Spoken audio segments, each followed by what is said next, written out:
through. Use it for your glory. And Lord, I offer my days to you, lifting my praise to you as a pleasing sacrifice. Lord, I offer you my life. Sing it again. Lord, I offer. Lord, I offer my life to you. Everything I've been through. Use it, Lord. Use it for your glory. And Lord, I offer my days to you, lifting my praise to you as a pleasing sacrifice. Lord, I offer you my life. Things in the past, things in the past, things yet unseen, wishes and dreams that are yet to come true. All of my hopes and all of my plans, my heart and my hands are lifted to you. Lord, I offer my life to you. Everything I've been through. Use it, Lord. Use it for your glory. And Lord, I offer my days to you, lifting my praise to you as a pleasing sacrifice. Lord, I offer you my life.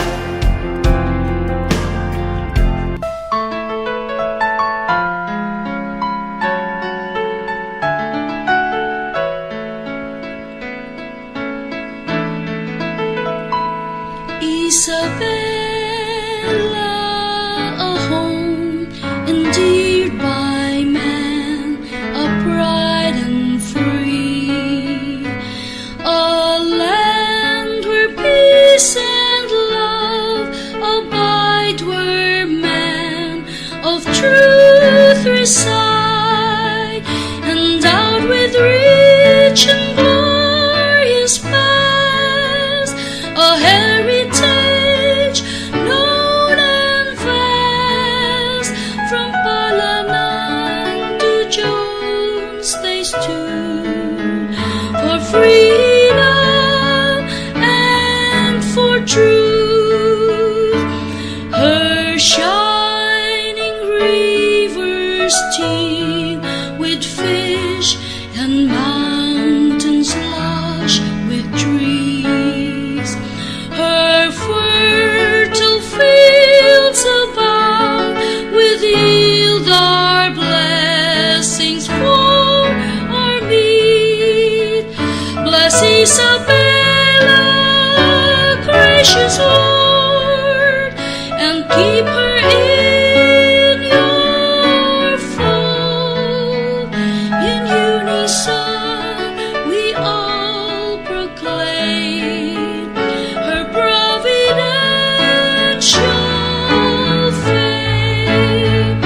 Bless Isabella, gracious Lord, and keep her in your fold. In unison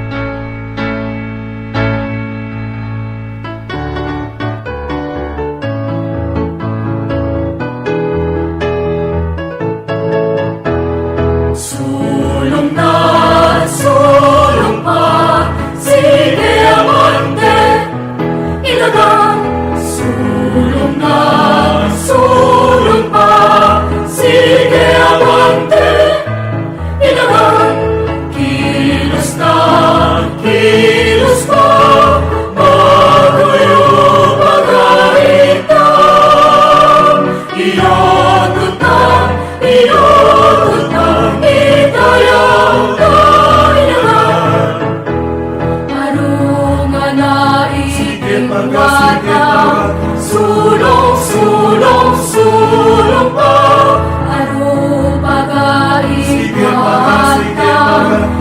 sige abante, ilagan, sulong na, sulong pa, sige abante, ilagan, sulong na, sulong pa, sige abante, ilagan, kilos na, kilos pa, bago yung pag-aitan, iyagutan, itayaw na ilagan.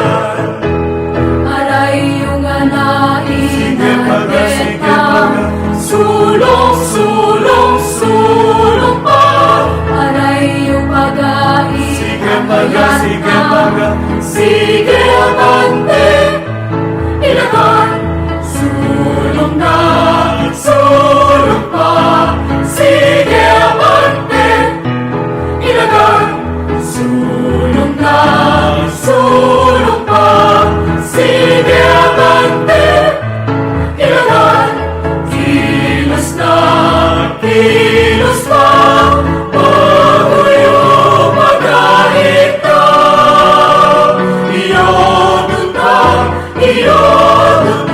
itayaw na ilagan. Atan ng anain ng bata, sulong, sulong, sulong pa, petang pag-aangan,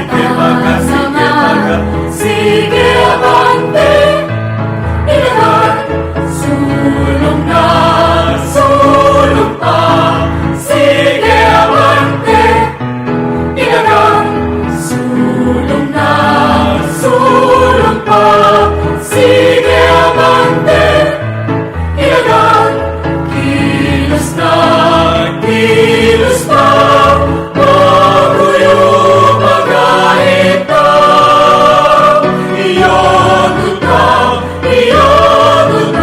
itayaw na ilagan.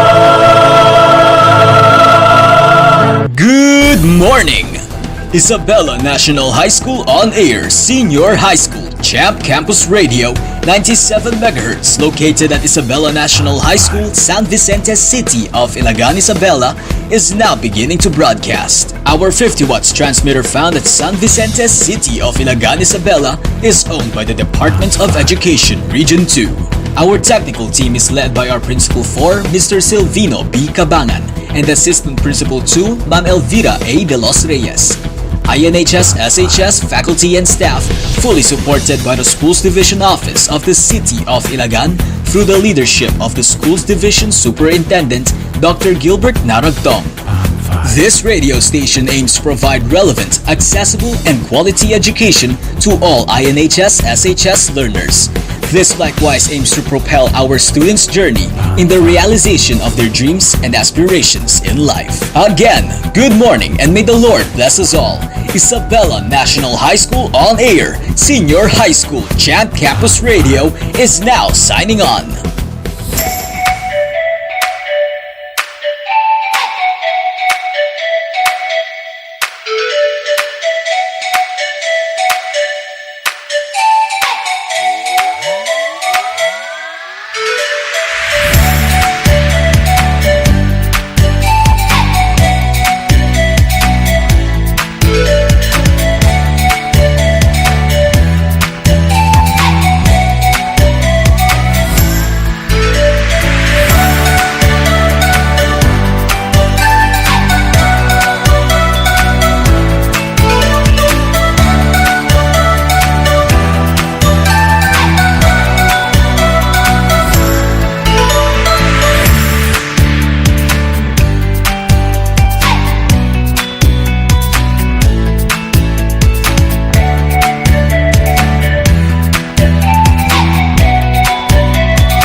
Hello, IN Nations!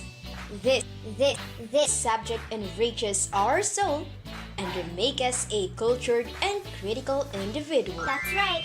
Gives us chance to explore, appreciate, and produce different forms of contemporary arts, and strengthens our knowledge, capabilities, and self-awareness to reach our personal goals. This is Humanities Subject.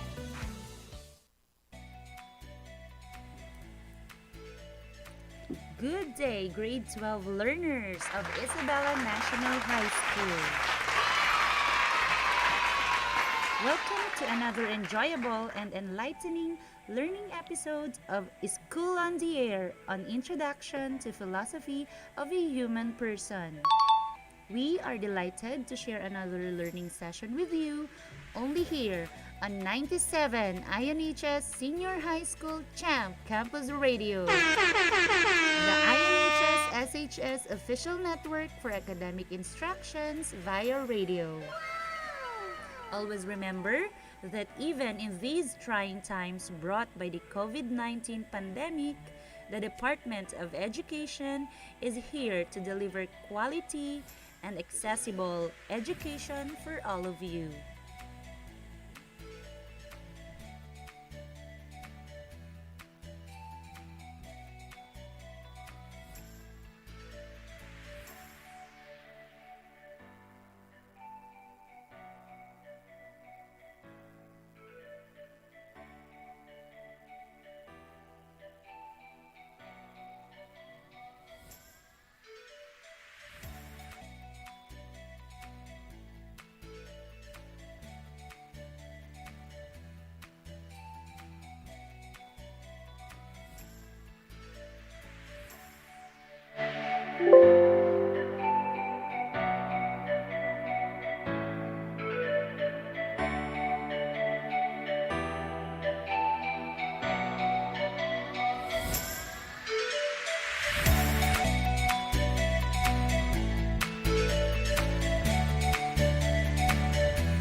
Mic test.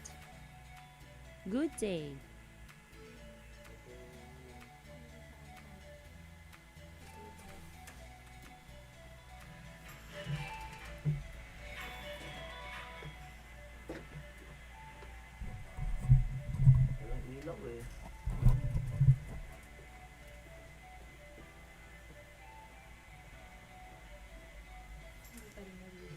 Itong microphone ang wala kanina, Ma'am Shu. Wala.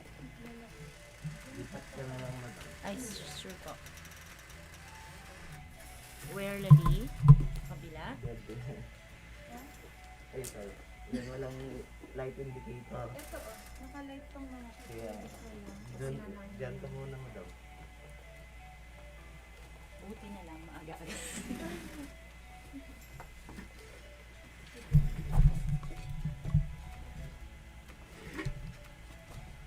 Nakikita ka, ma'am.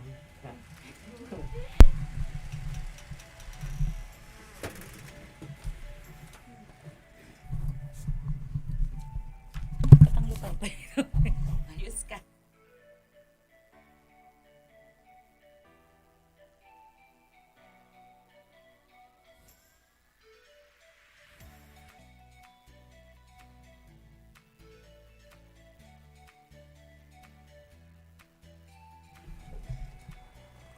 So yung kanina, maliwanag.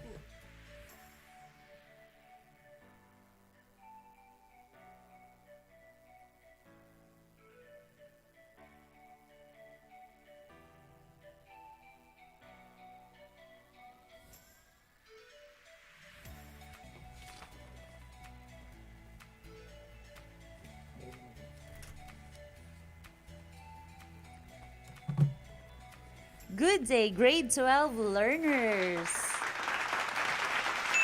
Welcome to another enjoyable and enlightening learning episode of School on the Air on Introduction to Philosophy of a Human Person. We are delighted to share another learning session with you only here on 97 INHS SHS Champ Campus Radio. The INHS SHS official network for academic instructions via radio. Always remember that even in these trying times brought by the COVID-19 pandemic, the Department of Education is here to deliver quality and accessible education to all of you. This is your teacher broadcaster for today, Teacher Rola, saying, develop a passion for learning. If you do, you will never cease to grow. How are you doing today, grade 12? So, welcome to our RBI class this Tuesday morning. So, as early as 8 o'clock earlier, many grade 12 students already have tuned in via our live session.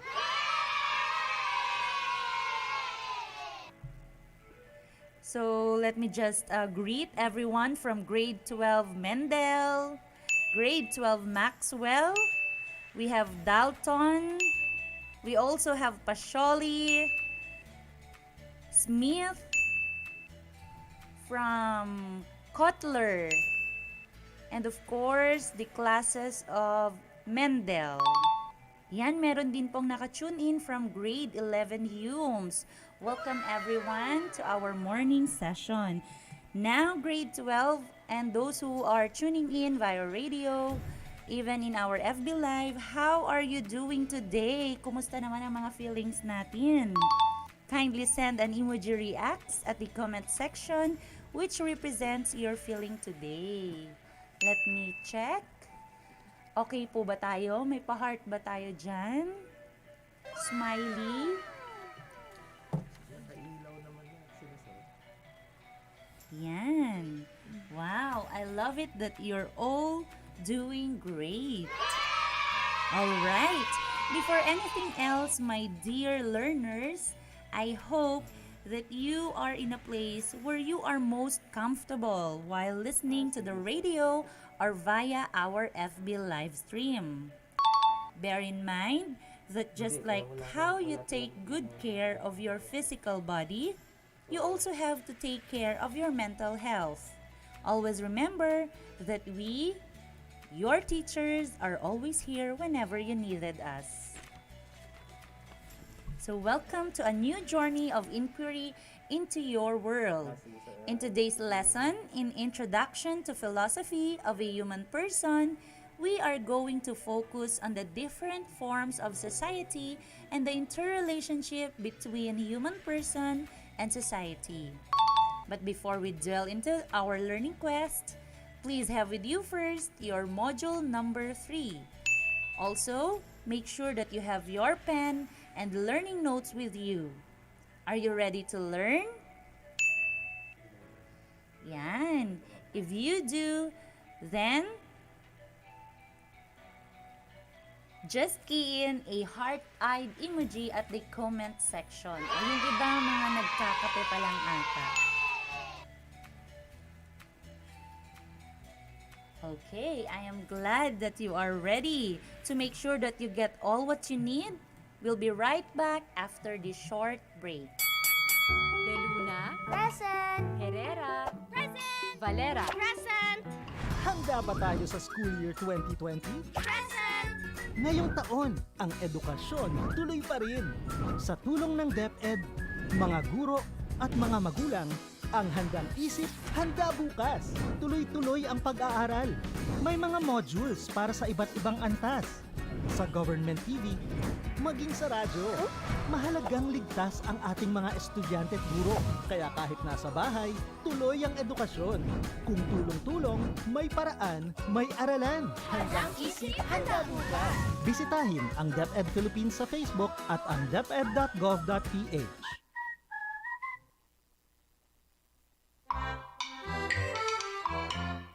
Jose, bakit di ka pa nakikinig? Oras na ng klase ninyo sa radyo ah. Hindi naman po ako nakikita ni teacher eh. Huwag magpabaya sa pag-aaral. Ang pagsisikap ay daan sa pag-unlad. Isang paalala mula sa DepEd Region 2 at ng himpilang ito.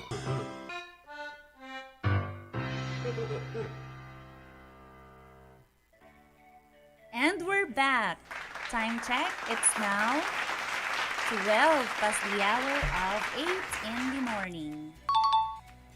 You are still listening to School on the Air for Introduction to Philosophy of a Human Person. Before we proceed to our new lesson discussion, let us have a review of our lesson discussed last week. So can you still remember our previous lesson? If so, kindly key in your answers at the comment section. Yan. Remember last week, I and Teacher Pearl were your radio broadcasters. So let me check if you can still remember our lesson last week. Kindly key in your answer at the comment section. Tignan ko nga kung naaalala pa po. Yan. Very active STEM students. At hindi nagpapatalo naman ang ABM group. Of course, we also have here Humes students. Amazing! Yan. So let's check the comment section. We have Crystal Shelo Marzan. She said intersubjectivity. Paul Adan also answered society. So, common good. Yan. Yun yung mga naaalala nilang lesson discussed last week. We also have Reynoso Piona. She also answered society. Yan, napakaraming sumagot. Rosella Mendoza also answered human person in the society.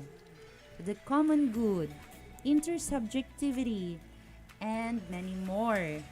Okay, thank you so much, grade 12, for your active participation in the comment section. You are all right. Last week, we have tackled about society.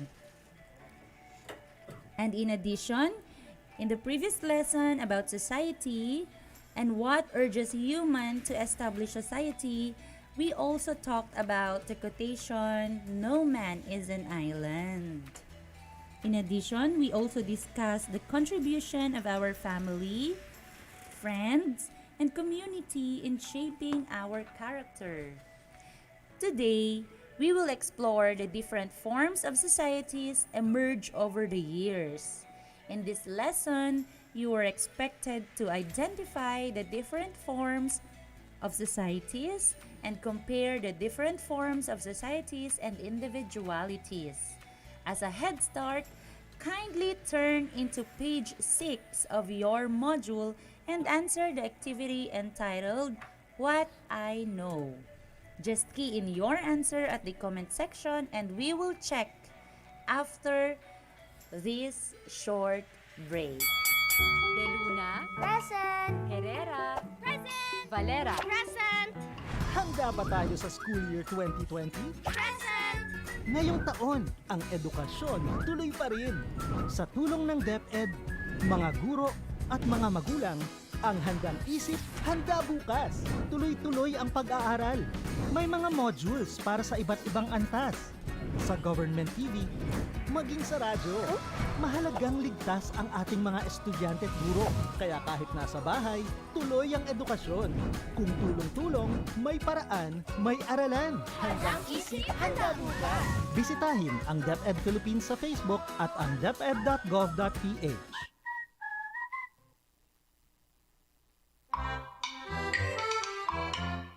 Jose, bakit di ka pa nakikinig? Oras na ng klase ninyo sa radyo ah. Hindi naman po ako nakikita ni teacher eh. Huwag magpabaya sa pag-aaral. Ang pagsisikap ay daan sa pag-unlad. Isang paalala mula sa DepEd Region 2 at ng himpilang ito.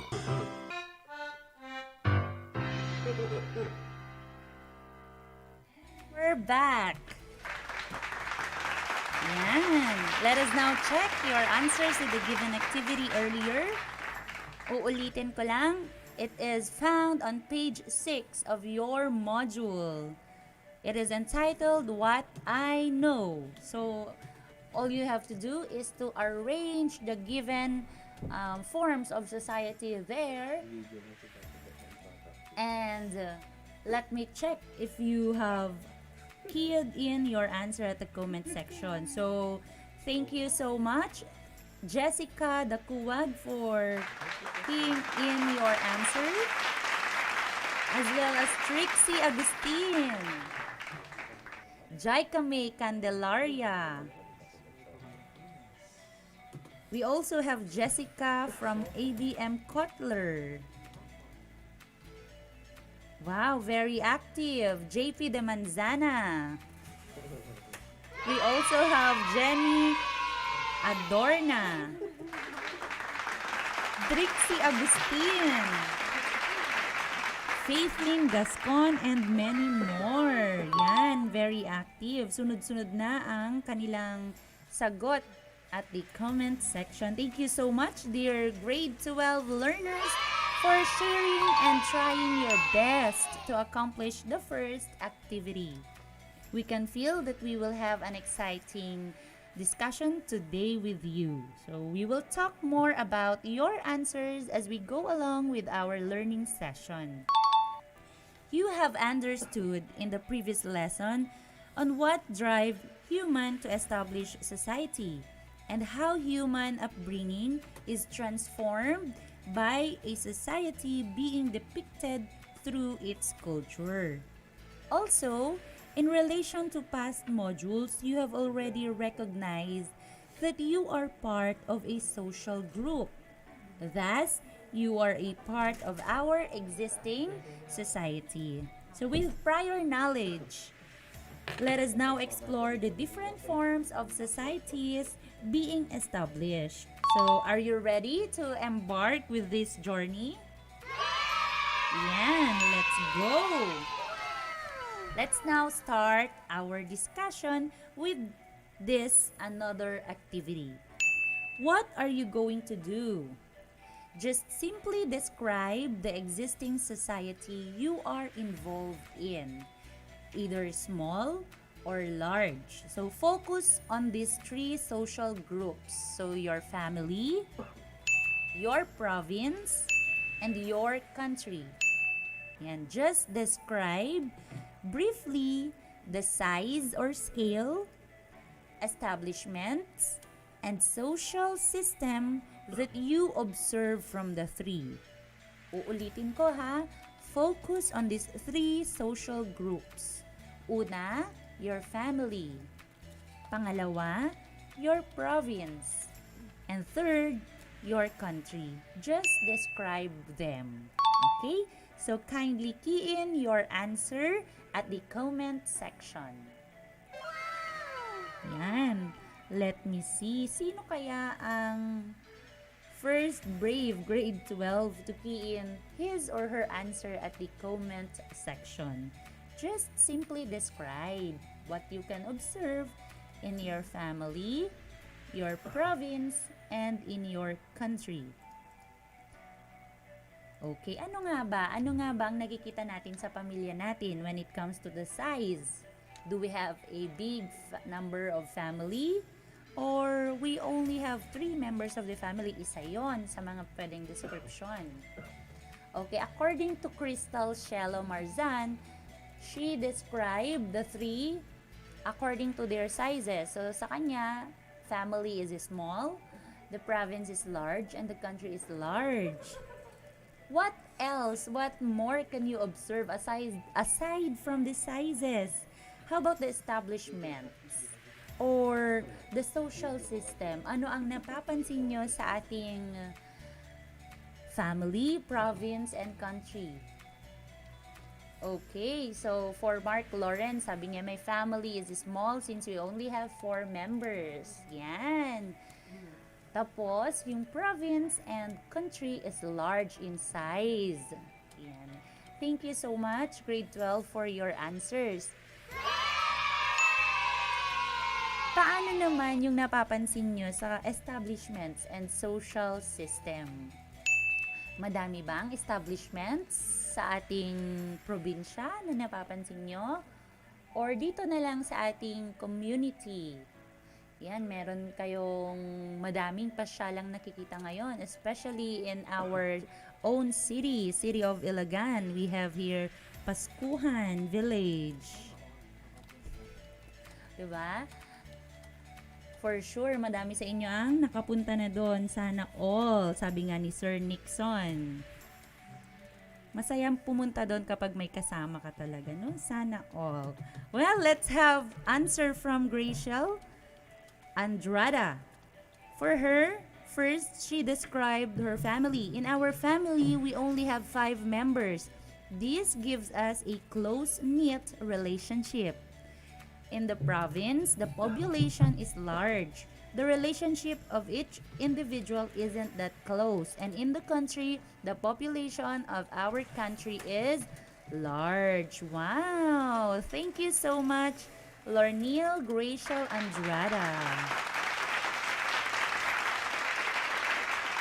Okay, so we also have here Melvin J. Malenab.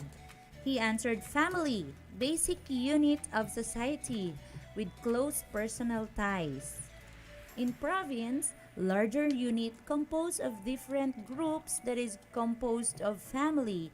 And in the country, huge unit that is governed by rules to keep the nation at peace. Yan, napakagaling naman sumagot ng ating grade 12 learner. Amazing! Yes, very amazing. Excellent job, grade 12. Thank you for sharing your insights and ideas. We can feel that we will have an exciting discussion for this morning. The activity gave us an enlightenment on the society that we live in, from our family, community, province, country, and the nation as well. So today, we will learn more about the society that we live in by knowing the different forms of society. So, ilan ba ang forms ng ating society? What do you think? How many forms of society do we have? Isa ba? Take a good guess. Let me check at the comment section. How many forms of society do we have? Any guess? Okay, so napakarami pa ring sumasagot sa ating comment section. Well, we have here first answer from Mariel. She said 7. Same answer from Mr. De Manzana, from Linus, from Monica, Jessica, Alpha Dolatre, Trixie, Faithlyn, and Christine Joy. So, madami pang sumasagot. So, you are all right. We have 7 forms of society. So, now we will discuss every form given. So, first form is called the hunting and gathering society. So, this is the earliest and simplest form of society and is generally recognized by its small size since it only consists of the main family. They spend most of their time searching for food. Thus, they are considered as nomadic. No permanent territory. So its members are equally treated and decisions are usually derived through consensus. So as a result, the roles of its members and the distribution of labor is not clearly defined. So we also have an example, the Tasaday, a group of formerly cave-dwelling Manobo. So that is the first type of society. Ano ulit yon? It is known as the hunting and gathering society. Ito daw yung pinakauna na form ng society because the only purpose is that they hunt for food and they gather as a family as well. So, small size lang siya. Diba? Na-mention nga, cave dwelling groups ang isa sa pinaka-concrete example. Okay? So, that is the first form of society. Now, we have the second form of society. So, I hope you have with you your notes and pen. Jot down important information about our lesson. The second form is called pastoral society. Yan. It is characterized by the domestication of animals served as a source for food supply. Compared to hunting and gathering society, this form of society has a larger population and remains in one place. Yan. So, dun kanina, sa una, hunting and gathering group, they are nomadic. So, no permanent place. Pero dito pala sa pastoral society, the second form, they stay or remain in one place. They also produce surplus food and resources which they trade in other societies, forming meaningful bonds.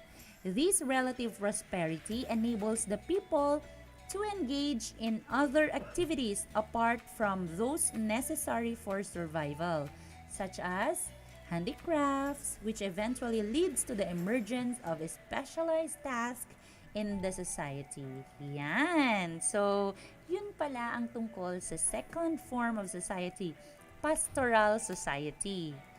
Akala ko nung una, they are society full of pastors. Wrong pala. Okay, so pastoral society, uulitin natin,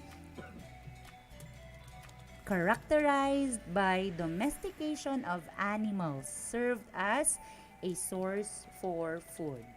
Okay, so yan, nakadalawa na tayo. Next type, the third form is called horticultural society. Yan, horticultural society engages in the small-scale cultivation of plants, fruits, vegetables, and the domestication of animals. Semi-nomadic, which means they travel to another place where there is shortage of the resources in one area. So, yun naman ang difference nga from pastoral. They are semi-nomadic. So, they stay in one place and they also move to another place wherein shortage of resources in one area is observed. Ay, 'di ba? Small scale cultivation of plants ang focus ng horticulture. So, magpasalamat tayo sa ganitong form of society. Sila yung mga farmers, yung mga may plantation of fruits, vegetables, at ito yung may malawakang domestication of animals. See? So, that is the third form of society. Of course, kabilang na doon ang ating mga parents na farmers. We admire them and of course, mataas ang respeto natin sa mga farmers in our community. Thank you so much. Now, let us have the fourth form of society. Ang pang-apat naman, we call them agrarian or agricultural society. This involves, ito naman, kung sa horticulture, small scale, dito sa agrarian and agricultural society, it involves large scale and long-term cultivation of crops and domestication of animals, characterized by improved technology and the usage of tools to aid in farming, which results in increased production, giving rise to a growing population in agricultural societies. So, large population leads to a more structured social system that helps manage resources and its members. Yan, that is the fourth form of society.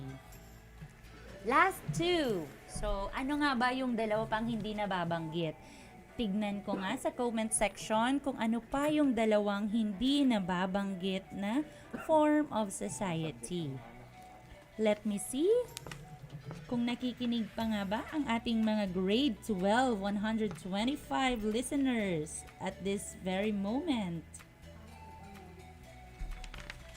Okay, so our fifth and sixth type of society, we have feudal society.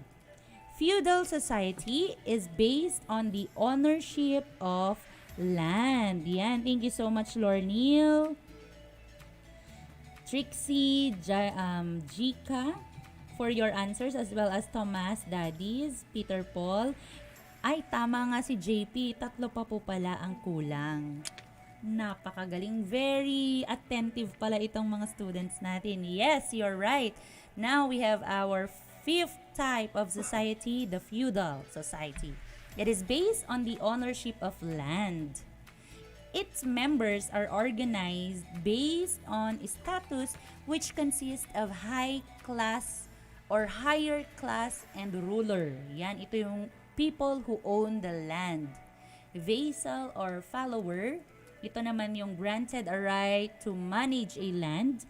And peasants, the workers who cultivate the land and tend the animals in exchange of military protection. This society is mindful of the hierarchy system.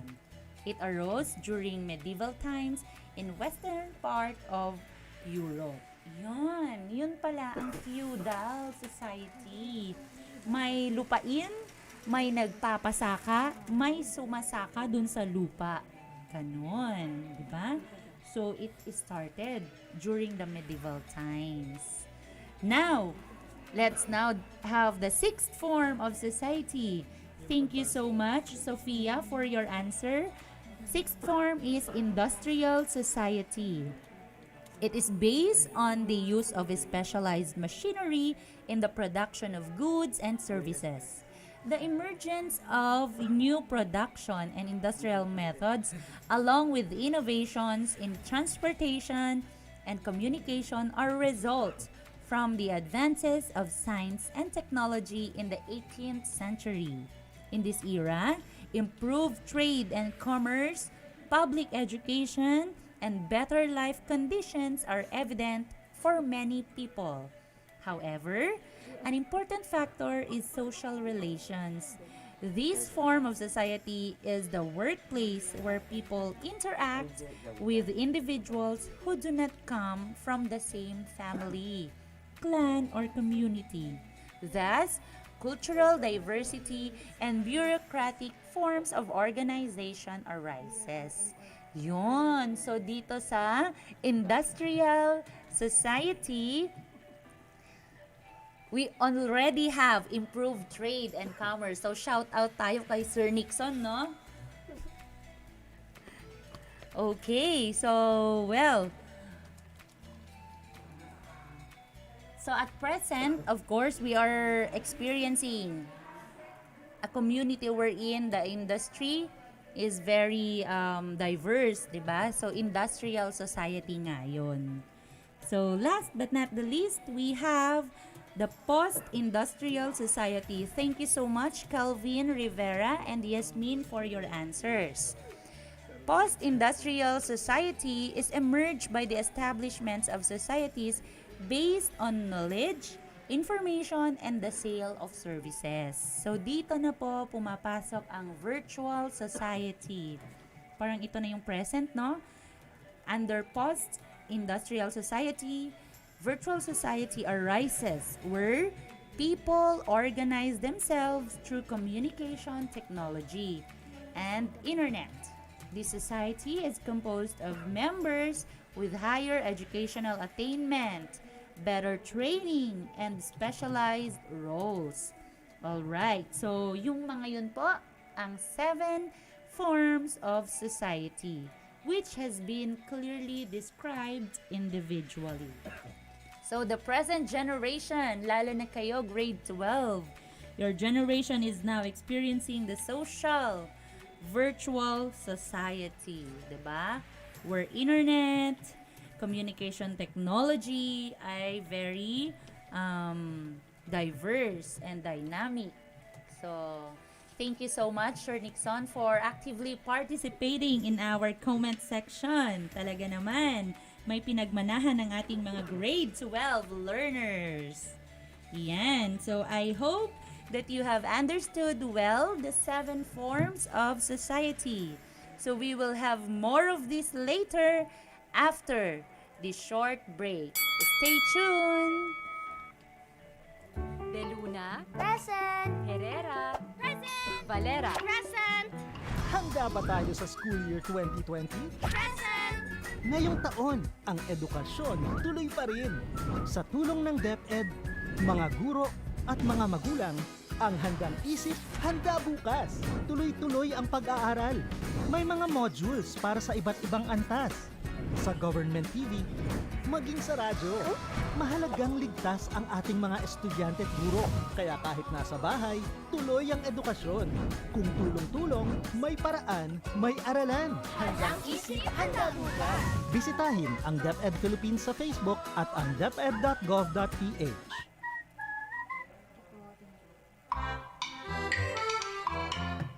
Jose, bakit di ka pa nakikinig? Oras na ng klase ninyo sa radyo ah. Hindi naman po ako nakikita ni teacher eh. Huwag magpabaya sa pag-aaral. Ang pagsisikap ay daan sa pag-unlad. Isang paalala mula sa DepEd Region 2 at ng himpilang ito.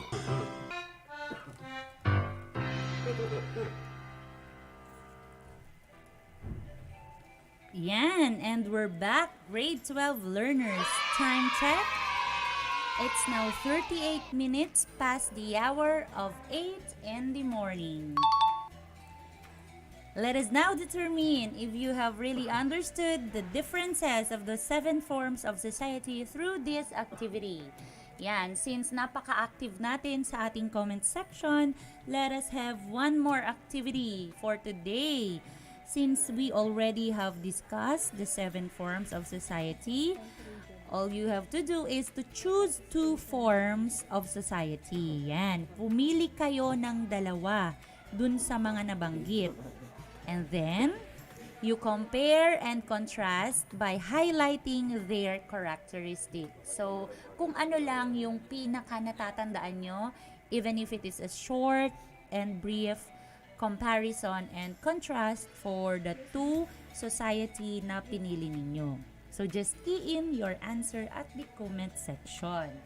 Yan. So, tignan ko nga kung nakinig talaga dun sa discussion earlier on the 7 characteristics of, 7 forms of society. So, from the 7, choose 2, and then you compare the 2 forms of society na napili ninyo. Okay, so, thank you so much, Pauline Gangan, Dane, Julie, Jane, and Peter Paul for active participating in the comment section. Yan, Peter Paul Adan is our first student to answer the activity. For him, he chose hunting and gathering society versus pastoral society.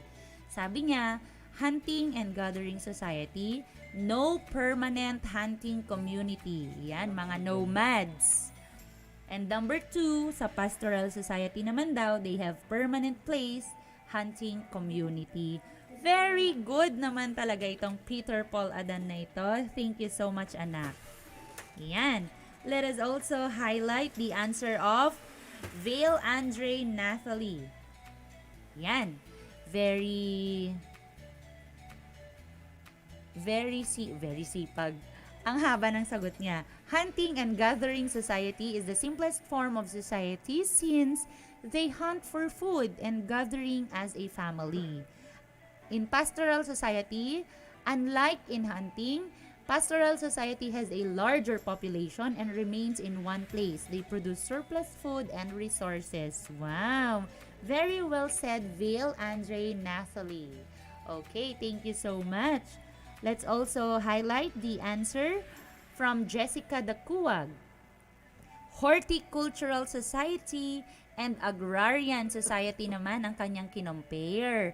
For horticultural society, small-scale cultivation of plants, fruits, and vegetables, and domestication of animals.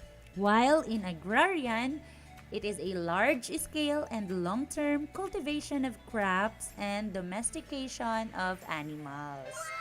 Wow, na wow talaga. Jessica Dakuwag. Thank you so much, Nak. And last, of course, napakarami pong sumasagot sa ating comment section. So let me just highlight one more from Trixie Agustin. Ayan, hunting and agrarian din pala ang kanyang kinompare. Sino pa kaya ang nag-compare ng magkaibang form of society?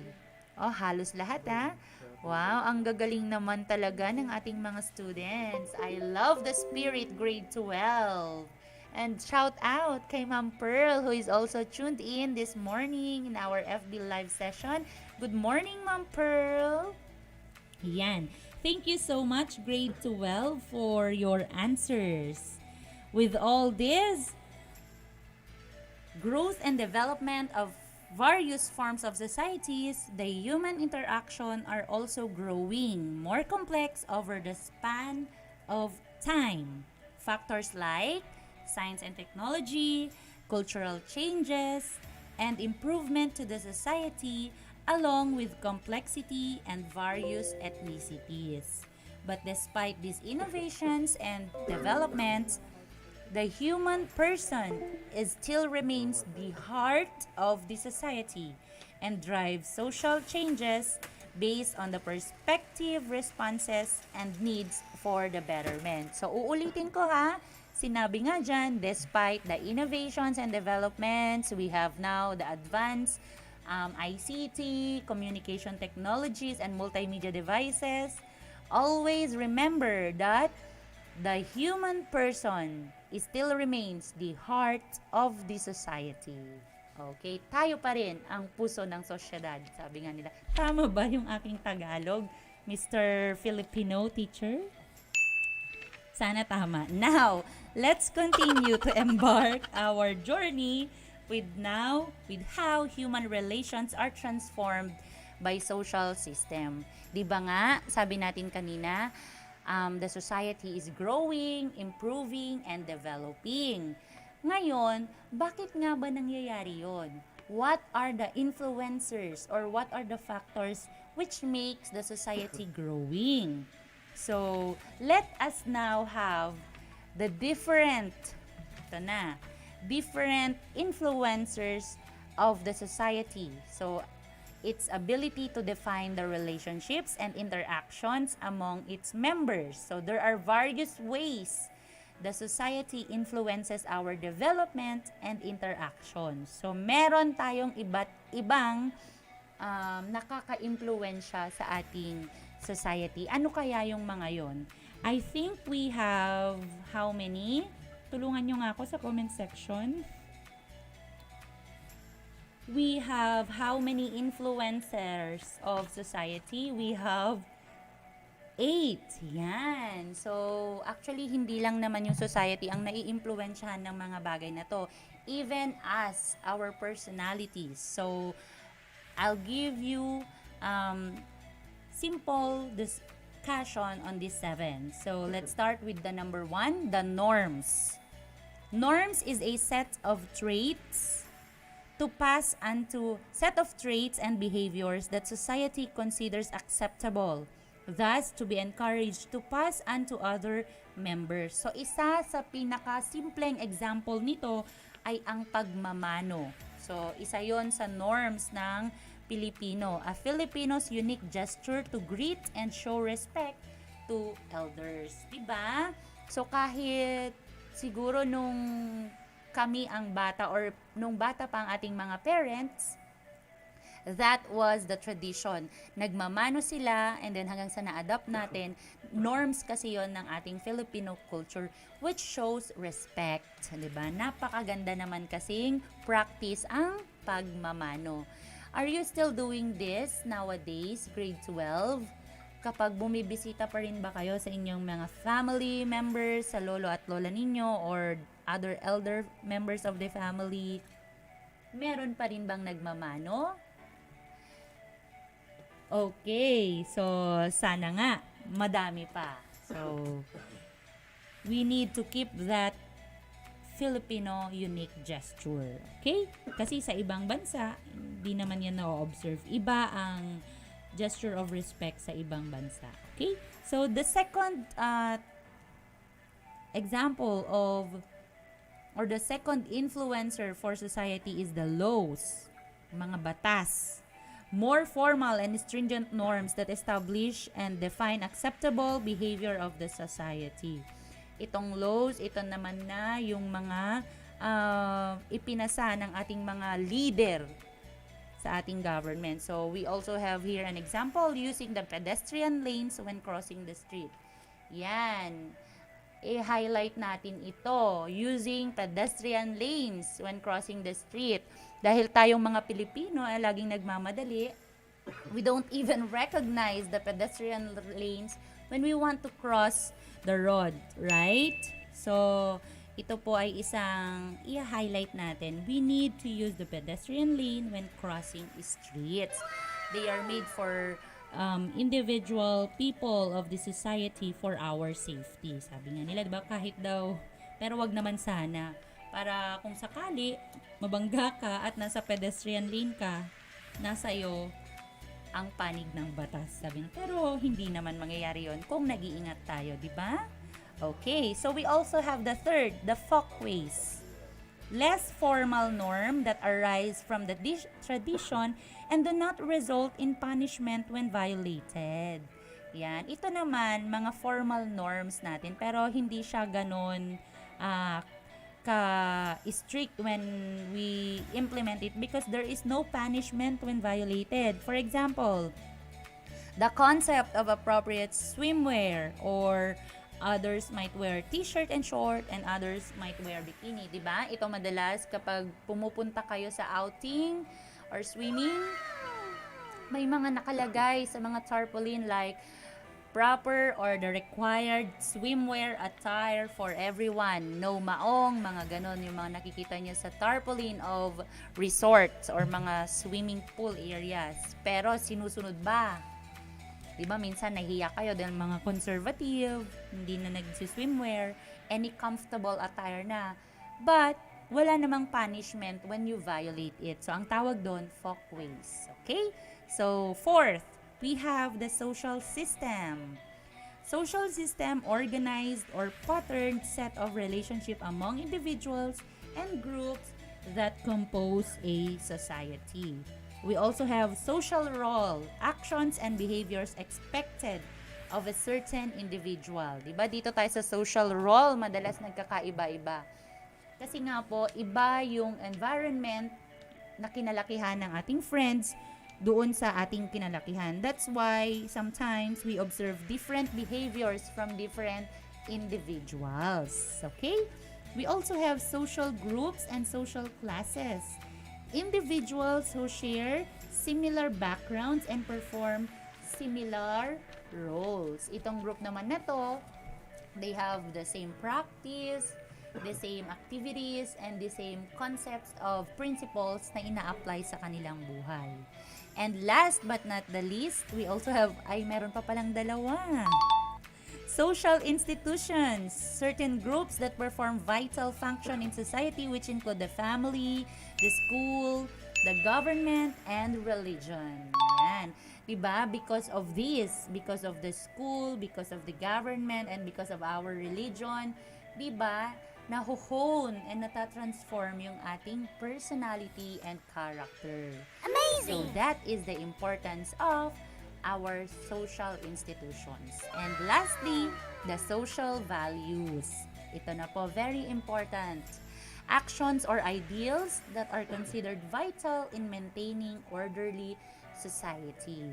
Yan, kaya tayo merong mga batas for peace and order for us to maintain an orderly society, like imposing cooperation, obedience to the law, concern for others, respect for diversity, and many more. So yung mga yun ay mga social values, expected social values to all of us. So Kaya reminder, our dear learners, if someone is teaching you to develop cooperation, obedience, concern for others, respect, and many more, learn from them and obey them, di ba? It's not for them naman yung mga nagtuturo, hindi sila ang makikinabang doon. It's you who are trying to improve yourself para naman kapag wala na ang mga present gen, kayong susunod na gen will be the models of the hope of the future, di ba? Yan. So, those are the 8 different society influences. I hope that whenever you are involved in any group or institutional group, sana lagi niyong isipin whatever that you will be observing, actions, attitudes, or values and norms, always follow and imitate the good. Okay, so there you have it, guys. Those are the different ways that influences the society, which defines the relationships and interactions among its members. We hope that you have jotted down important notes about the lesson. So kindly send an star emoji if you have understood well the lesson discussed. Tignan ko nga kung naintindihan ng ating mga students ang ating discussion. Take note, na-discuss natin yung types or forms of society at yung pangalawang part, the society influencers. Yan. Okay? What makes the society? Ang dami, di ba? So, thank you so much, Peter Paul Adan, Jessica, Bianca, Julie Jane, Miss Candelaria, Kay Turo, Faithlyn Gascon, for sending star emoji in the comment section. So, totoo nga ba? Steven, may pa star-eyed emoji naman siya. Thank you so much mga anak for actively listening and participating in our session. Yan. So, stay tuned because we will come back after this short break. De Luna, Present! Herrera, Present! Valera, Present! Handa ba tayo sa school year 2020? Present! Ngayong taon, ang edukasyon tuloy pa rin. Sa tulong ng DepEd, mga guro at mga magulang, ang handang isip, handa bukas. Tuloy-tuloy ang pag-aaral. May mga modules para sa iba't ibang antas. Sa government TV, maging sa radyo. Mahalagang ligtas ang ating mga estudyante at guro. Kaya kahit nasa bahay, tuloy ang edukasyon. Kung tulong-tulong, may paraan, may aralan. Handang isip, handa bukas. Bisitahin ang DepEd Philippines sa Facebook at ang deped.gov.ph.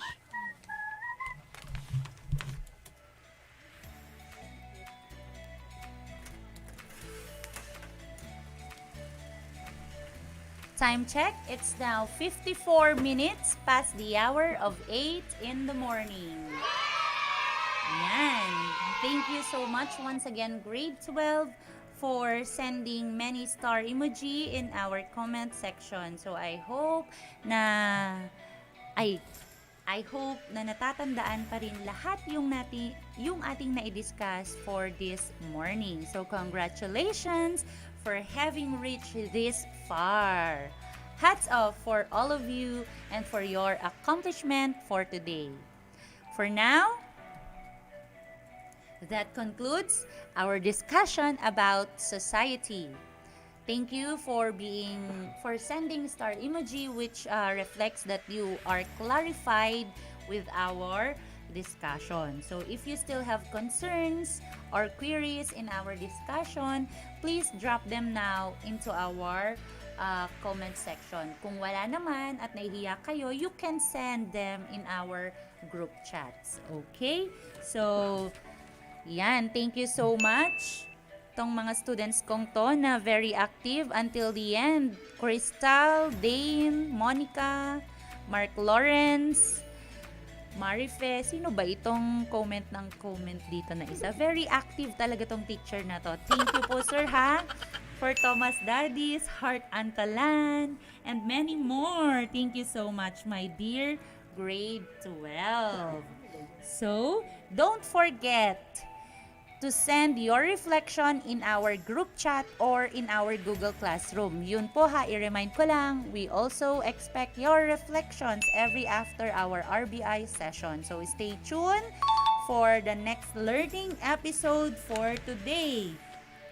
In 97 INHS SHS Champ Campus Radio, the INHS official network for academic instruction via radio. So in this challenging time, always remember, ayan, bago ko po pala ibigay ang ating closing line, I almost forgot. So, the assessment activity for you and for your homework, grade 12, on page 15 and 16 of your module. Yan. So, may pahabol si Ma'am Rola. Yes po, on page 15 and 16 of your module number 3. Yan, ulitin ko ha, module number 3 po tayo. Baka yung iba mamaya, module number 4 ang i-open. Page 16 and 15 of module number 3, activities entitled Assessment and Additional Activities will serve as your homework. So make sure to send your answer or output at the at the Google Classroom. So in the additional activity, please be guided with the given criteria and remember to always give your best. Yan. So thank you so much once again. This is our last session for this year, 2021. Kasi nga, ang susunod na pag-i-air ng ating klase will be next year na, 2022. So, thank you so much guys for tuning in this challenging time. Always remember that it makes a big difference in your life when you stay positive but not on COVID. So, stay at home and always follow the IATF protocols. Again, this is your teacher broadcaster for today, Teacher Rola, saying, if you put your mind to it, anything is possible. Thank you so much once again. Stay safe and God bless. Merry, Merry Christmas!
1 2 A check. A. Mic test 1 2 check. Sound check 1 2. Check.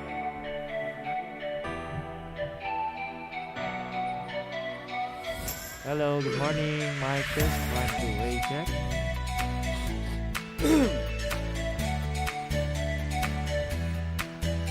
Check. Mic test 1 2 A check.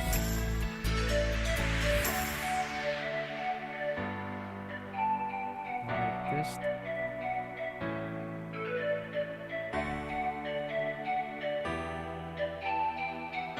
Good morning, Raven. Ace Lozada. Laika Domingo.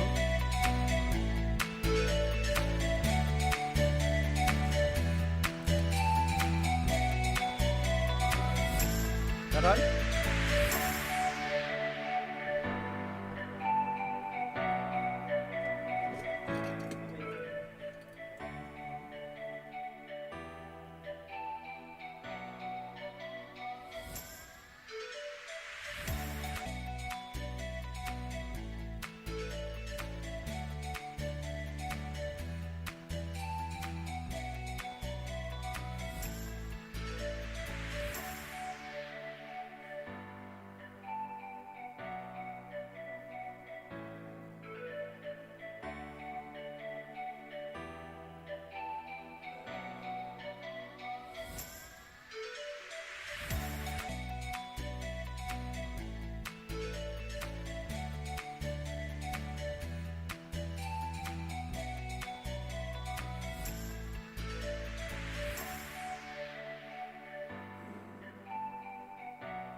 Hello.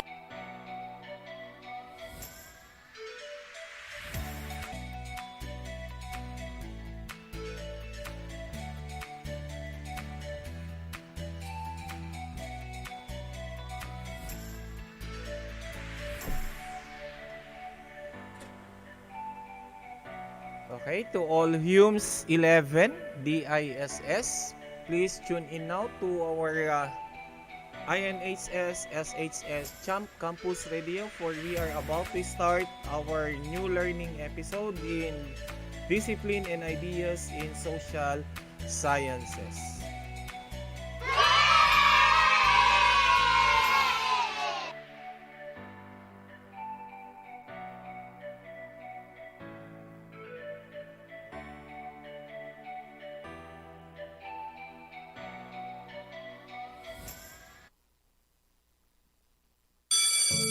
This is a subject that gives form.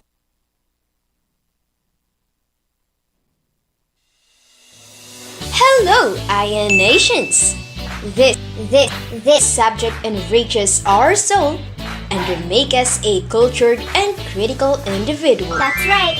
Gives us chance to explore, appreciate, and produce different forms of contemporary arts, and strengthens our knowledge, capabilities, and self-awareness to reach our personal goals. This is Humanities subject. Okay, so good morning once again to our clever learners of grade 11 Humes students. So welcome to our new learning episode on the air in Discipline and Ideas in Social Sciences. So hoping that you are in a splendid and blissful day today. Okay? So as we enjoy this new learning episode, okay? And of course, before we start our new lessons, I would like to say, when you do good, good things will come back to you, okay? So, how are you today, my dear learners in the ISS? So, meron po tayong 7,800 listeners and viewers. Okay? Tayo po ay naririnig sa 97 MHz at tayo napapanood via FB Live. Okay? Meron po tayong 6 million na mag-aaral ng DISS at meron po tayo ngayong 7,800 viewers and listeners. Okay. So, before we formally start, we have a bit of recap for our previous discussions. Okay. And our previous discussions focus on roles and significance of Filipinos' indigenous social ideas to national development. Okay? For those who have queries, comments, just key in your comments and queries, of course, as well as your greetings sa ating comment section. Okay. So, pa-share naman ng mga thumbs up dyan and mga hearts nyo para naman ma-inspire tayong lahat. Okay, so good morning to Kathleen Giyab. Good morning to Casey Kabakan, of course. Good morning to Ace Lusada. Good morning to Angelie Asuncion, of course. Andyan din si Wilma Terenal. Good morning sa inyong lahat at sa lahat ng ating hindi mabati. Okay, so let's make a very quick review into this. So when we discuss roles and significance of Filipino indigenous social ideas to national development, we focus the discussions on the kapwa or the shared identity, which includes the kagandahang loob, of course, the shared humanity and familism. Okay, and this focus on Filipino social ideas that can be linked in the context as mandated by the Department of Education in its core values. Okay, and which a quote, of course, that we can learn from other nations and societies. But at the heart of our own struggle as Filipino nations, of course, is our inherent core values of kapwa Filipino and its substance core values of makadiyos, of course, makatao, makabansa at makakalikasan. Okay. So that was our previous discussions, and today, this morning, we will be continuing discussing about of course, the shared concepts of the roles and significance of Filipino indigenous social ideas to national development. Okay? And this focus on the practical use of social sciences in addressing social issues. Okay. If you try to look into the context of this particular topic class, okay, practical use of social sciences in addressing social issues. So, bluntly saying, we have do a lot of social issues, but what are the significant social issues that serve as the root cause of various conflicts in our society? So, yun yung pag-uusapan natin. Okay? But of course, keep in mind, class, that social inequalities or the existence of unequal opportunities and rewards for different social positions within a society is one of the issues most countries, of course, facing today, okay? Especially for those developing ones. Social inequality is one of the issues that will be discussed, of course, in our lessons. And along the way, of course, social issues to include but not limited to gender inequality, racism, terrorism, and COVID-19 pandemic, of course. Yun yung current na social issues natin ngayon. And of course, Issues or social problems refers to a conditions that harm any segment of the population which are induced by society. May also refer this to an act or conditions that may result into a violence and a violation of norms and values found in the society as well. Okay. So, basing from that class, okay, we will be formally discussing the practical use of social sciences in addressing social issues in a few moments. De Luna, Present. Herrera, Present. Valera, Present. Handa ba tayo sa school year 2020? Present. Ngayong taon, ang edukasyon tuloy pa rin. Sa tulong ng DepEd, mga guro at mga magulang, ang handang isip, handa bukas. Tuloy-tuloy ang pag-aaral. May mga modules para sa iba't ibang antas. Sa government TV, maging sa radyo. Mahalagang ligtas ang ating mga estudyante at guro. Kaya kahit nasa bahay, tuloy ang edukasyon. Kung tulong-tulong, may paraan, may aralan. Handang isip, handa bukas. Bisitahin ang DepEd Philippines sa Facebook at ang deped.gov.ph. Okay, so we're back. Okay, so are you ready, class? Okay, so there are 4 social issues that we're going to discuss, and these 4 social issues are primarily the very root cause of other social issues and concerns that we are encountering at present time. Okay, so to start with, of course, practical use of social sciences in addressing social issues. First, of course, this is a widespread concern. This focus on the gender inequality. Okay.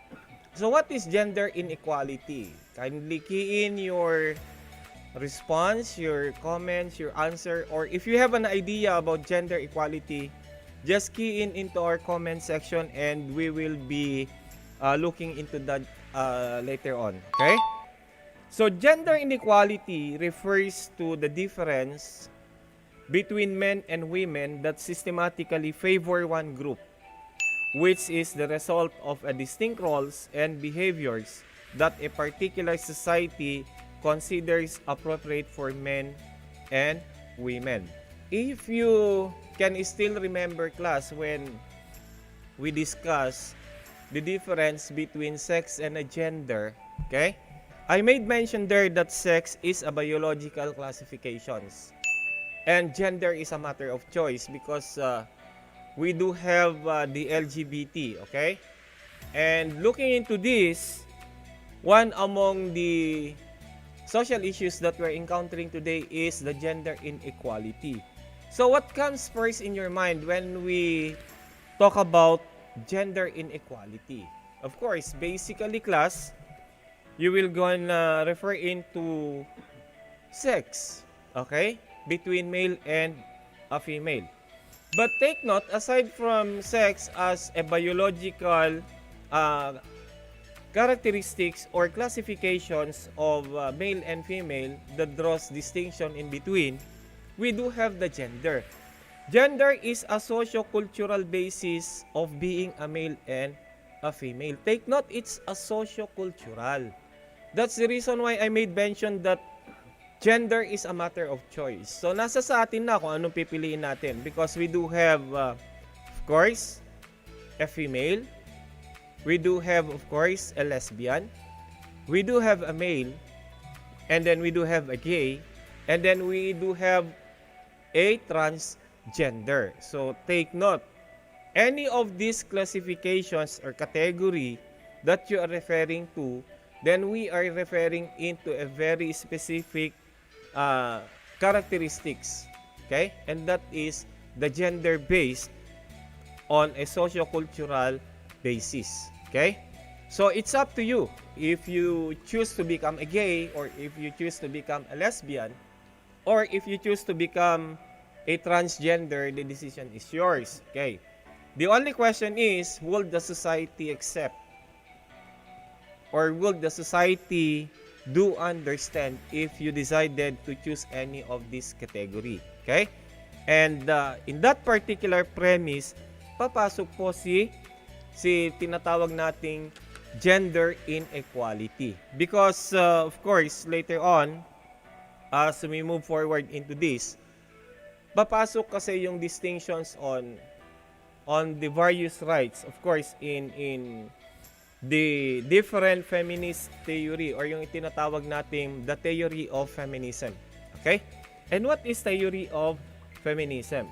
Theory of feminism is sensational because it analyzes the issue of a gender inequality. Now, looking at a greater perspective, sino nga ba ang mas matimbang, babae o lalaki? Sino ba ang mas makasalanan, babae o lalaki? And there are so many, do we call this, scripts and of course various writings that focuses that they say female is weaker and male is stronger. Others says the very birth of a sin for human being is caused by a female. And then they associated the Pandora's box, of course. Others says the weakness of a man is a woman, and they associated the story of Samson and Delilah.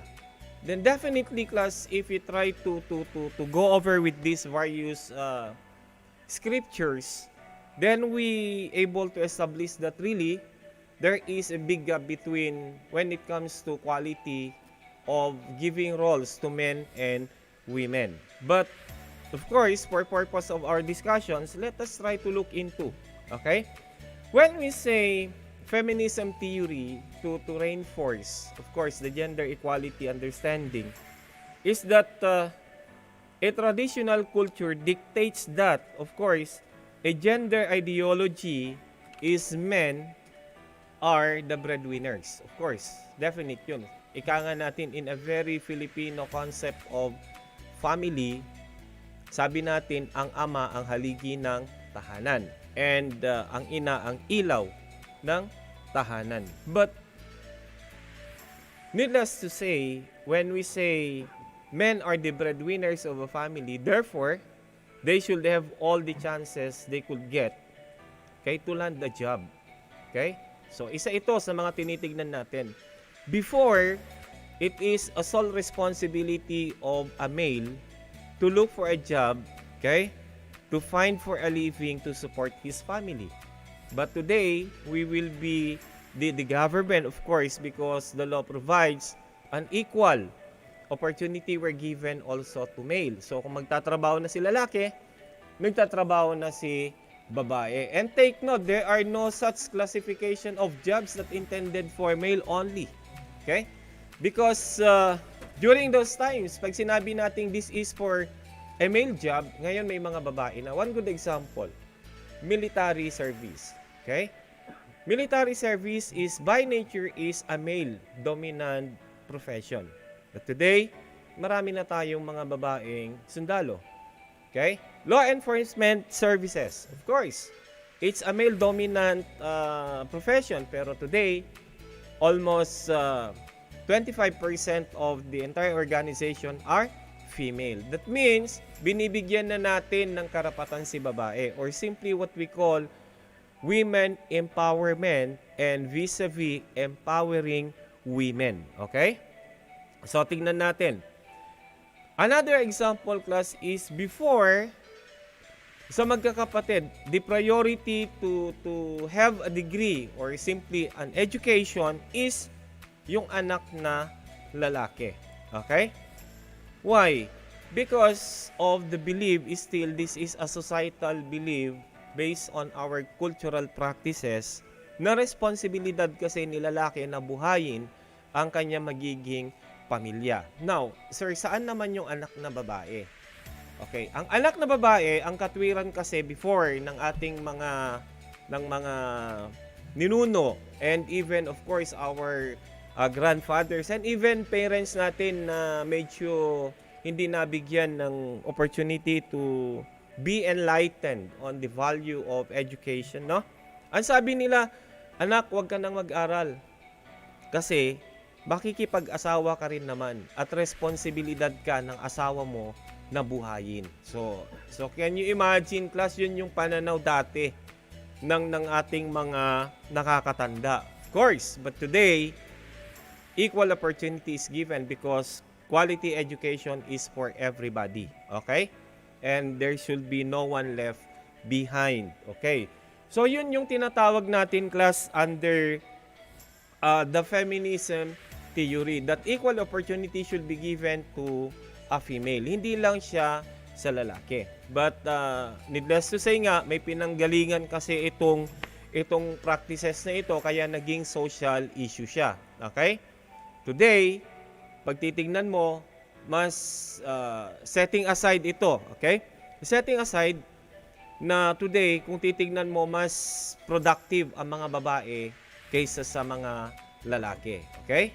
So, others may agree, others may disagree, but at the end of the day, we are all entitled to our own opinion and ideas. But for purpose of discussions and in order for us to address these issues on social inequality, okay, and in the advent of the feminist theory, then today, at present, mas productive ang mga babae kaysa sa lalaki because of course, the observance of women empowerment and the empowering women. Okay. Now, another thing to consider, class. Okay? Sabi ni Hermelin, feminism is the theory of advocacy that focus on giving fair treatment especially to women. Tumpak na tumpak. Correct ka dyan, Hermelin. Okay? I agree with you. Okay. So another thing to consider is, of course, the liberal feminism. Of course, when we say liberal feminism, may dalawang mukha po ito. There are two faces of liberal feminism. The positive side and the negative side, of course. But for purpose of discussions, liberal feminism argues that women, are oppressed in the society due to the belief that they are not a rational being. Wow, sakit, diba? Kino-consider ng liberal feminism na hindi daw rational being ang mga babae. Anong ibig sabihin nito, sir? Hindi ba sila tao? Hindi. Ang tinutukoy niya dito, less thinker ang mga babae. Okay? Yun yung ibig sabihin nito. That when it comes to decision making, very weak ang foundation sa mga babae at mas prone for decision making si lalaki at mas binibigyang weight or bigat or katuturan ang decision ng lalaki kaysa sa babae. And that is under the liberal feminism. But remember, class, liberal feminism on its positive side should be given the right to education. Okay? For only through education can women prove their rationality. That's the reason why na binibigyang pagkakataon na makapag-aral ang mga babae ngayon. Kasi kung dati, of course, mga lalaki lang ang pinag-aaral. Ang mga babae, hindi. Okay? So, through the positive side of liberal feminism, binibigyan na nila ang mga babae ng opportunity para tumuloy ng pag-aaral. And in fact, ito na naman, isang realidad na naman. Sino ba ang mga achievers sa academic strata? Of course, 70% ay mga babae at 30% ang lalaki. So, di ba? So, yung kumbaga, yung pananaw ng mga sinaunang mga ninuno natin, medyo nagkakaroon na ng twist ngayon because by giving an equal opportunity to female, kaya nakikita natin na mas lalong nagkakaroon tayo ng brighter future and there is what we call improvement in the societal conditions. Okay. Also, another thing to consider is women should be treated equally, okay, in laws and should be given the right to vote as well as the right to be elected in a public office. So may karapatan na rin silang bumoto at may karapatan din silang mailagay sa alinman o anumang panggobyernong posisyon. Okay? Kasi dati, ang panuntunan based on traditional beliefs, practices I should say, dapat ang mga leader lang ay lalaki. Okay? Dito nga nagkaroon ng what we call massive awareness nung ang ating bansa ay nagkaroon ng kauna-unahang presidenteng babae in the person of Corazon Cuangco Aquino. Okay? And then it follows by Gloria Macapagal Arroyo. Okay? And baka may susunod siguro na babae, okay? Women empowerment, namimigay ng mga pachibog-chibog dyan, Lenny Robredo, di ba? And lahat ito ang ino-observe nila kasi class is women empowerment. Okay? Equal opportunity. Okay? So may karapatan silang maboto, may karapatan silang bumoto, at may karapatan din silang makapag-aral. Yun yung positive side ni liberal feminism. Sir, ano naman ang negative side ni liberal feminism? Nako, madami to. Of course. To give you a very technical example lang, allow me to use yung first word niya, liberal. Okay? Dagdagan lang natin, medyo gawin lang natin siyang past tense. Okay? Liberated. Okay? So, yun yung negative side ni liberal feminism. Ano yun? Kung dito sa atin, sa norte, sa Luzon, hindi tayo prone sa ganito. Pero, part of the Visayas area kasi, may nagpa-practice nito. Pag ang anak ng isang taga-Bisaya, hindi ko naman nilalahat po, okay? Ito kasi there is a certain area in Visayas dati. Take note, allow me, dati. Okay? Dati ito pero sa ngayon educated na sila, na-orient na sila, and these practices ay hindi na nangyayari. Pero dati kasi for purpose of discussions, pag-usapan natin to address their pressing needs dahil sa kahirapan. Pag ang anak nila ay babae, nagpapapiesta yung mga yan. Pero pag lalaki, nalulungkot sila. Why? Because the negative side of liberal feminism class, pag babae kasi, mag-aakyat yan ng malaking halaga as a means ng source of income nila. And ano ba yung nature ng trabaho? I am referring to the oldest profession. Can anyone tell me or identify what is the oldest profession? Sabi ni Ira, ano ba yun? Ni Raven pala, liberal feminism is the advocacy of a female education and equal opportunities. Correct, tumpak ka Raven. Okay. But going back, ano ba yung oldest profession? The oldest profession class na una, pinakamatanda sa lahat ng uri ng hanapbuhay ay prostitution. Okay? And prostitution is the negative face of liberal feminism. Okay? So, prostitution is a violation of law. And anyone indulged into it will be apprehended and sanctioned according to the law itself. Okay? So, pinagbabawal po yon ng batas. The negative side of liberal feminism is, of course, prohibited by the law. Okay, so tingnan natin. So, meron kang karapatang mag-aral kung ikaw ay babae. May karapatan kang bumoto kung ikaw ay babae. At meron ka ring karapatan na mailuklok sa posisyon. O, itinatawag nating freedom of suffrage. The right to be vote and to be voted upon. Okay. Amazing! So, liberal feminism operates on the idea that women are rational too. Hence, women should be given equal opportunity or opportunities and rights with men by virtue of rationality. So, take note, equal na. Nag-iisip si lalaki, nag-iisip na rin si babae. So, meron ng equal opportunity. So, meron tayong tinatawag na sharing of rational thoughts. Okay? So, it is important that women be granted the right to education and to be educated because only through education can women prove their rationality? So kahit na sino pa man kasi. Nowadays class, sa inyong mga mag-aaral natin, bigyang halaga, okay, ang pagkakataon na binibigay ng inyong mga magulang para kayo ay makapag-aral.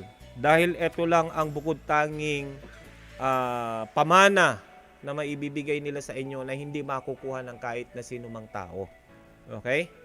That is the greatest gift na maibibigay ng mga magulang nyo sa inyo. Kaya yung iba dyan, yung busy sa ML dyan, mag-isip-isip kayo. Okay? Yung iba dyan na wala nang ginawa kundi magbabat sa Facebook at Messenger, maghapon, hindi naman siya gumagawa ng kanyang assignments, hindi nagbabasa ng kanyang aralin, hindi nagku-quiz, hindi nag-exam, mag-iisip-isip kayo. At huwag nyo sabihin sa teacher nyo na nag-comply kayo kahit wala. Okay? Because we, your teachers here, are doing our very best also to address your needs. Okay? Para makatulong din na kami sa inyo, para matulungan din namin ang inyong mga magulang. And eventually, class, sino ba makikinabang nito kundi kayo? Because we are just part and parcel of your success. Okay? We, your teachers, are the silent producer of a successful individual in the near future. So mag-aral kayo. Hindi yung puro barkada doon, barkada dyan, pasyal sa pailaw ni Mayor kahit may assignments. Okay? Walang mangyayari sa buhay pag ganyan. Okay? So, tuloy natin. Okay. Sabi ni Maxine, prostitution is the oldest profession which is sometimes rooted to a type of social problem which is poverty. Totoo yan. Kaya nga yun yung pinakamatinding problema natin. Okay? And take note,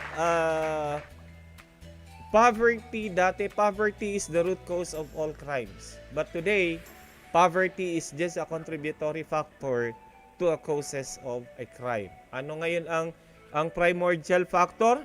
Bakit may crime? Because people are too stubborn and of course people are too irresponsible. Okay?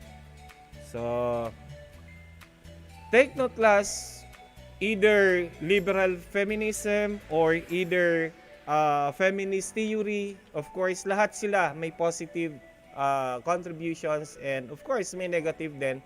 But under this particular topic that we have, ang tinitingnan natin is how they can contribute in the society in a positive way. Okay.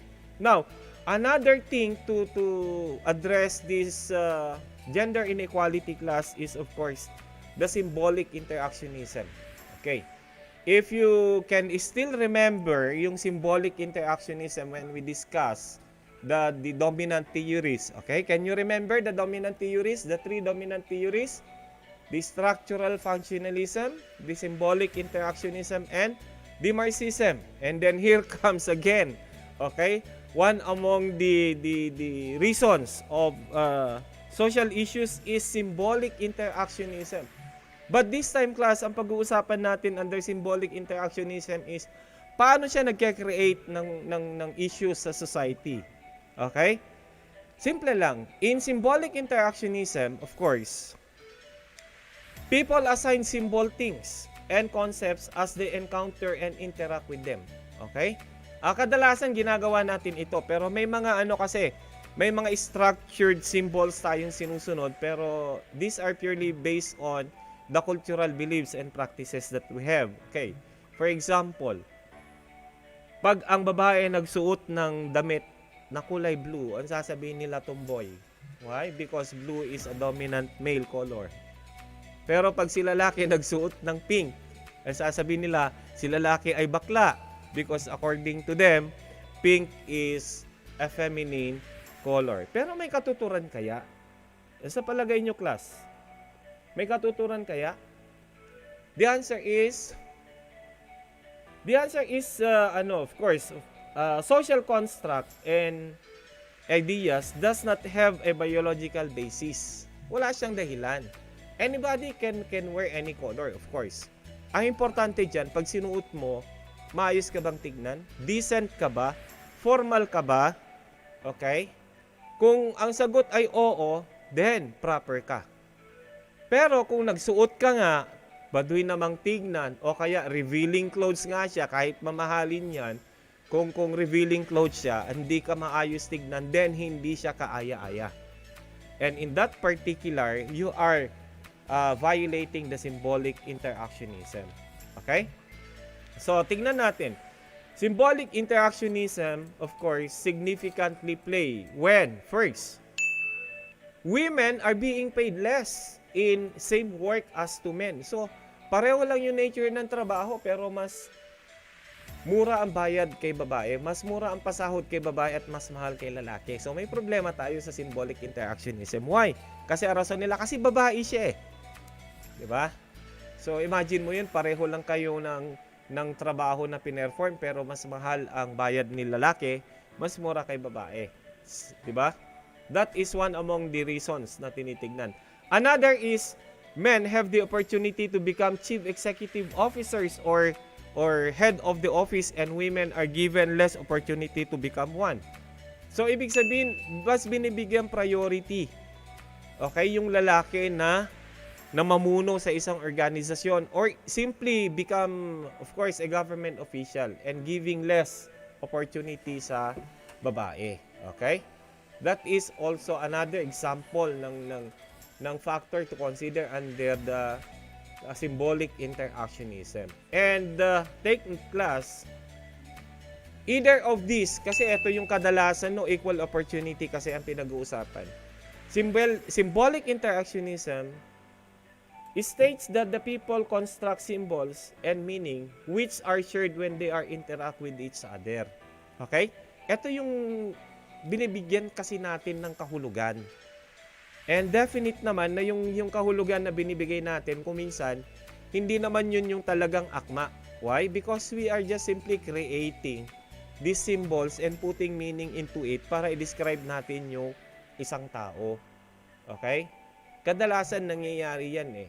Pagka sinabi nila, ops, sandali lang, bakit? Parating yung isang classmate natin. Ano yun? Si Gina left.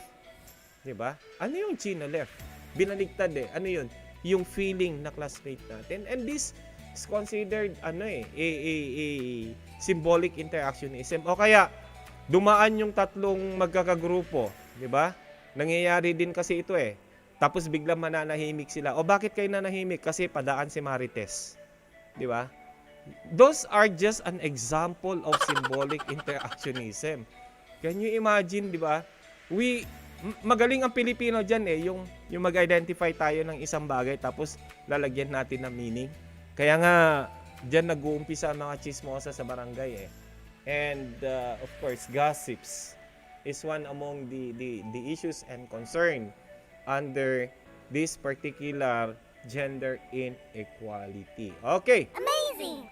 We will be reinforcing this in a few moments, class. Okay? For the racial discriminations. Okay? Just key in your comments, your questions, and of course, pag may mga ideas kayo, just key in sa ating comment section, and we will be attending into them in a few moments. De Luna, Present! Herrera, Present! Valera, Present! Handa ba tayo sa school year 2020? Present! Ngayong taon, ang edukasyon tuloy pa rin. Sa tulong ng DepEd, mga guro at mga magulang, ang handang isip, handa bukas. Tuloy-tuloy ang pag-aaral. May mga modules para sa iba't ibang antas. Sa government TV, maging sa radyo. Mahalagang ligtas ang ating mga estudyante at guro. Kaya kahit nasa bahay, tuloy ang edukasyon. Kung tulong-tulong, may paraan, may aralan. Handang isip, handa bukas! Bisitahin ang DepEd Philippines sa Facebook at ang deped.gov.ph. Okay, so we're back. Sabi ni Chinaika, symbolic interactionism is a sociological theory that develops from practical considerations and alludes to a particular effect of communication and interaction in people to make image and normal implications for deductions and correspondence with others. O nga, yung galing nating magbigay ng meaning sa mga bagay-bagay na nai-encounter natin. That is under symbolic interactionism. Okay? So, second na pag-uusapan natin is still dito pa rin sa ating topic, of course, na tinutukoy natin sa ating approaches to social issues is we have the racial discriminations. Of course, racial discrimination is a global issues. But let us try to localize this particular, okay? Racial discrimination refers to the actions, behaviors, or treatment based on a prejudice or hatred against person based on their race. Okay. So, ano nga ba ang pinaghuhugutan ni racial discrimination? Of course, forms of social acts. Okay? That is one among the reasons why nagkakaroon tayo ng racial discriminations. Forms of social act and of course customs or beliefs. Okay? I-try nating i-localize, class. Tingnan natin, magbigay lang tayo ng example and then tingnan natin kung paano siya magiging viable. Okay. For example, this is a local discrimination for those who are residing in a rural areas versus the urban area. Okay?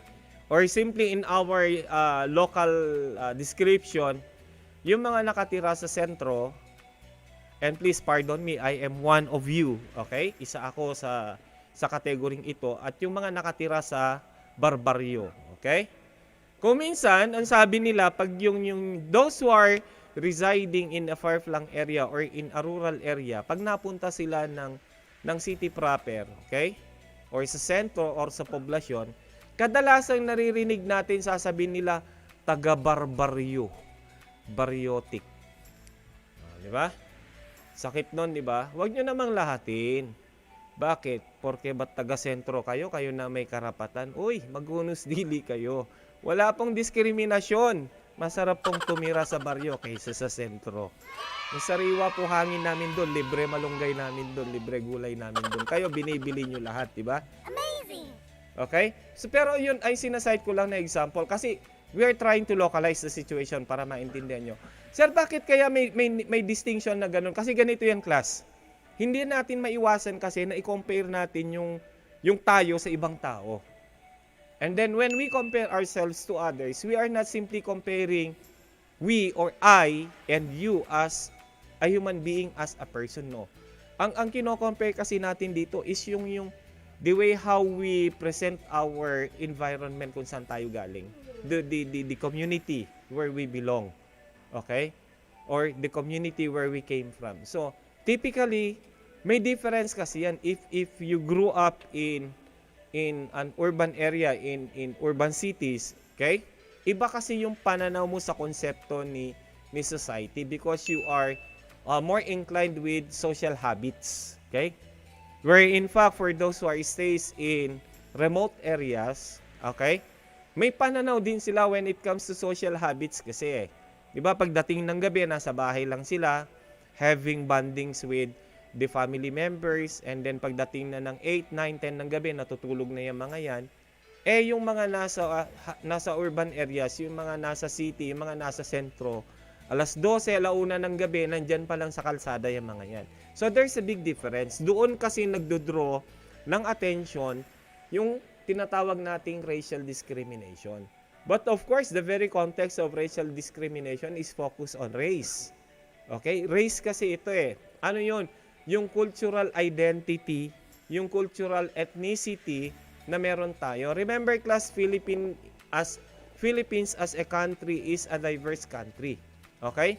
Multi-diversity kasi, multicultural diversity tayo. So may mga iba't iba tayong mga cultural beliefs, traditions, and practices. Okay? Pag sinabi mong ibanag, one day millionaire. Diba? Pag may pera yan, gastusin niya lahat ngayon, bukas. Wala na yan, nga. Diba? Pag sinabi mo namang Ilocano yan, nako, ang pinaka-immediate na description nila dyan, kuripot. 'Diba? Pero wag nating lahatin, be it an Ibanag or be it an Ilocano. These are just a cultural distinctions. But it's up to the person, okay? Nasa sa atin na 'yan. Kung i-embrace natin o hindi, kung ipa-practice natin o hindi. Okay? So, at the end of the day, the deciding factor ay tayo mismo sa sarili natin. Okay? But what is important is racial discrimination as one of the social issues and concerns, but needless to say, let us not put barriers in between. Okay? Regardless of our race, regardless of our ethnicity, regardless of our indifferences, okay?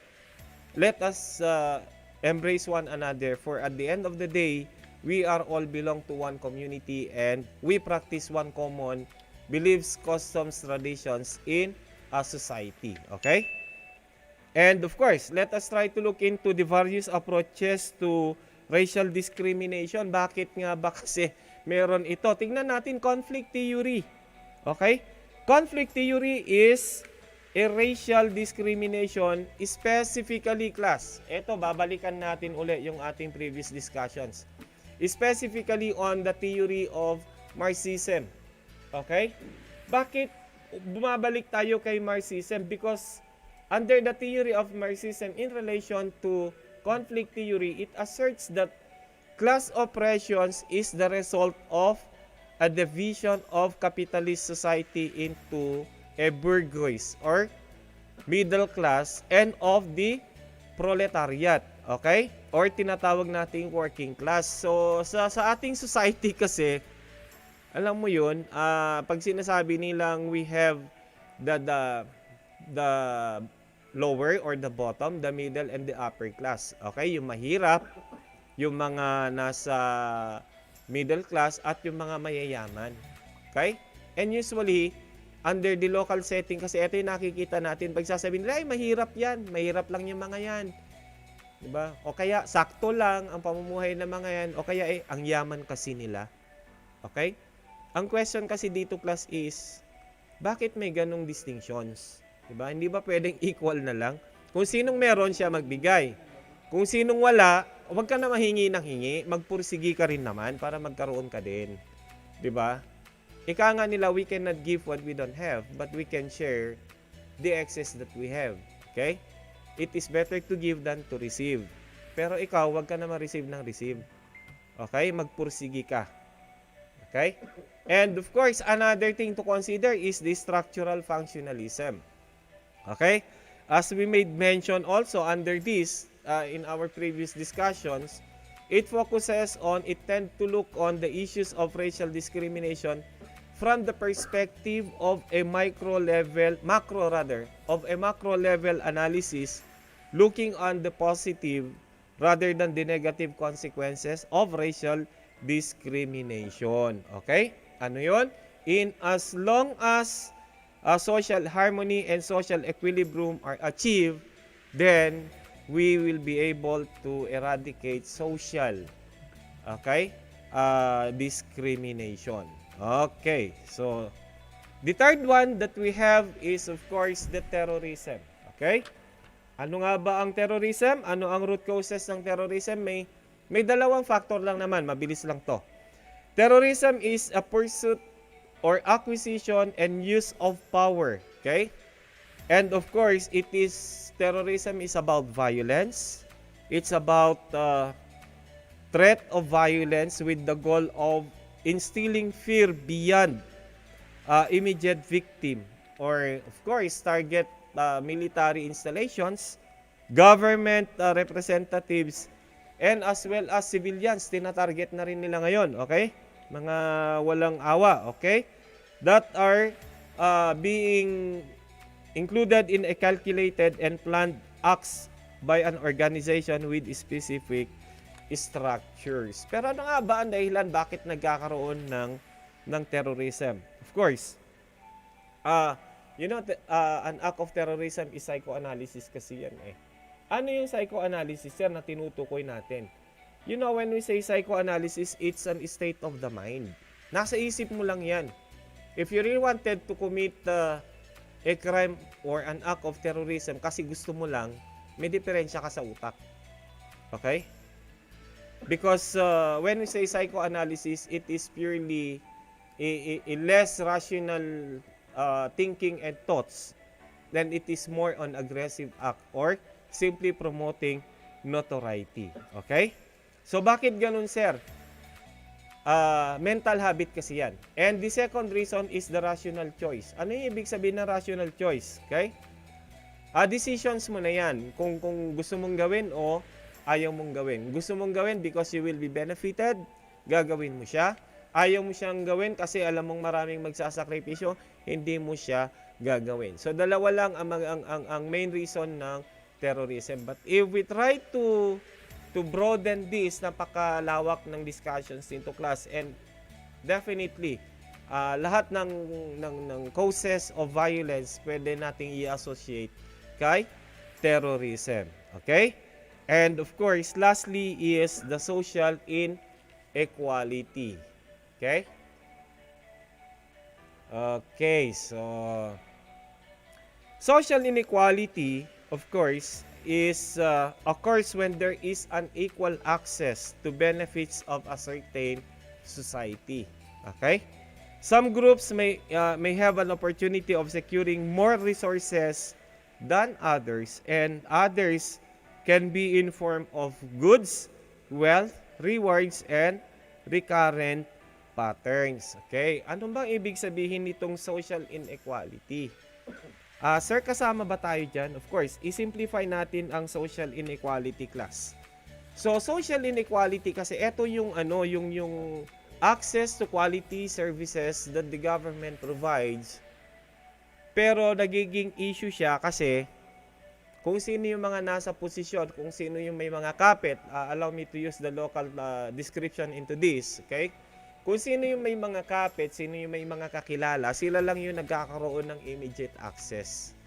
For those less fortunate one, okay, sila yung nagiging last na recipient ng mga social services na to. Doon nagkakaroon tayo ng social inequalities. Ika nga, kung may kakilala ka sa isang opisina o may kakilala ka na malaking tao, mabibigyan ka ng pagkakataon. Pero kung wala, okay, hirap ka. Or ito yung kadalasan kasi, ito unwritten rule kasi ito class, no? It's an unwritten rule but it is practically being observed and applied. Unwritten and unspoken rule ito. Ito yung whom you know and not what you know. Okay? Kung sino yung may kakilala ka dyan, kung sino yung kakilala mo, kung malakas man yan, sigurado may kalalagyan ka. Pero kung wala, tenga ka. So, ganun yun. Is it really an issue? Yes. Pinapractice ba yan sa ating bansa? Yes. Nakasaad ba yan sa libro? No. Meron bang ruling yan? Wala. Pero, ito ay ina-apply natin. This is social inequality. Okay? So, those are the key areas na pinag-usapan natin, class, under the practical use of social sciences in addressing social issues. Of course, first is we have the gender equality. Second is we have the, ano yung second? We have the racial discrimination. And of course, third, we have the terrorism. And the fourth is we have the social inequality. Okay, so may mga katanungan ba kayo, class? Any questions, clarifications, of course? Okay? Are you still with me? Pa-share naman kayo ng mga likes nyo dyan and hearts nyo dyan. Greetings naman na Merry Christmas dyan. Okay? Meron na akong 1,400,000 na viewers. Wow. Okay? Dami, no? Ito yung bibigyan ko ng Christmas gift. Itong 1,400,000 na to. May gift kayo sa akin. Kung ano man yon, malalaman nyo sa December 25. Okay, so any question? Clarification? So if none, okay? So once again, thank you for listening to our INHS SHS Champ Campus Radio. This is your teacher broadcaster, Sir Hub, saying, have a pleasant day ahead. Stay at home, stay safe, and have a good day to one and all.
INHS On Air Senior High School, 97 MHz FM. Redefining ideas and served through research innovations.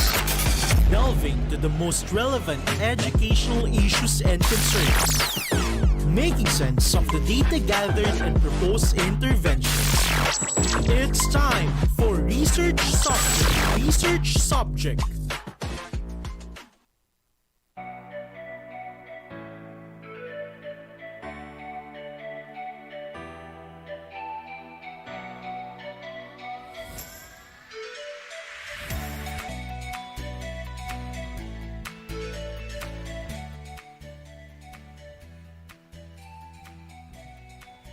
Alright, so welcome back to our INHS On Air Senior High School Campus Radio 97 MHz FM, and you are now tuning in to our practical research subject. Good morning, everyone. Good morning. Right now, we have 137,000 live viewers, and we have also our listeners from our radio transistors. Good morning, everyone. Good morning. So comment down on our live chat box your name, your section. Of course, syempre hindi mawawala dyan ang ating research hugot for the week. Key in your answers on our chat box, on our group chat, and later on we'll be reading it. So we will read some of the hugots from our students. And I'm sure talaga namang kaaliwan na naman natin yan, no? And syempre hindi rin mawawala yung ating hashtag UU. Yeah, so right now, key in your hugots on our chat box and on our live comment section. Good morning, grade 12 learners. Welcome to another informative and fruitful learning episode of School On Air on Practical Research 2. I am truly overwhelmed to share another learning experience with you only here at 97 Campus Radio 97 FM.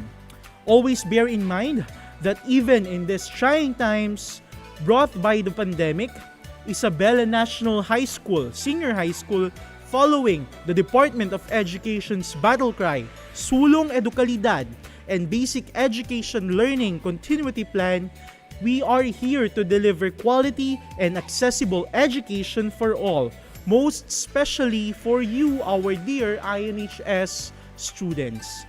Time check, it's already 10:06 in the morning. This is your teacher broadcaster for today, Teacher Broadcaster Christian Paul Argangan, saying, champion ka dito sa Campus Radio ng INHS 97 MHz FM. Alright, hello!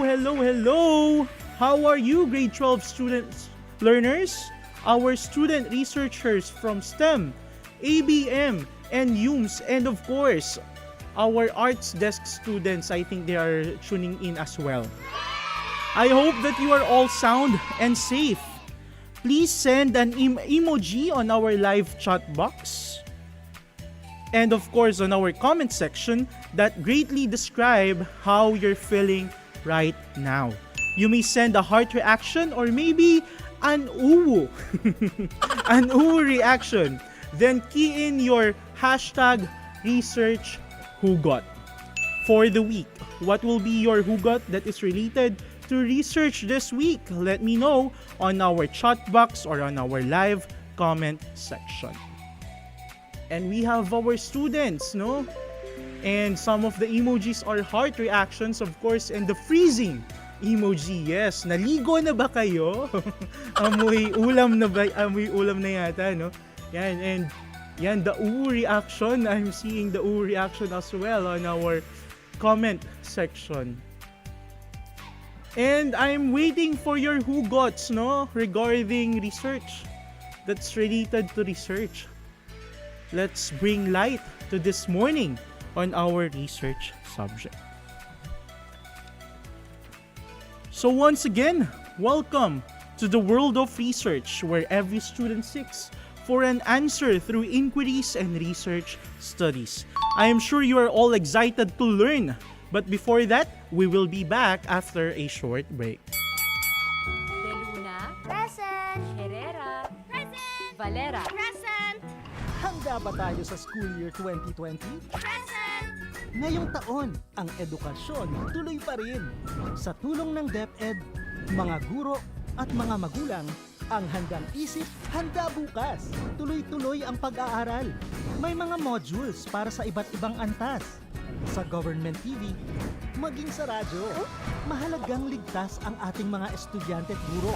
Kaya kahit nasa bahay, tuloy ang edukasyon. Kung tulong-tulong, may paraan, may aralan. Handang isip, handa bukas.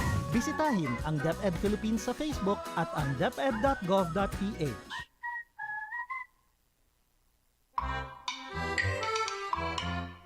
Jose, bakit di ka pa nakikinig? Oras na ng klase ninyo sa radyo ah. Hindi naman po ako nakikita ni teacher eh. Huwag magpabaya sa pag-aaral. Ang pagsisikap ay daan sa pag-unlad. Isang paalala mula sa DepEd Region 2 at ng himpilang ito.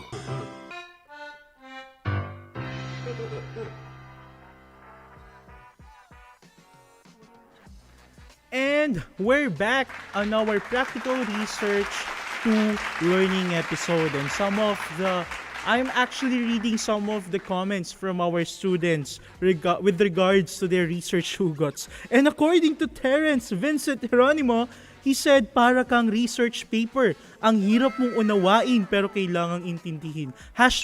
#uwu. Sana research title ka na lang tayo para may relationship. The relationship of, sabi naman niya ni Given Lasam. And sabi naman ni Adrian Salazar, buti pa ang research, mayroong significance. Ang hirap nang hindi ka pinahalagahan, no?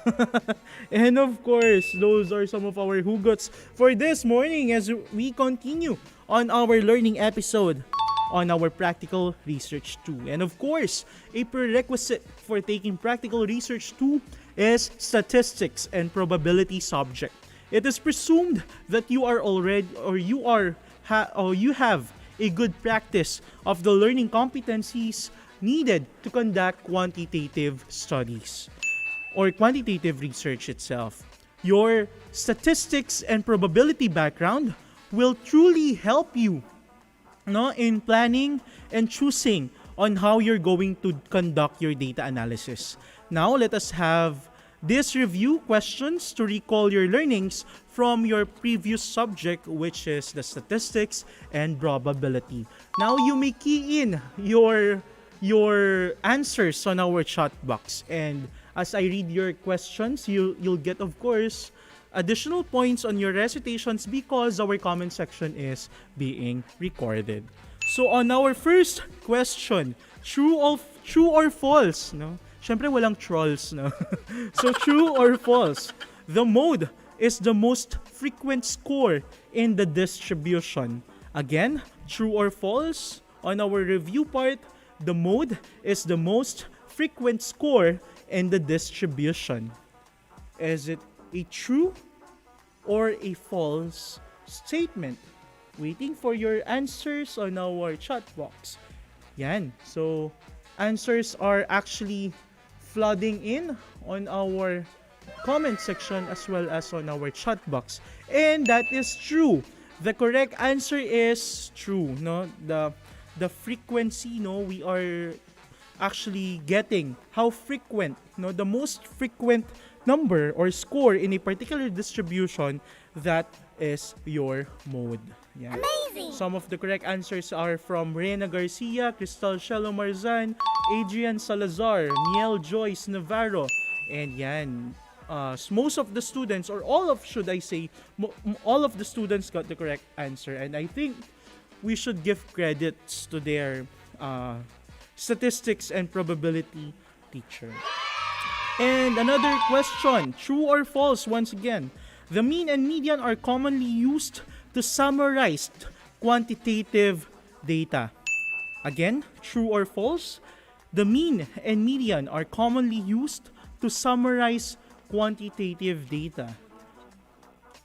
Alright, answers are flooding on our comment section as well as on our live chat box. And the correct answer is true. No, that's true because we are using first the mean followed by the median. No, the correct answer is true.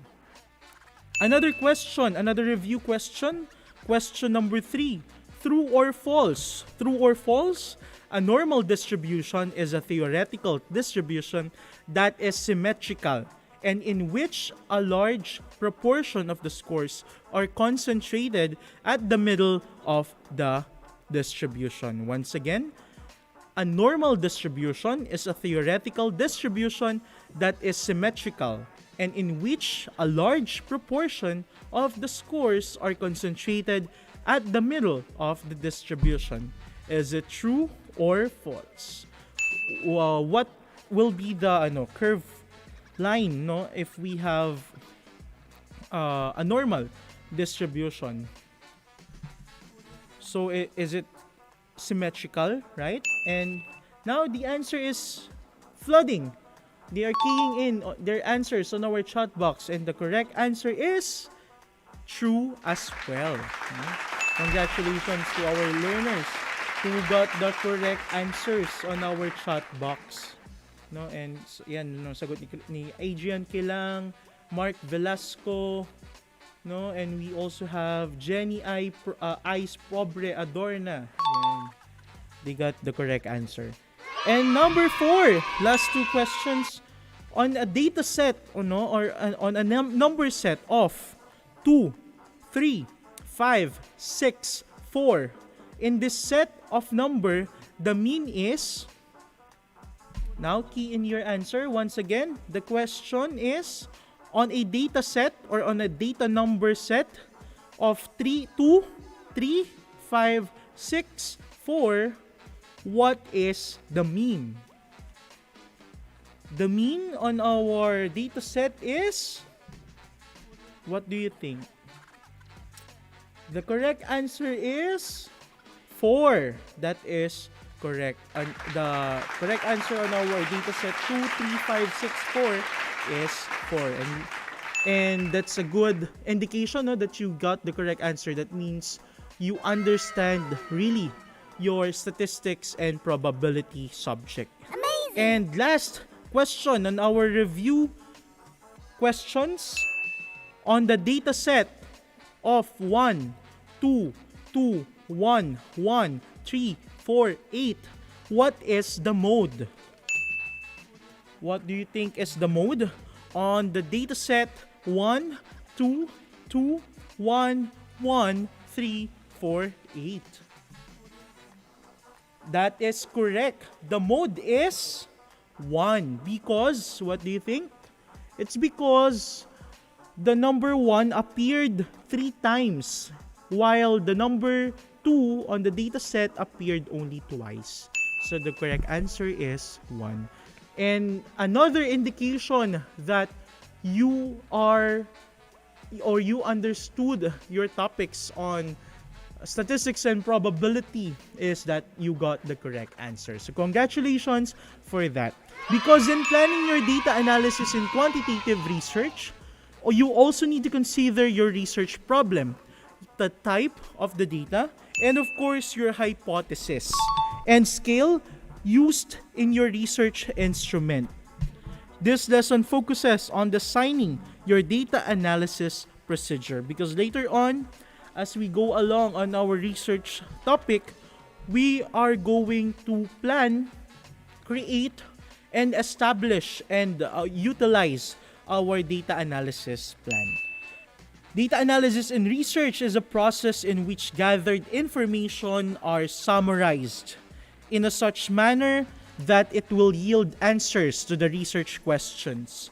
During quantitative data analysis, gathered information were break down and ordered into categories, in order to, of course, draw trends or patterns in a certain condition. In a quantitative research, the numerical data collected is not taken as a whole, right?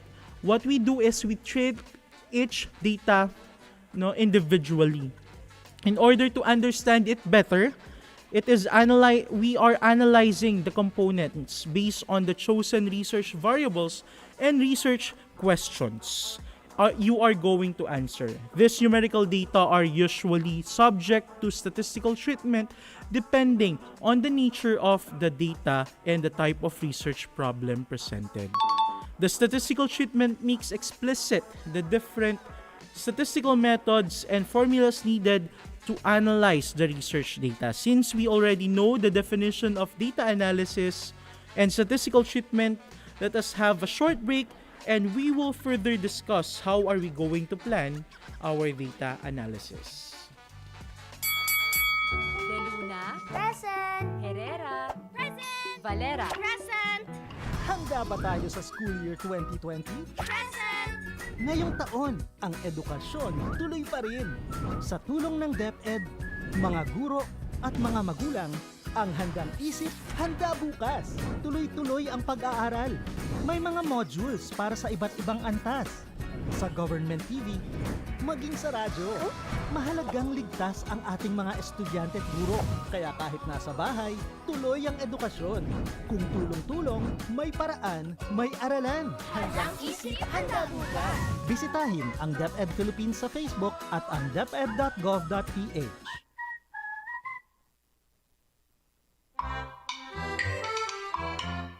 Jose, bakit di ka pa nakikinig? Oras na ng klase ninyo sa radyo ah. Hindi naman po ako nakikita ni teacher eh. Huwag magpabaya sa pag-aaral. Ang pagsisikap ay daan sa pag-unlad. Isang paalala mula sa DepEd Region 2 at ng himpilang ito. And we're back here at INHS On Air, Senior High School Champ, Campus Radio 97 MHz FM. And once again, this is your teacher broadcaster, Christian Paul Gangan, your radio teacher for practical research too. Before choosing what statistical test is appropriate for your research study, it is important to, of course, determine what statistical formation is applicable to your current study. In immersing yourself into planning your data analysis is, of course, you need to decide what basic descriptive statistical technique you are going to use, because we have lots of statistical treatments, and those statistical treatments are should be appropriately used on different problems or questions on our statement of the problems, or should we say on our objectives of our research study. Although this technique is or does not give us the degree of association or effect between variables, this will help us to code and simply tabulate our data. So we have the descriptive statistical technique, wherein it provides a summary of the ordered or sequenced data from your research sample. For example, we have the frequency distribution table, and with the frequency of the distribution table or frequency distribution table, or the FDT, we can now measure the central tendencies. And our most used means for or in finding the central tendencies are the mean, median, and mode. Syempre, I think that's already a basic. If you already taken statistics and probability in practical research 1. We are using the mean, median, mode as means to find the central tendencies on a particular data set. And the standard deviation are the sets of data from descriptive statistics. Then we also have the inferential statistics. After the descriptive statistical technique, we have the inferential statistics, wherein we are using this one when the research study focuses on finding predictions. If we are to find trends in a particular problem, or we are to draw a prediction out of a data set. Testing hypothesis, as we test our hypothesis, we are using inferential statistics as well. And finding interpretations, generalizations, and conclusions. Since statistical method is more complex and has more advanced mathematical computations, you can use computer softwares. That's one good thing in doing research. If you cannot really compute it manually, we can use or we can ask for help on our technology. Because of course, we should make use of our technology very wisely. No? Like we can use SPSS. No? SPSS, by the way, is a particular software wherein we are keying in all the data and we'll just click a particular mathematical or statistical treatment process, and then voila, yun na, we already have the answer. We can just copy and paste the table created by the SPSS. And for those students who doesn't have the SPSS, we can create naman a formula on our Excel, no? Because we can also use Excel, no, as means to treat statistical or to treat data from our research studies. You also have to identify types of statistical analysis of variables in your quantitative research. Of course, for us to totally do a correct statistical treatment on our data, first we must define our problem. And as we define our problem, that's the time that we are able to distinguish what particular or what is the most appropriate statistical treatment allowed to use on that particular data. A univariate analysis means analysis of one variable. No? When we say univariate, uni means one, variate, it will remind us the word variable. So only one variable. Analysis of two variables such as independent and dependent variables refers to bivariate. No? So we have bi as two and variate for variables. No? Those are our keywords.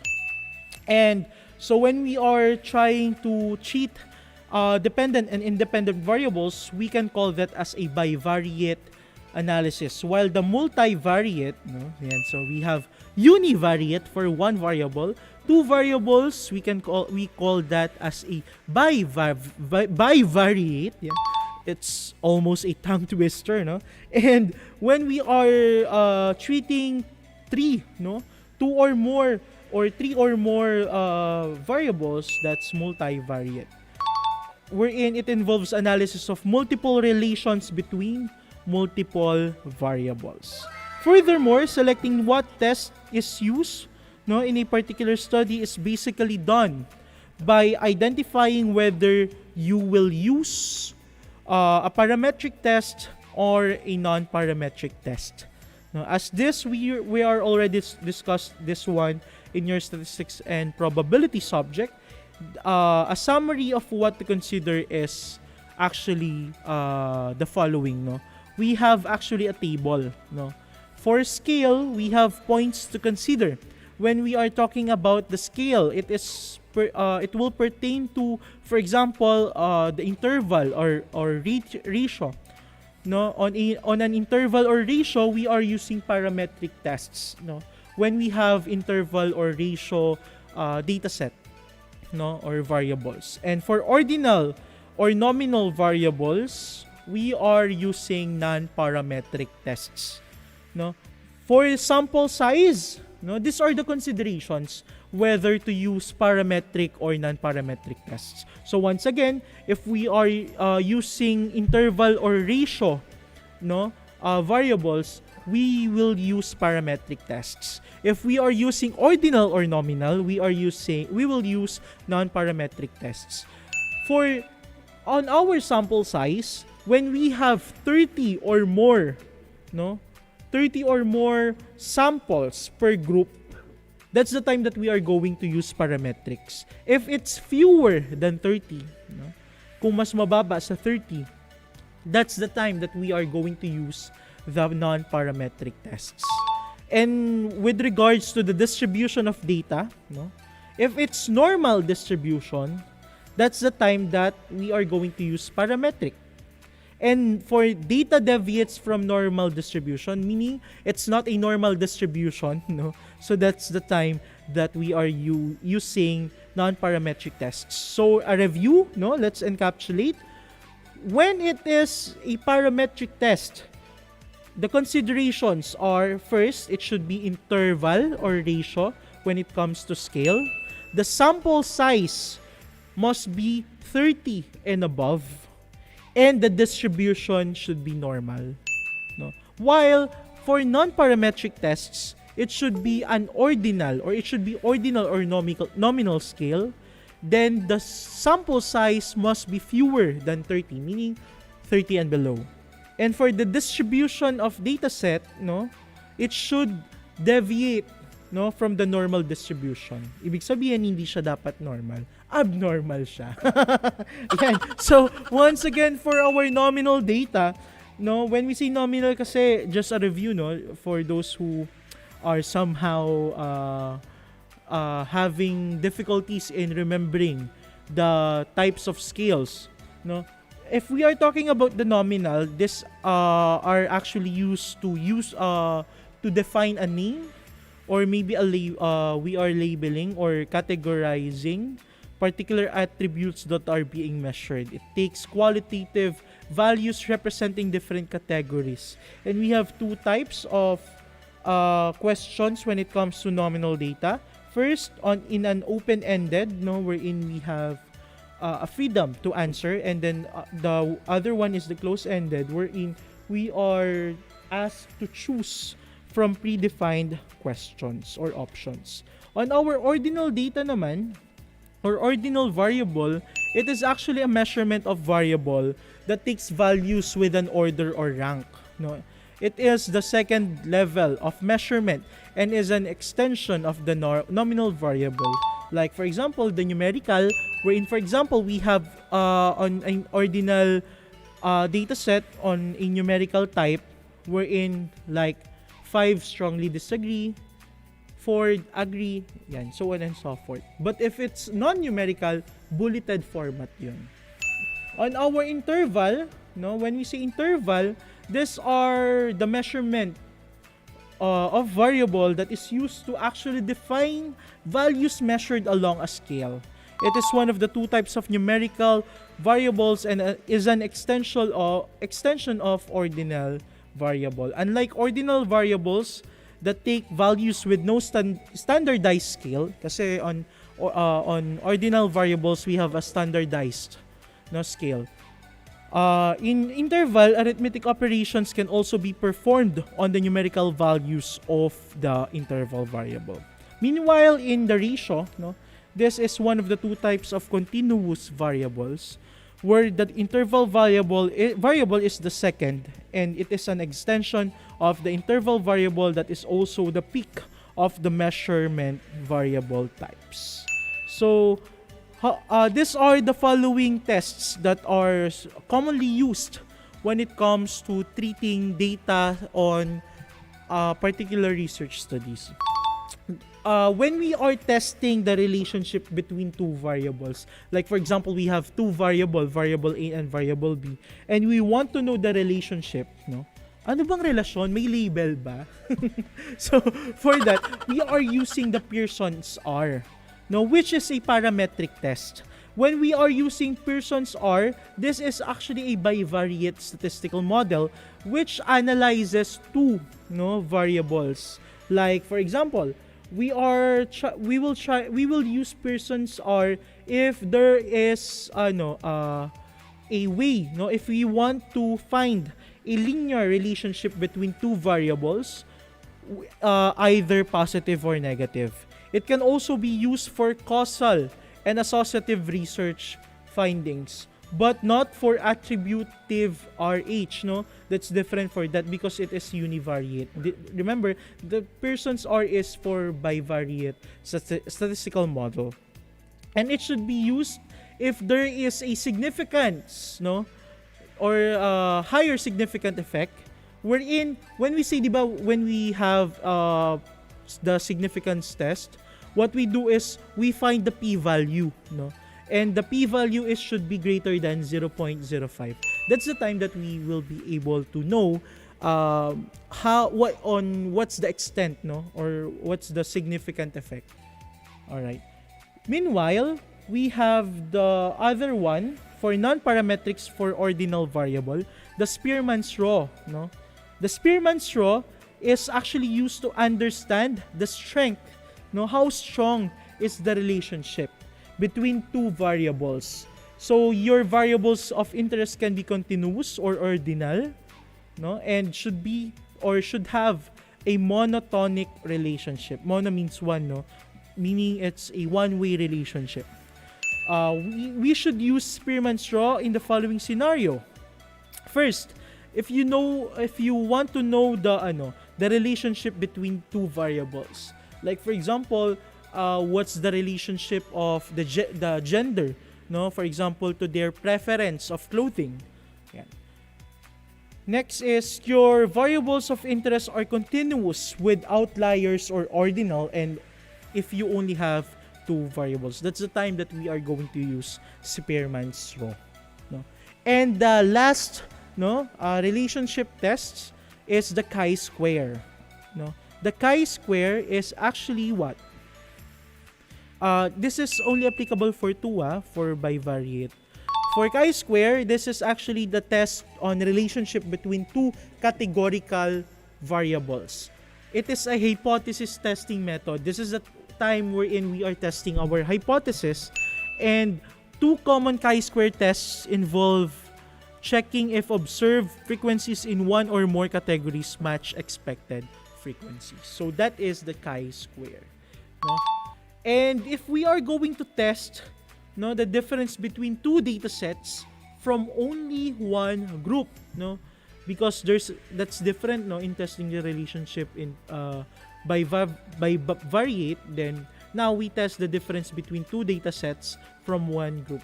The t-test for independent samples, or the t-test for dependent samples, which is considered as parametric, wherein the paired sample t-test, sometimes called the dependent sample t-test, is a statistical procedure used to actually determine whether if the mean or the mean difference between two sets of observations is 0.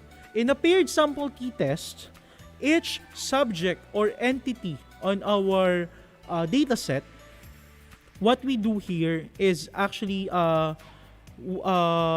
we measured twice, then resulting in pairs of observation.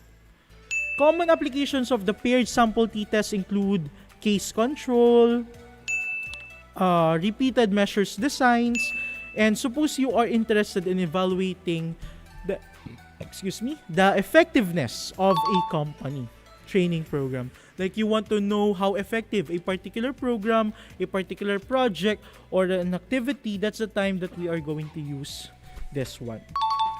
And then of course, one approach you might consider would be to measure the performance of a sample of employees before and after. Like for example, you want to conduct a particular should we say an intervention or a particular approach that's new to the system. That's the time that we can use this particular treatment, wherein we can use a pre and post test. If we have two data set that we can compare, that's the time that we can use this one. Like the pre and post test, that's one good example. Then we also have the two not so commonly used when it comes to testing the difference. The McNemar change test, which is applied for non-parametric for nominal and dichotomous variables. And then the other one is Wilcoxon signed rank test for non-parametric as well.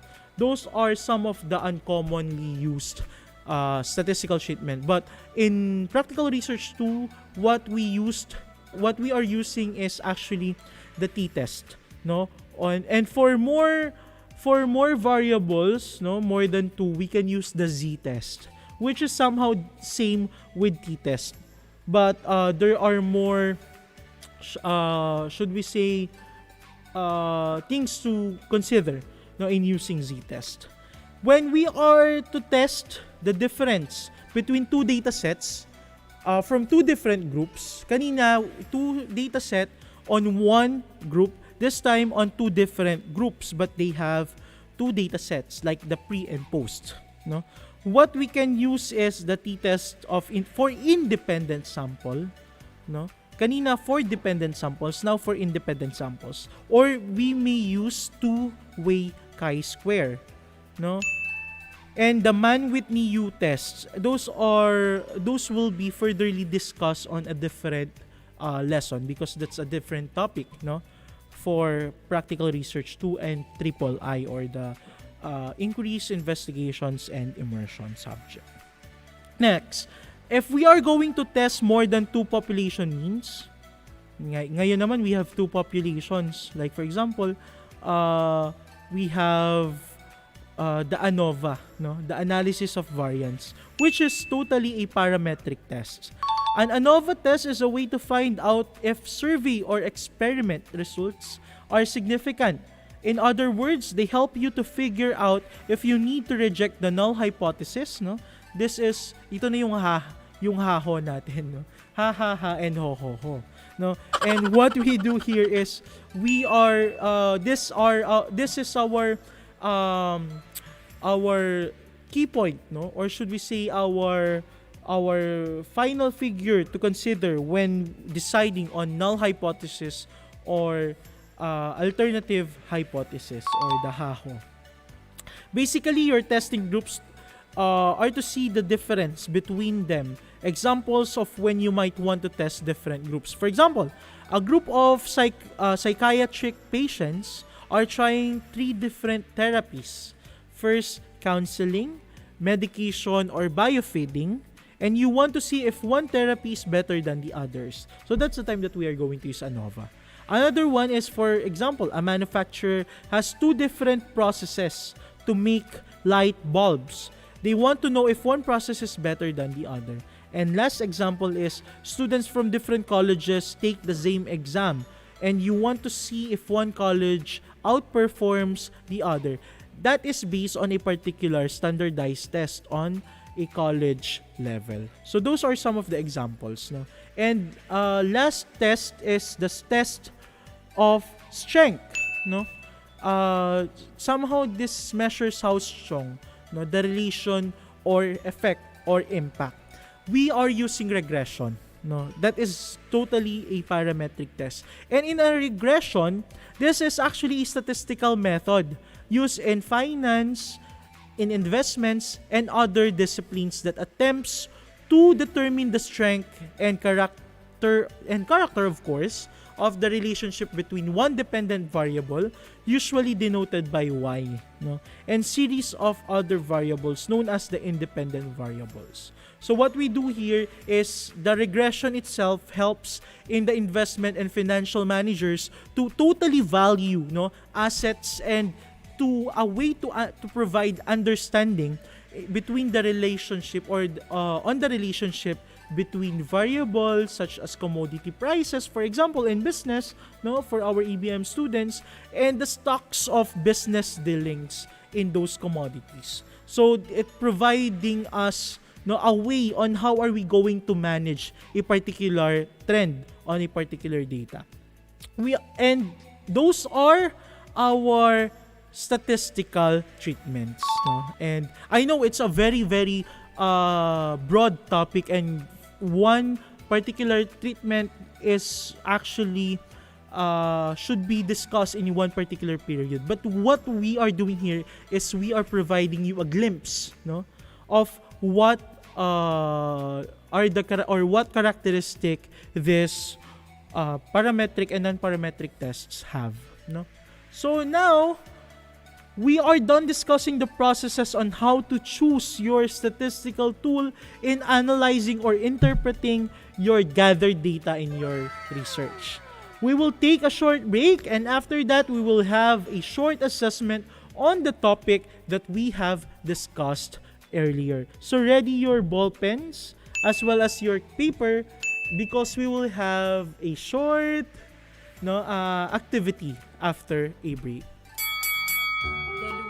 Present! Herrera, Present! Valera, Present! Handa ba tayo sa school year 2020? Present! Ngayong taon, ang edukasyon tuloy pa rin. Sa tulong ng DepEd, mga guro at mga magulang, ang handang isip, handa bukas. Tuloy-tuloy ang pag-aaral. May mga modules para sa iba't ibang antas. Sa Government TV, maging sa radyo. Mahalagang ligtas ang ating mga estudyante at guro. Kaya kahit nasa bahay, tuloy ang edukasyon. Kung tulong-tulong, may paraan, may aralan. Handang isip, handa bukas. Bisitahin ang DepEd Philippines sa Facebook at ang deped.gov.ph.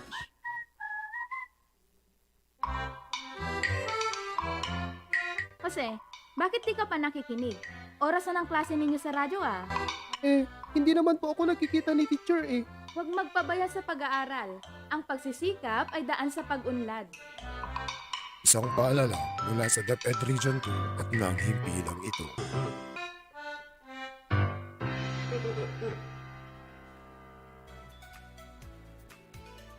Pwede naman.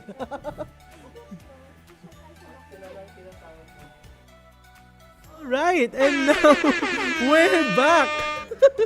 Ayan, so I hope that you are now ready on our short activity to assess what you have learned in this session. To start, students who are listening, or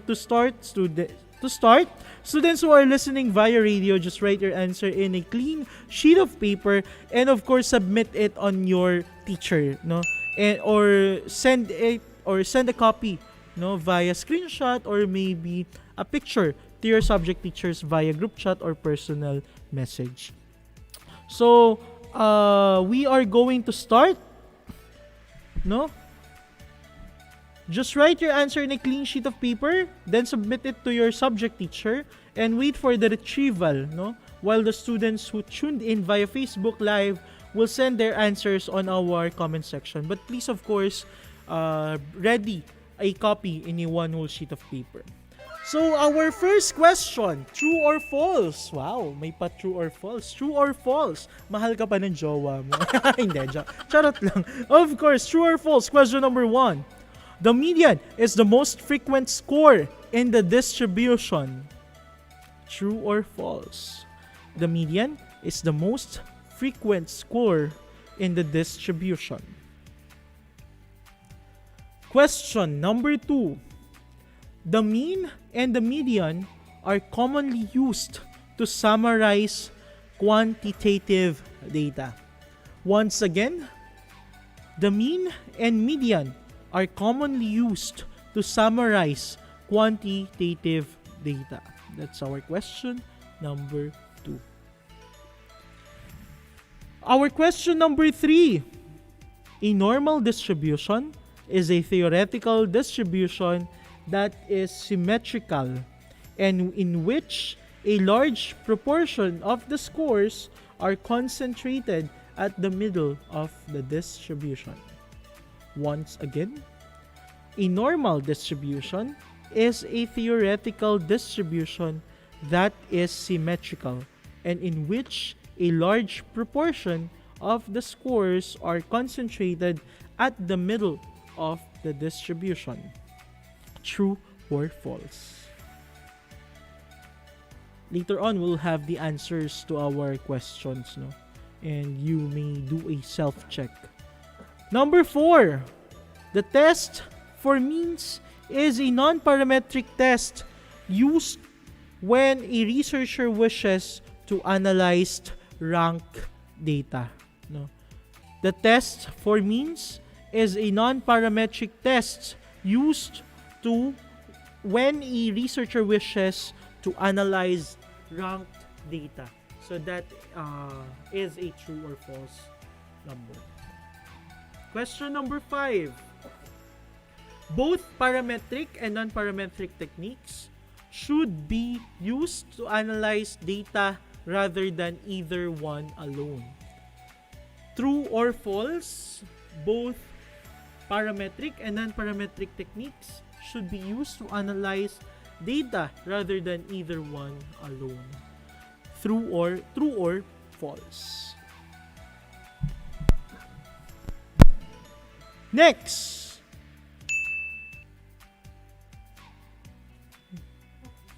Next is number 6. It is suggested that researchers use both parametric and non-parametric techniques to analyze data for the following reasons. 1. When the results are consistent, interpretation will be what? Will be strengthened. When the results are not consistent, one can discuss the possible reasons.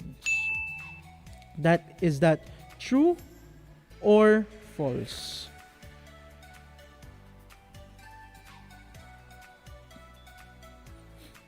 Number 7, the most common parametric technique for analyzing significance of categorical data is the test for R. Once again, the most common parametric technique for analyzing significance of categorical data is the t-test for R. True or false? Number 8, one parametric technique commonly used for testing statistical significance of quantitative data is the test for means. True or false? One parametric technique commonly used for testing statistical significance of quantitative data is the t-test for means. True or false?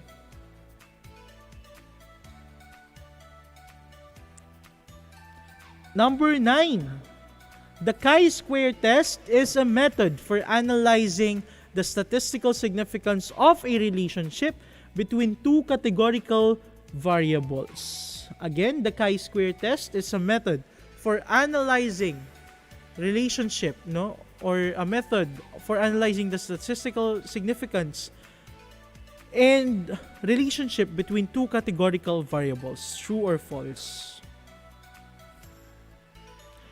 And last question, the Mann-Whitney U-test is a non-parametric method used when a researcher wants to compare two related samples, such as opposed to independent samples. The Mann-Whitney U-test is a non-parametric method used when a researcher wants to compare two related samples as opposed to independent sample.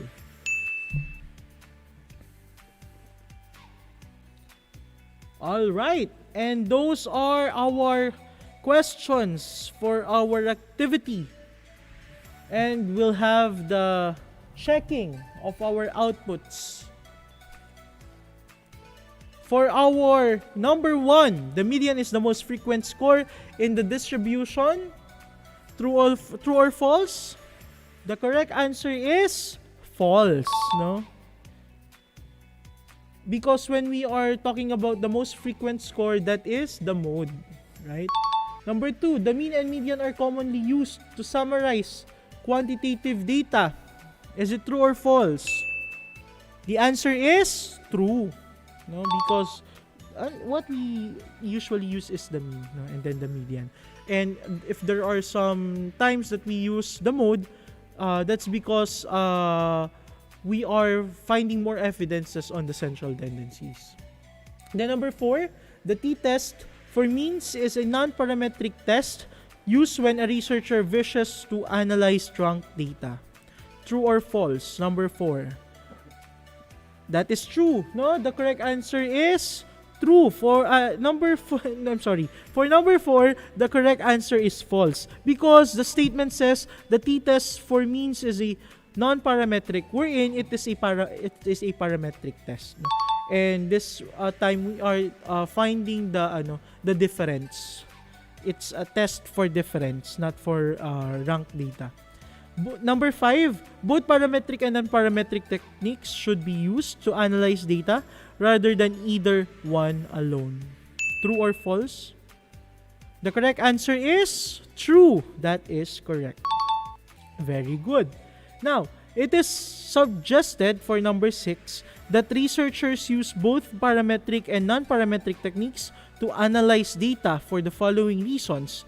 When the results are consistent, interpretation will be strengthened. When the results are not consistent, one can discuss the possible reasons. True or false? The correct answer is true. That is correct. Number 7, the most common parametric technique for analyzing significance of categorical data is the t-test for R. Is it true or false? What's the most common parametric technique for analyzing significance? Is it true or false?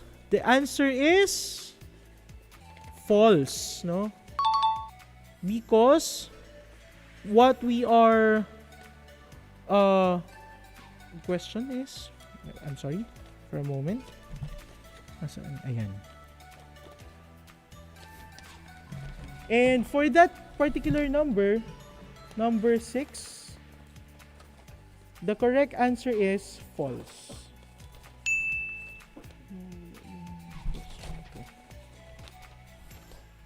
And now we go to number 7. The most common parametric technique for analyzing significance of categorical data is the t-test. For R, that's false, no? And number 8, one parametric technique commonly used for testing statistical significance for quantitative data is the t-test for means. Is it true or false? The correct answer is true. So check your answer sheets. Number 9, the chi-square test is a method for analyzing the statistical significance of a relationship between two categorical variables. True or false? The correct answer is true. No, and lastly, the Mann-Whitney U test is a non-parametric method used when researcher wants to compare two related samples. Is it true or false? The correct answer is false because the Mann-Whitney U test is a non-parametric for ordinal variable. Okay, and with that, no, capture a screenshot of your answer sheet, capture a screenshot of your answer paper or your answer sheet, and send it to me via personal message or to your subject teacher via personal message or via chat box. And thank you very much for participating, grade 12 students. Let's pause for a break, and afterwards we will have a short announcement. De Luna, Present. Herrera, Present. Valera, Present. Handa ba tayo sa school year 2020? Present. Ngayong taon, ang edukasyon tuloy pa rin. Sa tulong ng DepEd, mga guro at mga magulang, ang handang isip, handa bukas. Tuloy-tuloy ang pag-aaral. May mga modules para sa iba't ibang antas. Sa government TV, maging sa radyo. Mahalagang ligtas ang ating mga estudyante at guro. Kaya kahit nasa bahay, tuloy ang edukasyon. Kung tulong-tulong, may paraan, may aralan. Handang isip, handa bukas. Bisitahin ang DepEd Philippines sa Facebook at ang deped.gov.ph. Jose, bakit di ka pa nakikinig? Oras na ng klase ninyo sa radyo ah. Hindi naman po ako nakikita ni teacher eh. Huwag magpabaya sa pag-aaral. Ang pagsisikap ay daan sa pag-unlad. Isang paalala mula sa DepEd Region 2 at ng himpilang ito.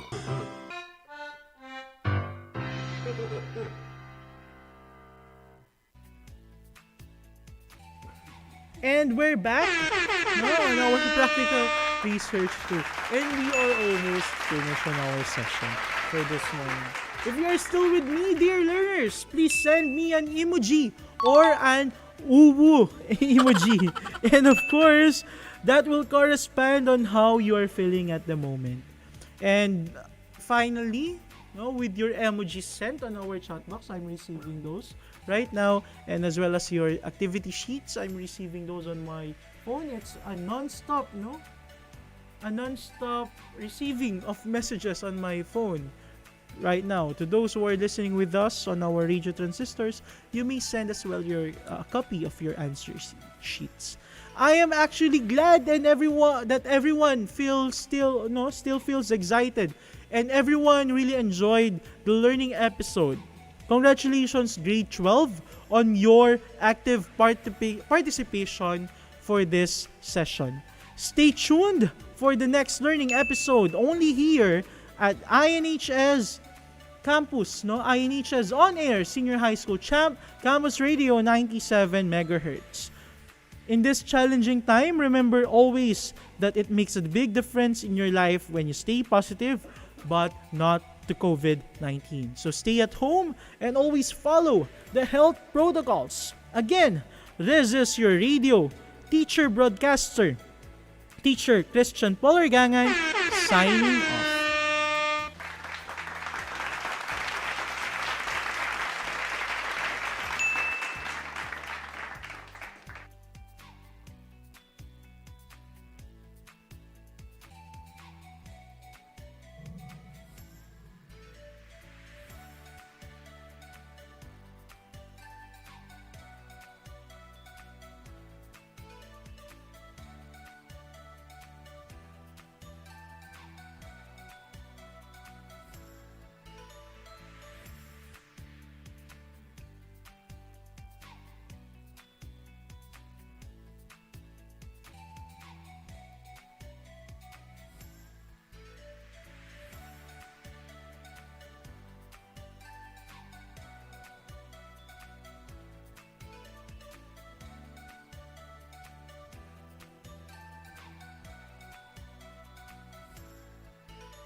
INHS On Air Senior High School.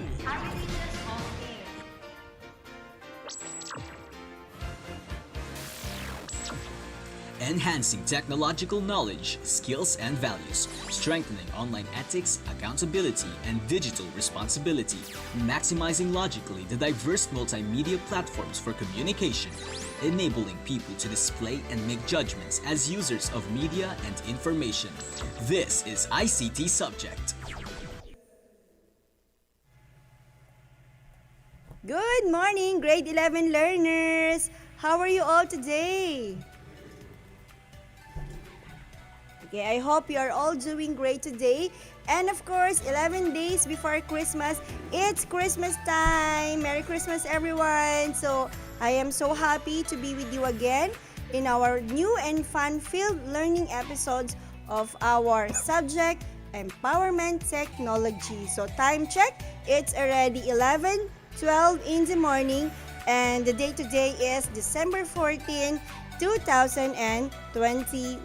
So, this will be also our last meeting for our class for this year 2021 kasi 11 days na lang before Christmas. So, are you excited for this Christmas? Yes, of course, okay? So, we would like also to take this opportunity to greet you all a Merry Christmas to all of you grade 11 learners who are listening right now. I hope that this coming holidays may give you and your family a time to bond and enjoy with full of love and happiness to feel the true spirit of Christmas. Okay, so today we are now live via Facebook and YouTube. Okay, turn also your radio transistor for INHS SHS Champ Campus Radio 97 MHz. This is your teacher on air for today's episode lesson, Teacher Sharon N. Please stay with me for the 60 minutes full of discussion. 60 minutes full of learning discussion. Alright, so we would like also to acknowledge the 2,218 viewers right now for Empowerment Technology. So please ask your classmates to tune in right now. And alright, 220 na tayo. Okay? So, before we're going to start with our lesson, please bring with you your ball pen, notebook, and learning activity sheet. Okay? Please bring with you or have with you your ball pen, notebook, and activity sheets. Make sure you are also in your comfortable seat right now so you can watch and hear the discussion clearly. So, you can take also your meal now because 1 hour from now, it's already lunchtime. No, I know you are all gutom na. Okay? You can also take your meal for lunch with you while listening to our discussion. And of course, do not forget to bring with you your water. Baka kasi, di natin malaman. Baka mamaya bigla tayo mabeluukan. Diba? So, bring with you your water beside you. So, please send heart emojis. Please send heart emojis to our comment box that signifies that you are ready to listen to our discussion. Okay, please send heart, type in the comment box signifying that you are listening and you are with me. Okay, please be with me in 60 minutes. Very good. Acknowledge natin si Glyza Caro Hilo. Okay, she sent already heart. And also with Persis Maduma, thank you very much. Please send heart for those who are tuning in, signifying that you are with me. Alright, so I will be right back after this short break.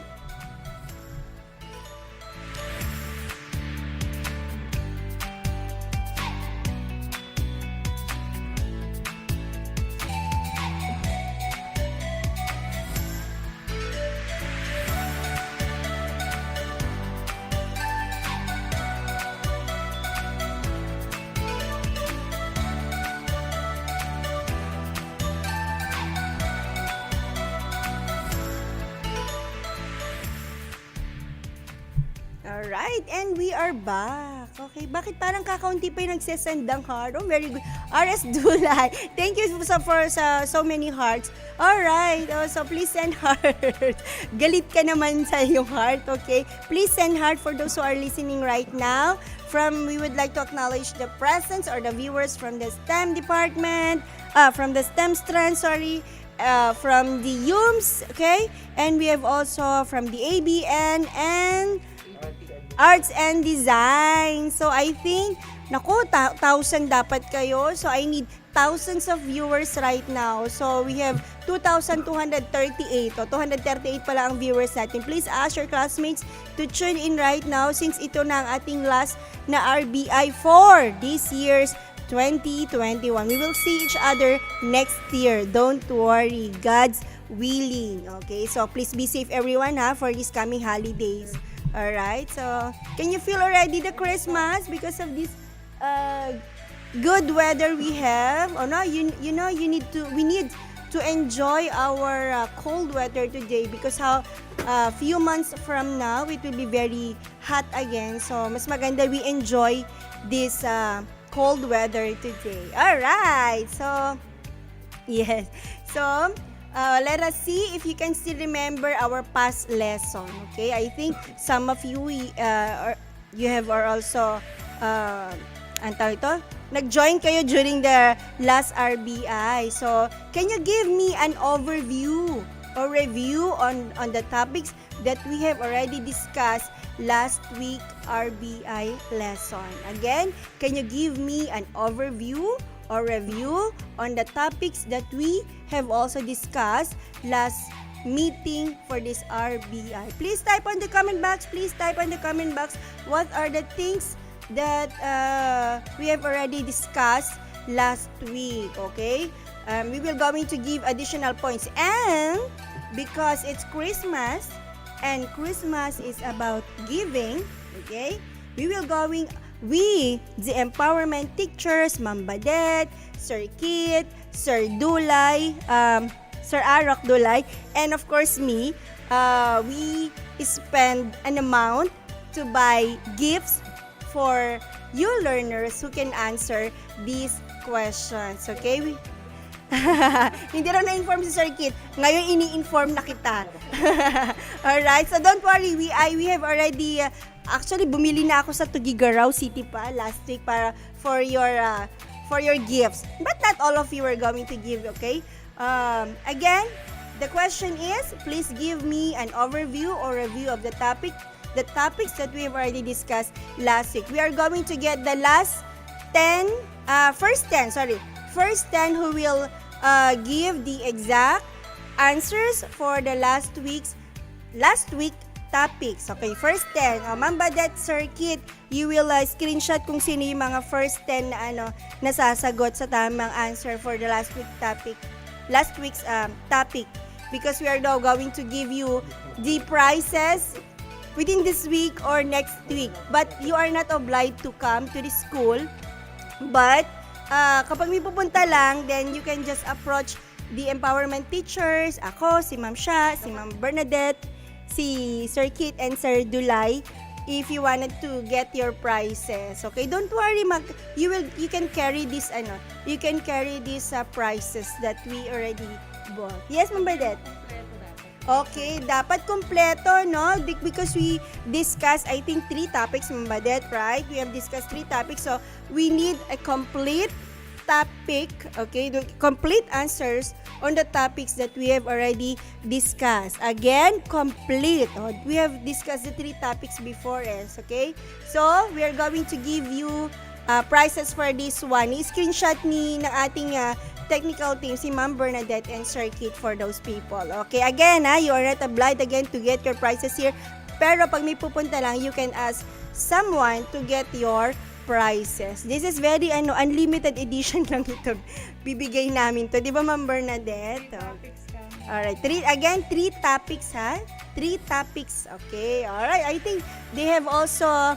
Okay, basahin naman natin from Johanna Oligario. The file, ito yung mas mahirap nang basahin. Mas maganda yung i-screenshot na lang yung first 10 para we will going to announce later on who are these first 10 who give the right answer.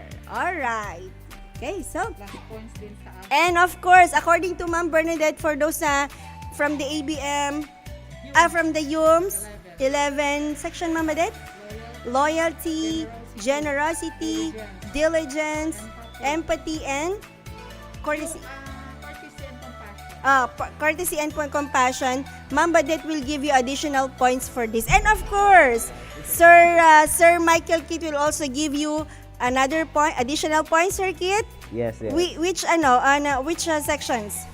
Accountancy, business management, integrity, and machining. Okay, take note of those. And I think lahat na lang to make it fair, no? From the empowerment technology teachers, we are very generous in giving the gifts and giving additional points. So we will going to give you additional points for your first quiz. Alright. So, hindi naman. We will going to give you additional points. Okay. Ano yan? Tandaan nyo yan. Alright. So, before... Very good, oh. Very good. Di mga sumasagot for the last meeting. Okay. We would like to acknowledge that 273, 74 viewers. Okay. Please tune in. Ask your classmates to tune in because this will be our last RBI for 2021, okay? For the year 2021. Okay, we will see each other next year na 2022. Ang bilis ng panahon. 11:20. Time check, it's 11:22 in the morning. Sabi ni Sir Kid, bilisan ko na raw.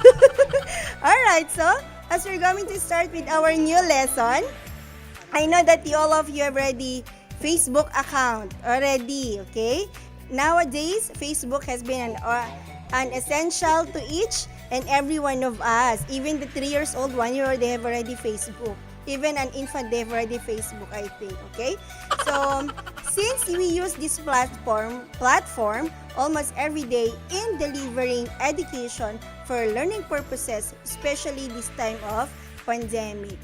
The question is, okay, what was the highest number of likes or views you have posted on your Facebook account or your Facebook page? The question is, what was, okay, the highest numbers of likes or account you have already posted on your Facebook page? Okay, you can also share your answer in your comment box. We were going to read it later on. Please share your answers in your comment box. I will be going to read it later on. I ask these questions for me also to know how you are sensitive or aware of the statistics data of your FB page. Okay, or the number of your like comments. Meaning to say, whenever you post something, are you aware or nagiging sensitive ka ba for the statistics of the statistic data of your FB page? Okay, nagiging curious ka ba? Alright. Wow, 500 likes. Okay, or 500 likes. Oh, which post? Oh, very good. Siguro pag patatal natin yung post, mahirap naman na. Okay, very good. 500 likes. Sumahod ka na ba? Pag may Facebook, I think million likes. Oh, the Facebook will give you, Mark Zuckerberg will give you money, I think. 500 and reactions. O, sahod na. It's like a YouTube. Okay? So, sorry. We got curious every time we posted on Facebook. In all our posts, sometimes, okay, sometimes we are just like the peacocks. Diba? The peacocks is one of the social media behavior because we wanted to see how many likes, how many reactions yung mga posted mo. Okay? So, we got curious every time we posted something on our Facebook page. How many likes, how many views, and comments we got from our post. So, all in all, the feedback matters, right? Of course, feedback matters. Agree or disagree? Agree. To those who agree, please send thumbs up to sa sinabi ko. Okay? Please send thumbs up for those who agree na sometimes in our Facebook page, okay, we are very curious in how many likes and views and comments because feedback matters. Tama ba ako? Of course, di ba? So, for today's lesson, we are now going to discuss about publishing and sustaining ICT project. Okay, I know you are now ready to start listening on our new lesson. Fasten now your seatbelt, and we are now ready to take off. Alright, so we would like to acknowledge the 280 viewers. Alright, 282 na. Yes, pataasin nyo pa yan. Okay, 282 viewers for the Empowerment Technology. Please ask your classmates to tune in and view our Facebook Live and YouTube Live. Okay, after your social, okay, very good for those who nagkaroon ng nag-PM ng nag-comment ng thumbs up. Okay, we have also Miss Escobar. Okay, parang sila lang. Oh, we have also Miss Mazo. O tatlo lang ata ang nag-agree. We have also Donato, Miss Donato. Oh, nag-agree to mga to that feedback is always matter to all of us. So, thumbs up dito ko, di ba? Kasi feedback, mas maganda yung you have those feedback, you can also learn for those feedback. Very good. Alright, so after your social campaign from the previous lessons, take the challenge, gather your needed materials and video, and ask yourselves what campaign materials or videos serve as your best. So take a look at other materials or videos and see if they are also effective. Are these campaign materials or videos being really that useful? Okay? If so, how does it affect your website? Have you ever wondered why website publish new content in a certain time or date? In the business world, companies would use site statistics to check how popular their website is and which day and time they get the most traffic. Okay, when we say traffic, kasi ang ibig sabihin ng traffic sa ICTS, this term used to describe all the data communication on a computer network. Tama ako, Sir Kit, no? Of course. Tama ka dyan, madam. Yes, tama. Alright, so meaning to say, okay, a content creator can see his or her website kapag ito ay most viewed siya, okay? Or marami nag-view doon sa website na yan. Kasi ang content creator ngayon, lalo na yung mga vloggers, no, nakikita doon sa statistics ng isang platform kung ito pa ay mabenta sa mga user. So, ikaw, hindi lang basta gumawa ka ng isang website or content just because you wanted. But you also need to consider that those people who wanted na kung talagang if this website is really very useful for those user, okay? So, when we say traffic, sabi niya ganun, which day and time they get most traffic. So, dun sa statistics na yon, for the Facebook statistic, they will also see kung ano yung mga, what you call this circuit, yung mga medyo hindi masyado mabenta or hindi masyado sinuportahan ng mga users yung post na yun. So, from the word traffic, di ba? Pag traffic, medyo mabagal ang flow, matumal ang flow, okay? This way, their new content could reach more people. For in today's lessons, we can learn about how ICT projects are published, promoted, monitored, updated, and maintained. Also, you can create reflexive piece or output using an ICT tool, platform, or application of choice of learning during the semester. Okay, where do you think you can upload your ICT project? So, do you have any idea for this one? For example, you have already conceptualized your concept paper, okay? And then, you're not just doing or conceptualizing the concept paper, but saan mo kaya siya i-upload? Okay? Do you have any idea? Saan mo kaya i-upload? Okay? Do you have any idea? Okay, if yes, please type on your comment box for your idea where you can upload your ICT project. Again, Ma'am Baded, because we are very, very generous for empowerment subject teachers, we are going to give 10, first 10 who can answer again. Oh, we have so many prizes for you. We are going to give you 10 prizes for this first 10 who can give the right answer. Very good, Miss. Oh, this one, Miss Macarilay, Google Classroom. Okay, Google Classroom. We can use. Again, paano mo i-promote? Okay, Edmodo. Oh, no. Parang medyo tayo nagkaka-confuse tayo ngayon, okay? I am talking about the platform. This is also a neat platform, okay?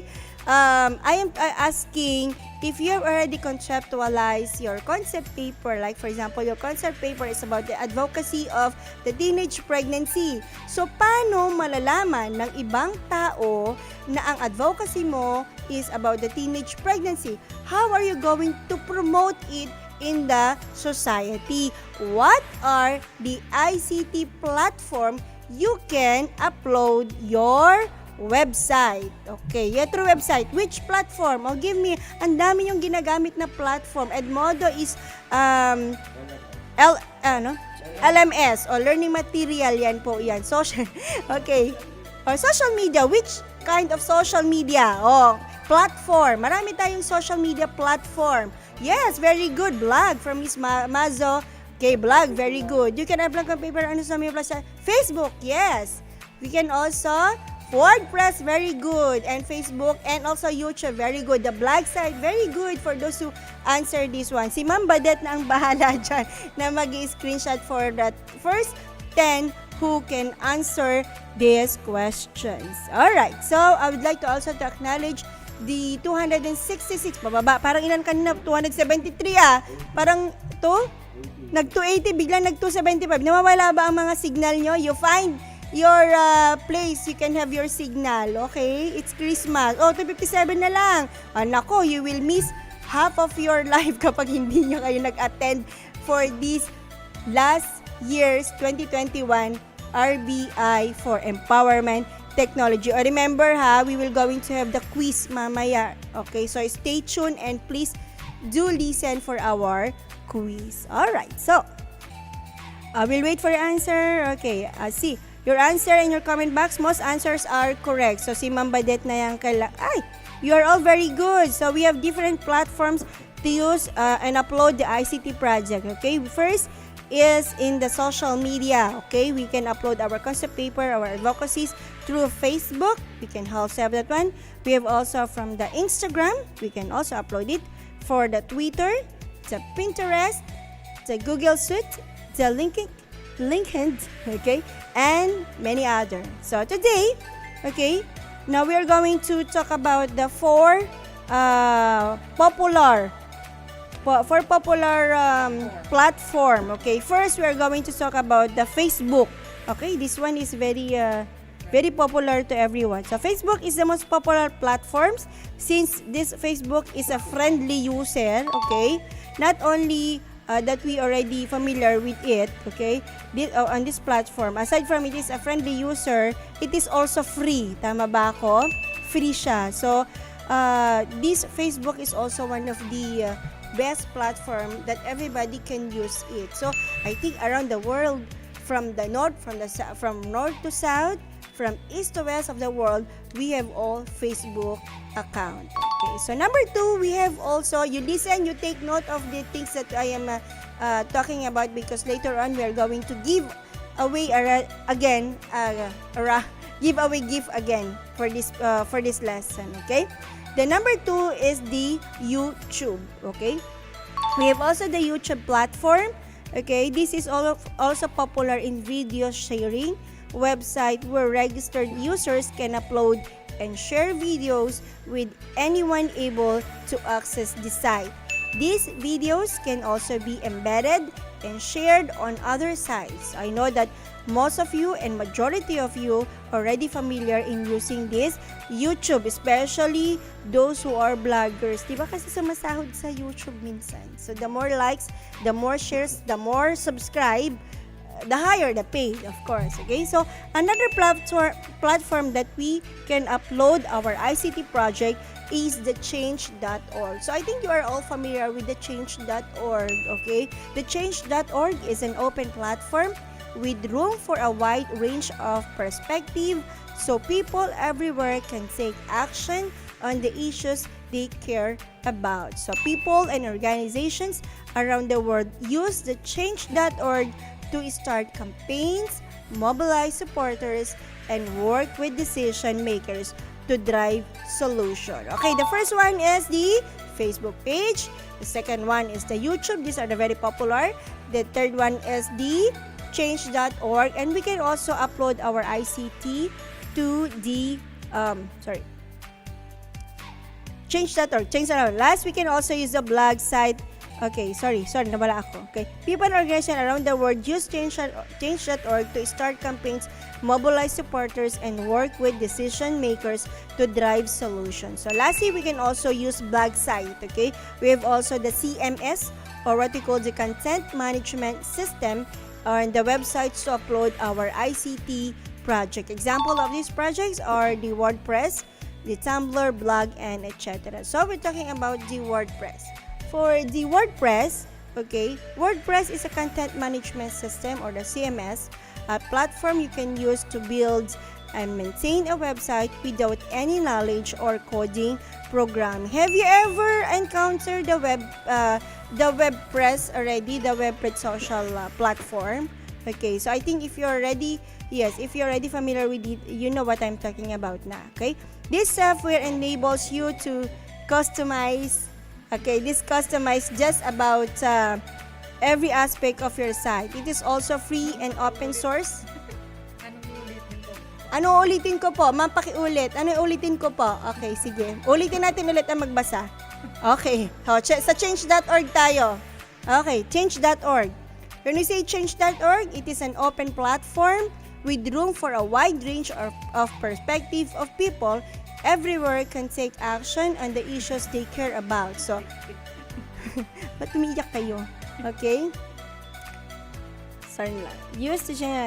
This change.org is to start the campaigns, mobilize supporters, and work with decision makers to drive solutions. So last, we can also use these blog sites, okay, the content management system, or the CMS, and website to upload our ICT project. So this ICT project, okay, the website, our examples are the WordPress, the Wix, the Tumblr, the blog, and any other. Okay, we'll talk about the WordPress. When we say WordPress, it is a content management system, a platform you can use to build and maintain a website without any knowledge of coding or programming. This is, I think, the drag and drop. Okay, yung Wix kasi drag and drop. When you say drag and drop, you can make your own website by dragging those themes and then drop it on the place where you wanted to place it within your web page. Okay, this software enables you to customize just about every aspect of your site. It is also free and open source content management system based on the PHP and SQL. Okay, when you say PHP, hindi po siya Philippines. Okay, when you say PHP in WordPress, this is the company, what we call the personal homepage. The personal homepage. Okay, in the WordPress kasi we have different department. Okay, we have the different department. I think we have the different department or different makers or different parts. Kumaga, pag gagawa ka ng website, may tagagawa ng design, may tagagawa ng script, may tagagawa ng website or the algorithms or yung coding nila. Okay? In WordPress, ang assigned sa scripting and language toward web developer is the PHP. When we say PHP, this is the company personal home page. Kaya sinabi niyang PHP, it's not Philippine, it's personal home page. I think this is a Danish-Canadian owner from who they are the founder of the PHP. Okay, when we have also the MySQL. So My is MY and then capital letter SQL. Okay. In the WordPress, we have also the MySQL.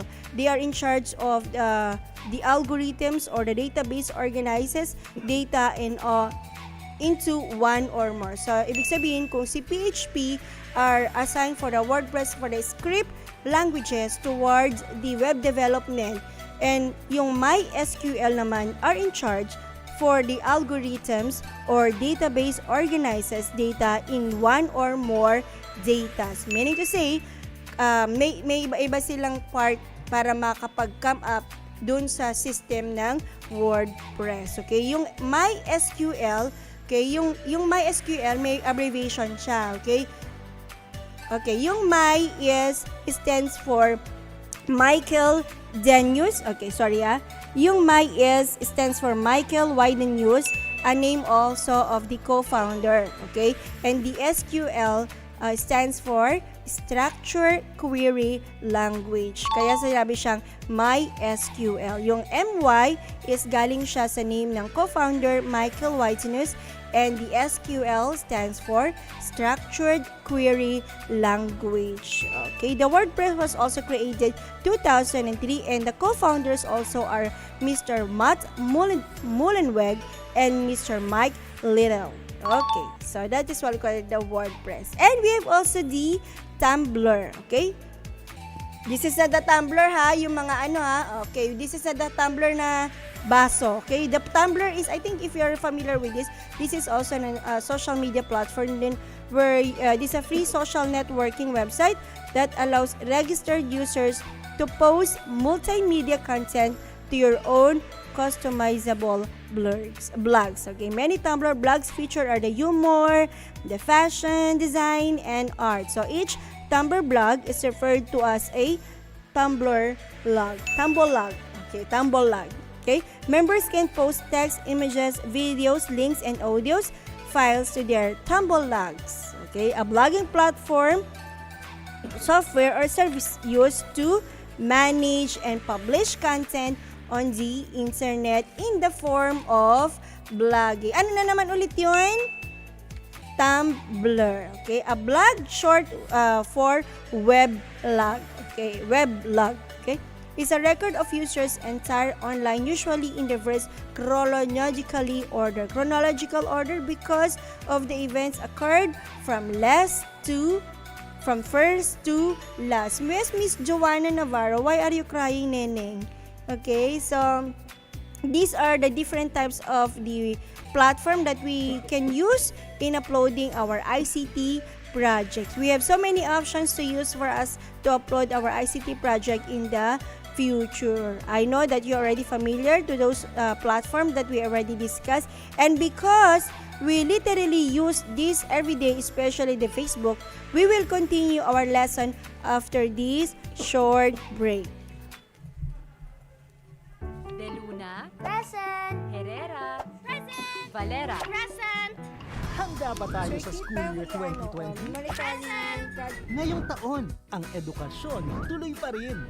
Sa tulong ng DepEd, mga guro at mga magulang, ang handang isip, handa bukas. Tuloy-tuloy ang pag-aaral.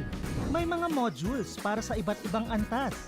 Sa government TV, maging sa radyo. Mahalagang ligtas ang ating mga estudyante at guro. Kaya kahit nasa bahay, tuloy ang edukasyon. Kung tulong-tulong, may paraan, may aralan. Handang isip, handa bukas. Bisitahin ang DepEd Philippines sa Facebook at ang deped.gov.ph.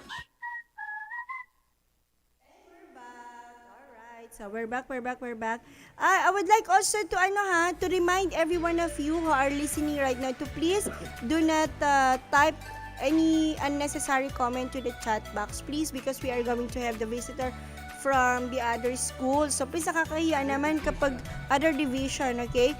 Nakakahiya naman if they were going to see some inappropriate words from our comment box. So please refrain chatting that inappropriate words.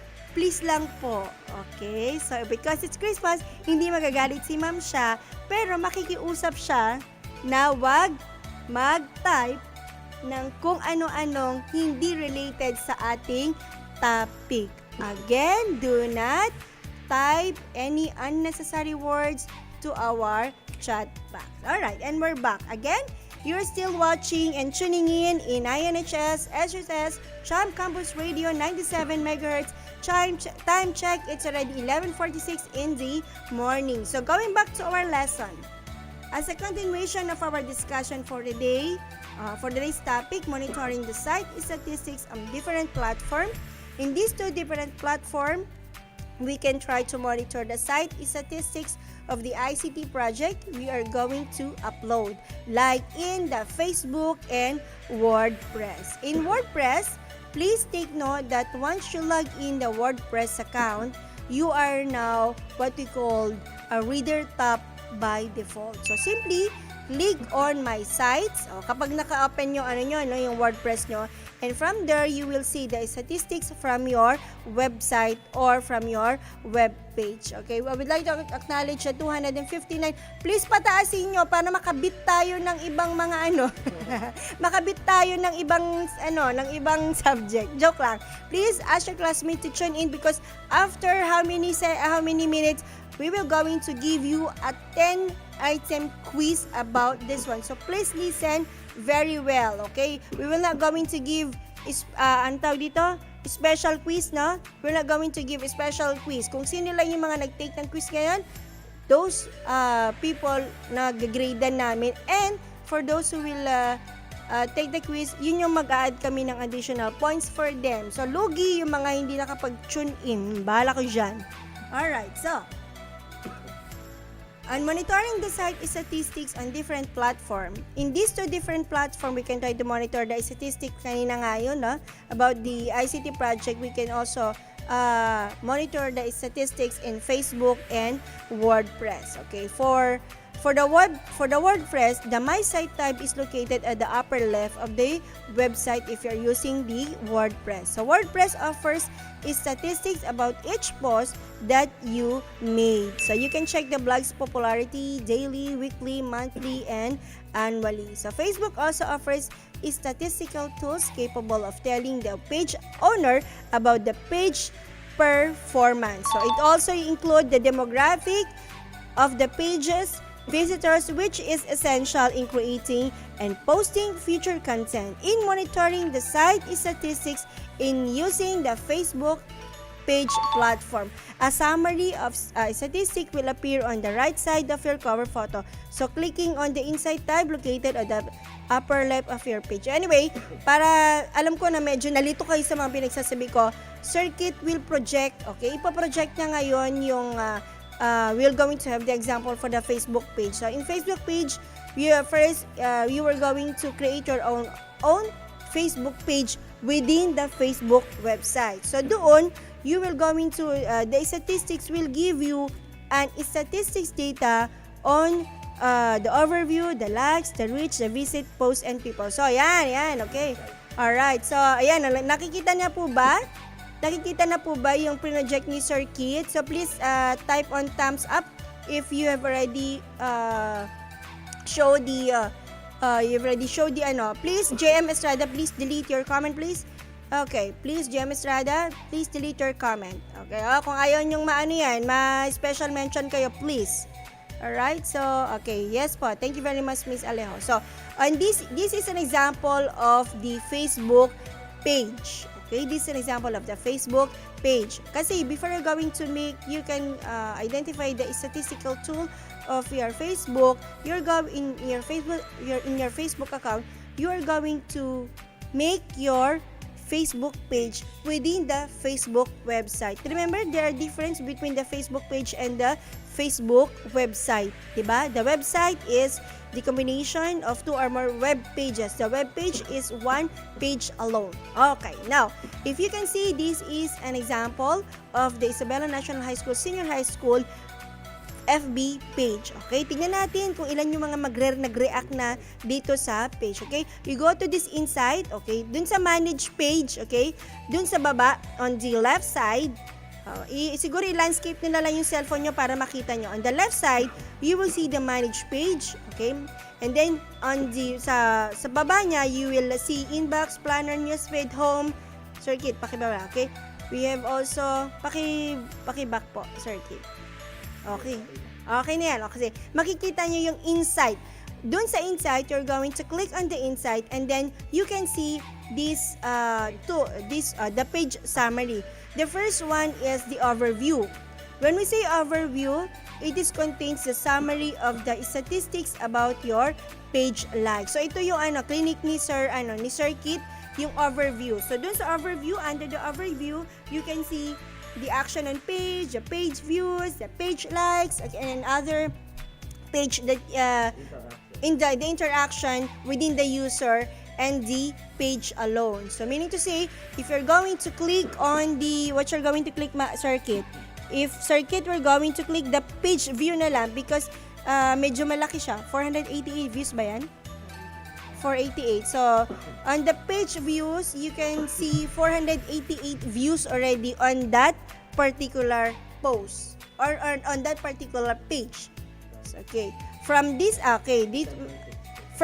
December 6 to December 12. Meaning to say, from the span of December 6 to December 12, you can see that this page views has 488. So this contains a summary of the statistics of the page. Okay, the page view. Okay, we have also the page like. Okay, this is from December 6 to December 12. Parang hindi ko makita, circuit. Okay. Alright, so makikita yung post reach. There are 4,635 post reach. Okay, when we say post reach, this contains the information about the number of people who was reached by your post. Meaning to say, these are the people who visited your page or your post. Or yung mga nag-comment, nag-likes, or nagbigay ng mga reactions on that particular page. Okay, and we have also the story reach. Okay, we have also like that, the recommendations. We have also the post engagement. When we say post engagement, the videos, the page followers. So makikita mo dyan. Nakikita po ba dyan pag kung sino mga yun? Hindi. Okay. Let me just remind you, no? Dito sa mga statistics na to, you will not going to see kung sino yung mga nag-visit sa website mo. But you can only see how many, yung percentage lang, and the figure of how many people who have visited on that page. Okay, we have also, the likes contains statistics about the trend about page likes, sorry. Reach contains information about the number of people who have reached by your post. Okay, when we say visits, contains the data of the number of times your page tabs, like the timeline, okay, are visited. Sa post naman, it contains data showing when, day and time your site visitors visit your site. So people, when we say people, circuit, can you see the people there? Yung people na tab? Do we have? We can see it. Hanapin namin. Sa people, makikita mo rin doon sa statistic data niya, contains the statistics about the audience, okay, about the audience demographic file. When we say demographic file, it includes the age, location, gender, language, and country. It also includes the demographic about the people you have reached and engaged with. Do we have people there, Sir Kit? Alright, for the people, yan, makikita mo na. As you can see, there are demographic. Pag sinabi nating demographic, hindi niya ipapakita yung name because that's very confidential. So, ipapakita niya lang kung how many men or women visited your page, what are the ages visited your page according to their account, what are yung location nila, okay, the language that they are using on your account, the countries, yung mga yun. Those are things, the demographic profile that that can reflect on that statistical data in Facebook page. Okay, so what is the importance of this one ba? Bakit kailangan nating makita yung statistical nito? Because hindi lang ba kasi karamihan tayo nito, no? Na we are not really just aware na sa ating page, magagawa lang tayo ng page. Kasi itong, if you're going to have this statistical data, dito rin kumikita yung mga content creators. Kasi dito nila makikita or masisiguro na yung dinesign nila, okay, na website ay talagang actively andun yung participation between the user and the website. So, lagi nilang binivisit. So, just imagine na yung web page mo is walang nagbivisit. Hindi siya kikita in the business. So, hindi siya hindi siya magiging popular. That's why some of the content creators pinapaganda nila yung kanilang webpage because they wanted to have a high income, it's a self-fulfilling kapag ito ay nagkakaroon tayo ng maraming mga viewers and feedback matters, di ba? Kaya nga, when we say feedback matters, it's all about how this website can give more feedback, more income, more matters to you. Self-fulfilling ang tawag doon. Okay? Now, if you have already understood our lesson, okay, again, what are the different platform that we use in uploading the ICT project? Ito lang nga yung diniscuss natin, okay? Again, if you have already understood the lesson, okay, what are the four popular ICT platform that we have already discussed? So, please type on the chat box because we are going to... Nakailan na tayo, Ma'am Det?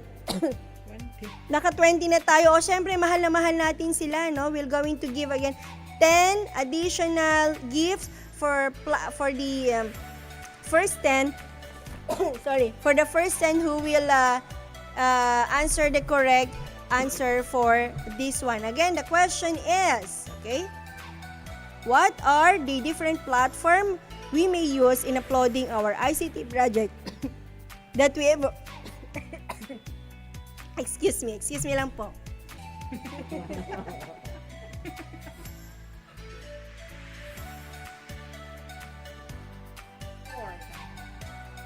Alright, sorry. For the 4. Okay, what are the 4 popular platform that we have already discussed a while ago? Alright, so please type on the chat and the Facebook box so we can also acknowledge you all later. And of course, for this first 10, we're going to give you another plus points and gifts.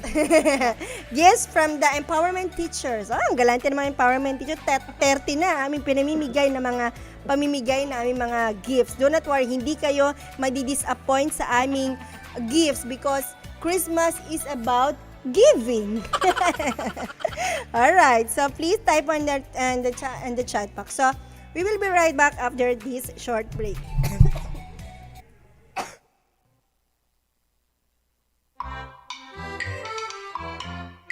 Jose, bakit di ka pa nakikinig?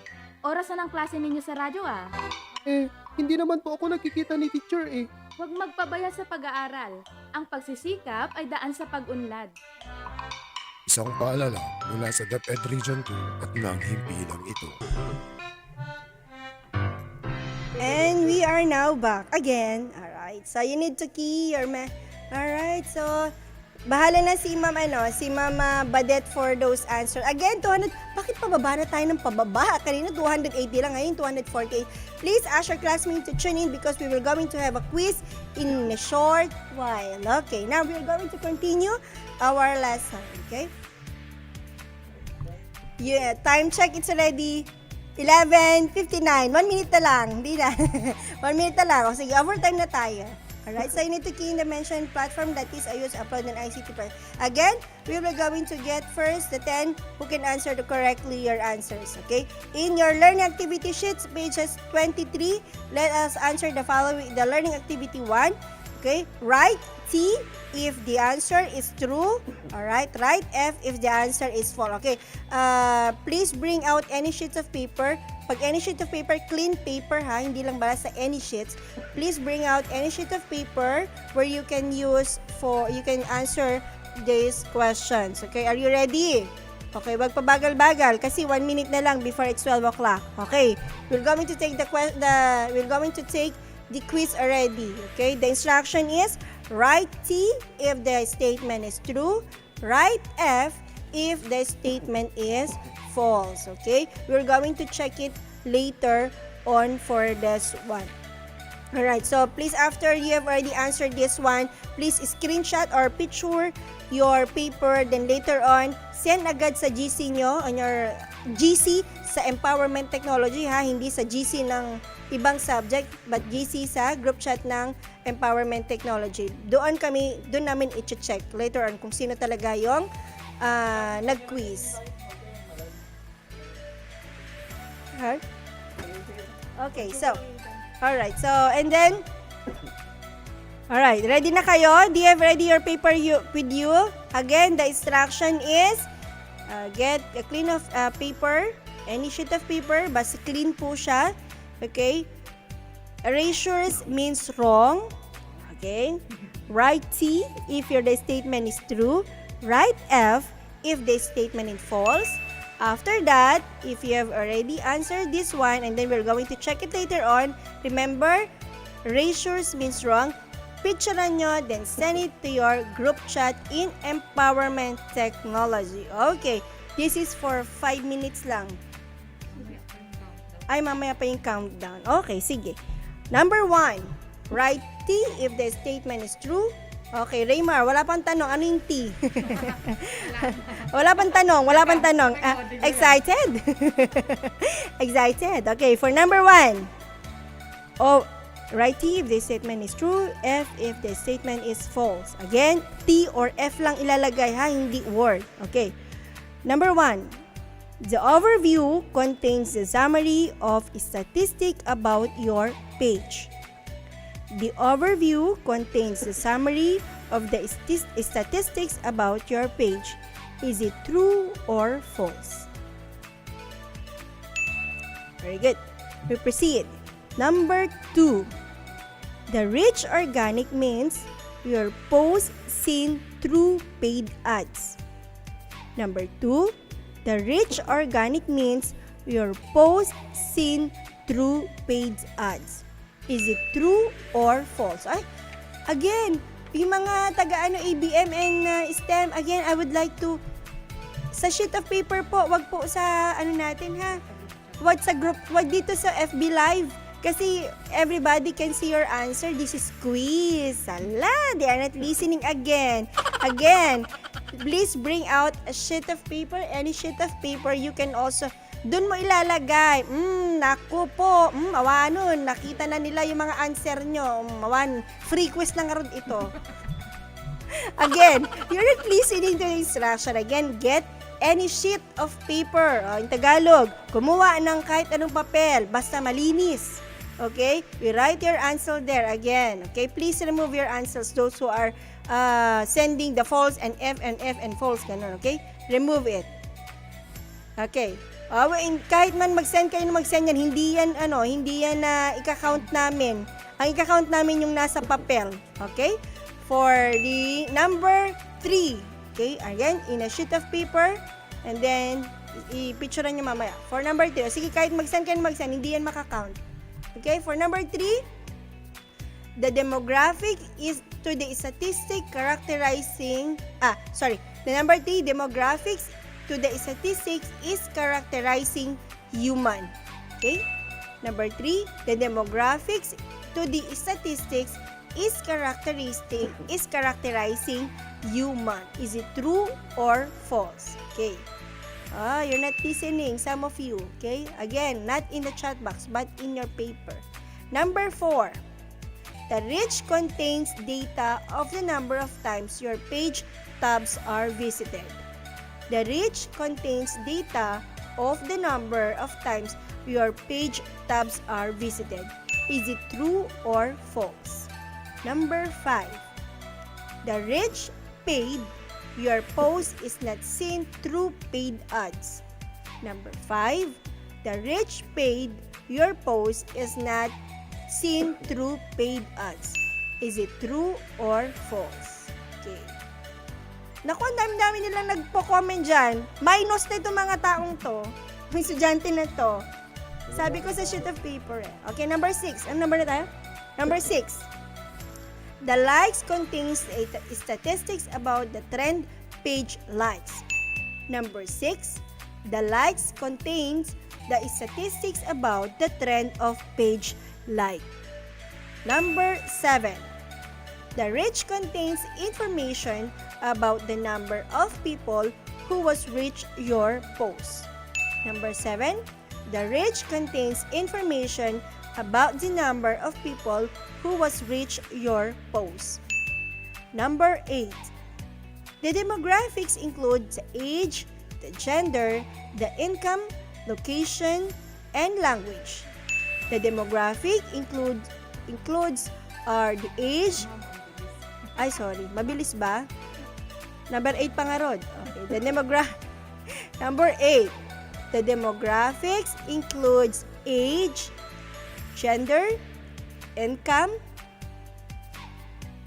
location, and language. Number 9.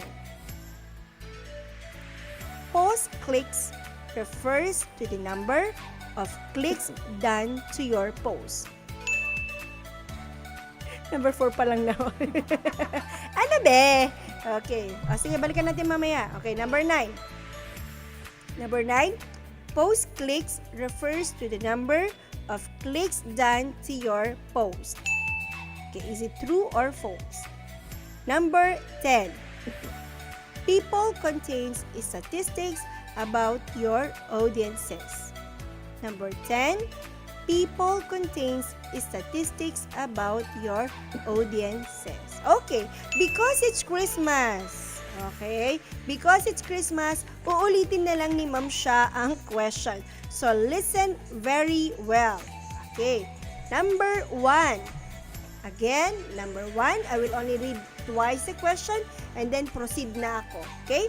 Number 1, the overview contains a summary of statistics about your page. Number 1, the overview contains the summary of statistics about your page. Number 2, rich organic means your post seen through paid ads. Number 2, rich organic means your post seen through paid ads.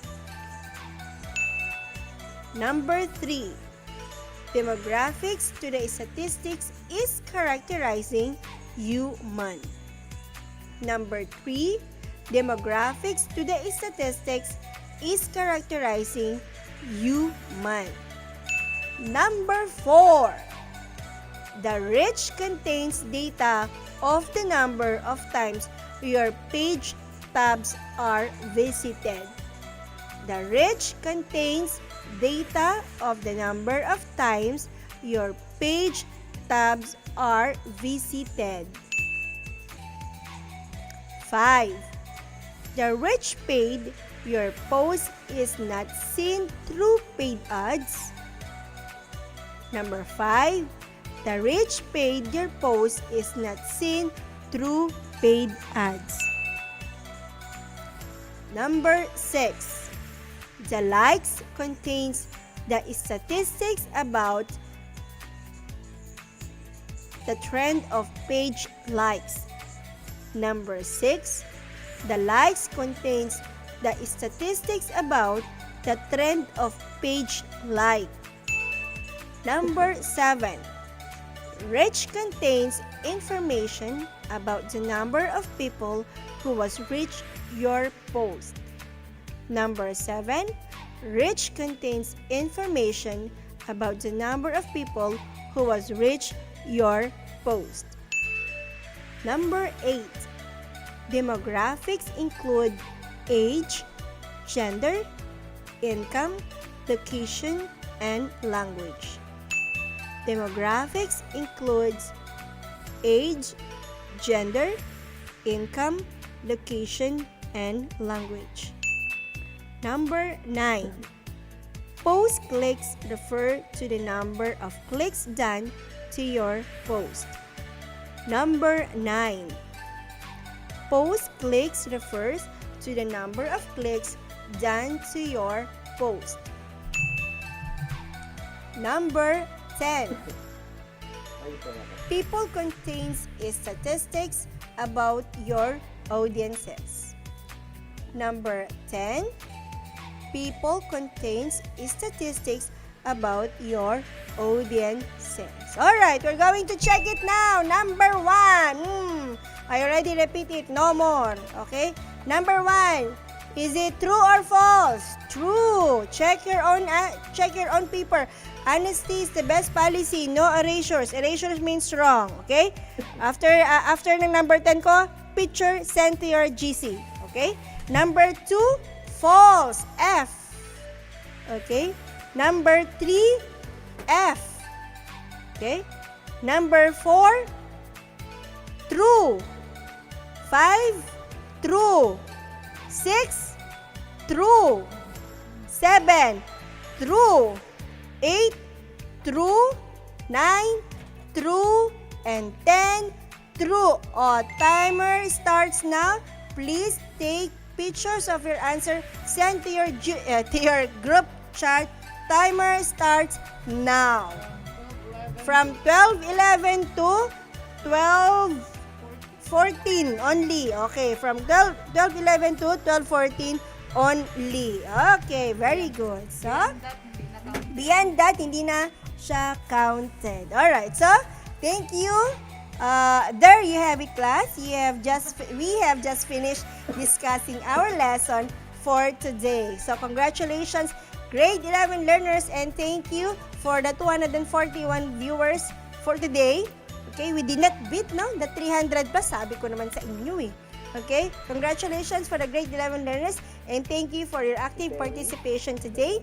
For updates and announcement, please check frequently your class group chat. Thank you for staying with us, and see you next year on our next learning episode for our subject Empowerment Technology. Okay? Only here in Isabela National High School, Senior High School, Champ Campus Radio 97 MHz. Remember, sabi ni Bonnie Blair, okay? Winning doesn't always mean being first.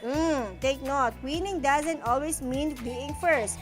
Winning means you're doing better than you've done before. Okay? From the ICT family, Merry Christmas and have a bountiful New Year ahead of us. Merry Christmas and have a Christmas break together with your families and loved one, dear learners. Goodbye and goodbye everyone. Stay safe and always follow the IATF protocols kasi nandyan pa rin si coronavirus. So, thank you very much and Merry Christmas everyone! Goodbye! See you next year!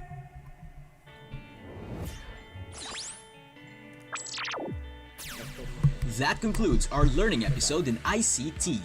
Enhanced technological knowledge, skills, and values. Strengthened online ethics, accountability, and sense of responsibility. Maximize logically the diverse multimedia platforms for communication. Enabled people to display and make judgments as users of media and information. See you in the next learning episode of ICT.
Audio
Isabella National High School, Senior High School, the place we call home.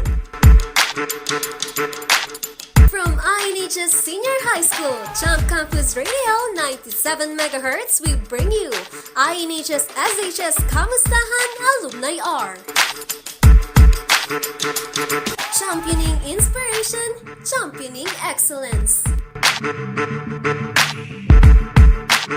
Join us as we give the spotlight to our graduates through the years. This is INHS SHS Kamustahan Alumni R. Be inspired, be motivated, and be the best. Hosted by Mr. John Alkin Clemente and Miss Gretchen Salvador. INHS SHS Kamustahan Alumni R.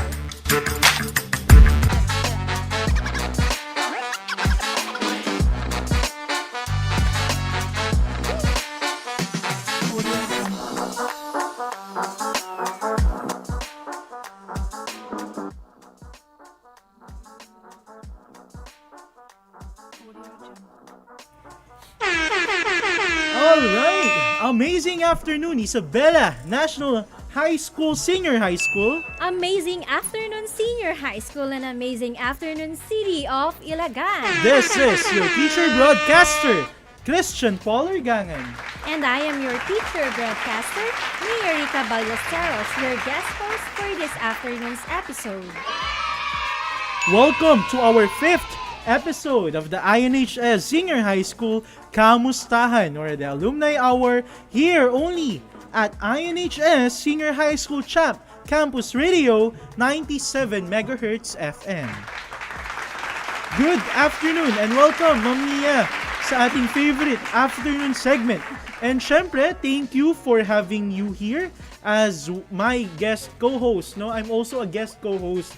No, literally, both of us, Mia. Yes, na-miss mo bang mag-air dito, Sir Chan? Of Parang course tagal naman nating kasi parang dahil siguro sa sobrang dami nating activities, no, and we're glad that we're back here at INHS On Air Senior High School Champ Campus Radio 97 megahertz. Yes, and hello to our 43,000 viewers, sir. Yes, and right now, tawagin niyo na ang inyong mga friends, ang inyong family, and your enemies, charot, to key in or tune in on our radio transistors as well as on our live Facebook page. Dito lang yan sa 97 megahertz FM. Ayan, so I think we are now ready to introduce our guests this afternoon. Sino ba ang mga guests natin dyan, Ma'am Mia? Sino nga ba? Partner, Sir Chan. Correct. Parang hindi pa nakikita. Oo nga.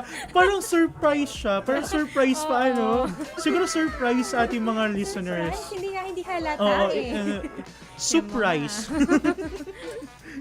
Yan, of course. Yan. So, of course, partner, our guests for today are both orators. Amazing! One is a woman who is a wonderful poet, a veteran spoken poetry artist who brought the pride to Isabela National High School, not just in the school level, but to the regional levels. She is one of the creams of the crop, being one of the with highest honors in batch 2019 of the ABM Strand, a champion of many poetry competitions and oratorical contests. Let us all welcome mga ka-champions, Miss Terry S. Cabrera. Welcome! Kinabahan ako, akala ko sa Terry Laurel. Ano ba yung isang movie doon? Isang palabas na ang bida si Miss Terry Laurel. And of course, our next guest is a man of intelligence who garnered with highest honors and who topped among of his batch in the school year 2018 to 2019, and a man of achievements in the field of oratory. Both of them are very good in oratorical contests. A young Cicero oratorical contest champion. Let us all welcome Mr. John Paul Millanes. Welcome to our show. And I think they both deserve a message before we formally proceed on our activity. Terry, go ahead. Hello po. Thank you so much for having us here today. Although na-schedule siya ng very late, I mean, hindi kami agad na-inform, but we are thankful kasi natuloy na siya at last dito sa pag-guest. So, thank you so much po. Alam mo, I'm actually very thankful because we really extend the message na very short na yung notice, but despite of the short notice, they are here with us and we are very thankful for that. How about you, John Paul? Of course, I would like to first greet all of the viewers via Facebook Live, especially when you are our former teachers, our former classmates, or even the students at the moment here in INHS SHS. A blessed and Christ-filled afternoon to one and all. Yeah. And as we can all hear naman, they are really, they really have a very good voice quality, and later on, mas malalaman natin yan. Kasi feeling ko, Ma'am Mia, they prepared us something. Yes, sir. As we go along the program. Yes, so malalaman nila yan mamaya. Oo. And since this is a kamustahan, we actually prepared some questions for the two of you. And para we can know you better, and our listeners and viewers will have a glimpse of what will happen after they graduate in Isabela National High School, and what will be the face or what will be the future that's waiting for them. Mia. Yeah, so are you now ready, Terry and John Paul? Ayan, diba? Yahay na sila agad. Oo nga kasi syempre gusto ko simulan sa question na isang question. Syempre, since you are here, you're back now in Isabela National High School. I know there are some memories na parang nag-flashback. Nakita mo yung classroom nyo, may naalala ka sa unang pagpasok ng pintuan. Yeah. Mga ganung bagay. But if we'll be giving you a time machine, like for example, we invented a particular time machine and you want to go back in the past, no, during your senior high school years, in what particular moment do you think you're going to relive? What particular moment in your senior high school life na gusto mong ulitin? Ladies first tayo. Simula tayo kay Terry, I think. Terry, go ahead. So, if ever po na babalik ako sa past and to relive a moment, I think sa dinami-rami ng mga contests na sinalihan namin ni John Paul during the high school years, babalikan ko po yung moment na una akong naki-compete for spoken word poetry. Kasi yung time na yun yung moment na parang na-open ako sa iba't ibang spoken word poetry competitions. Parang po, yun yung nagbigay ng platform sa akin to join others, and very thankful po ako kasi binigay sa akin yung opportunity na yun. Wow. Alam mo, what lacks sometimes to our students or from our students is the opportunity to showcase their talents and skills. No? And with that, if we given the chance to them, dyan na nagkakaroon ng pag-usbong ng talents nila. No? And dyan na rin nakikita kung ano yung gusto nilang mangyari after graduation. How about you, John Paul? Sir, the same din po kay Terry, but the moments I would like to relive is yung pag-travel from one place to another. Like for example, kapag regional contests, like no RSPC or RFOT, we get to travel sa Quirino province. Very wonderful experience and ang daming memories and ang daming relationship na nabuo po. Yun po yung gusto kong balikan. I'm a little curious dun sa relationship. Pwede bang paki-specify Will you please elaborate? Yes, pati nga rin kay Terry, yung gusto daw niya yung may balikan. Oo, ano ba yung mga kabalik-balik? Balikan, oo. Tao ba? Ikaw partner? Oo, a particular person or a particular moment, Terry? Well, actually, sir, kasama siya dun sa contest na yun. Pero hindi ko nasasabihin kasi booking na po. Pero add ko lang po, ma'am and sir, yung moment po na yun nung naki-compete po ako ng spoken word poetry sa Santiago, yun po yung first ever spoken word contest ko. And until now, dala-dala ko pa rin yung piece na yun. Kasi for me, yun yung nagbigay sa akin ng chance to be, kung nasaan ako ngayon. Yun yung parang naging opening ng spoken word journey ko po. Alam mo, somehow I can relate kasi there are times like na I want to relive a particular moment. Talagang nagiging sentimental ako sa particular na bagay na gusto kong balikan yung araw na yun. Like a particular scent on that particular day na pag naamoy mo yun, may naaalala kang moment, right? How about you, John Paul?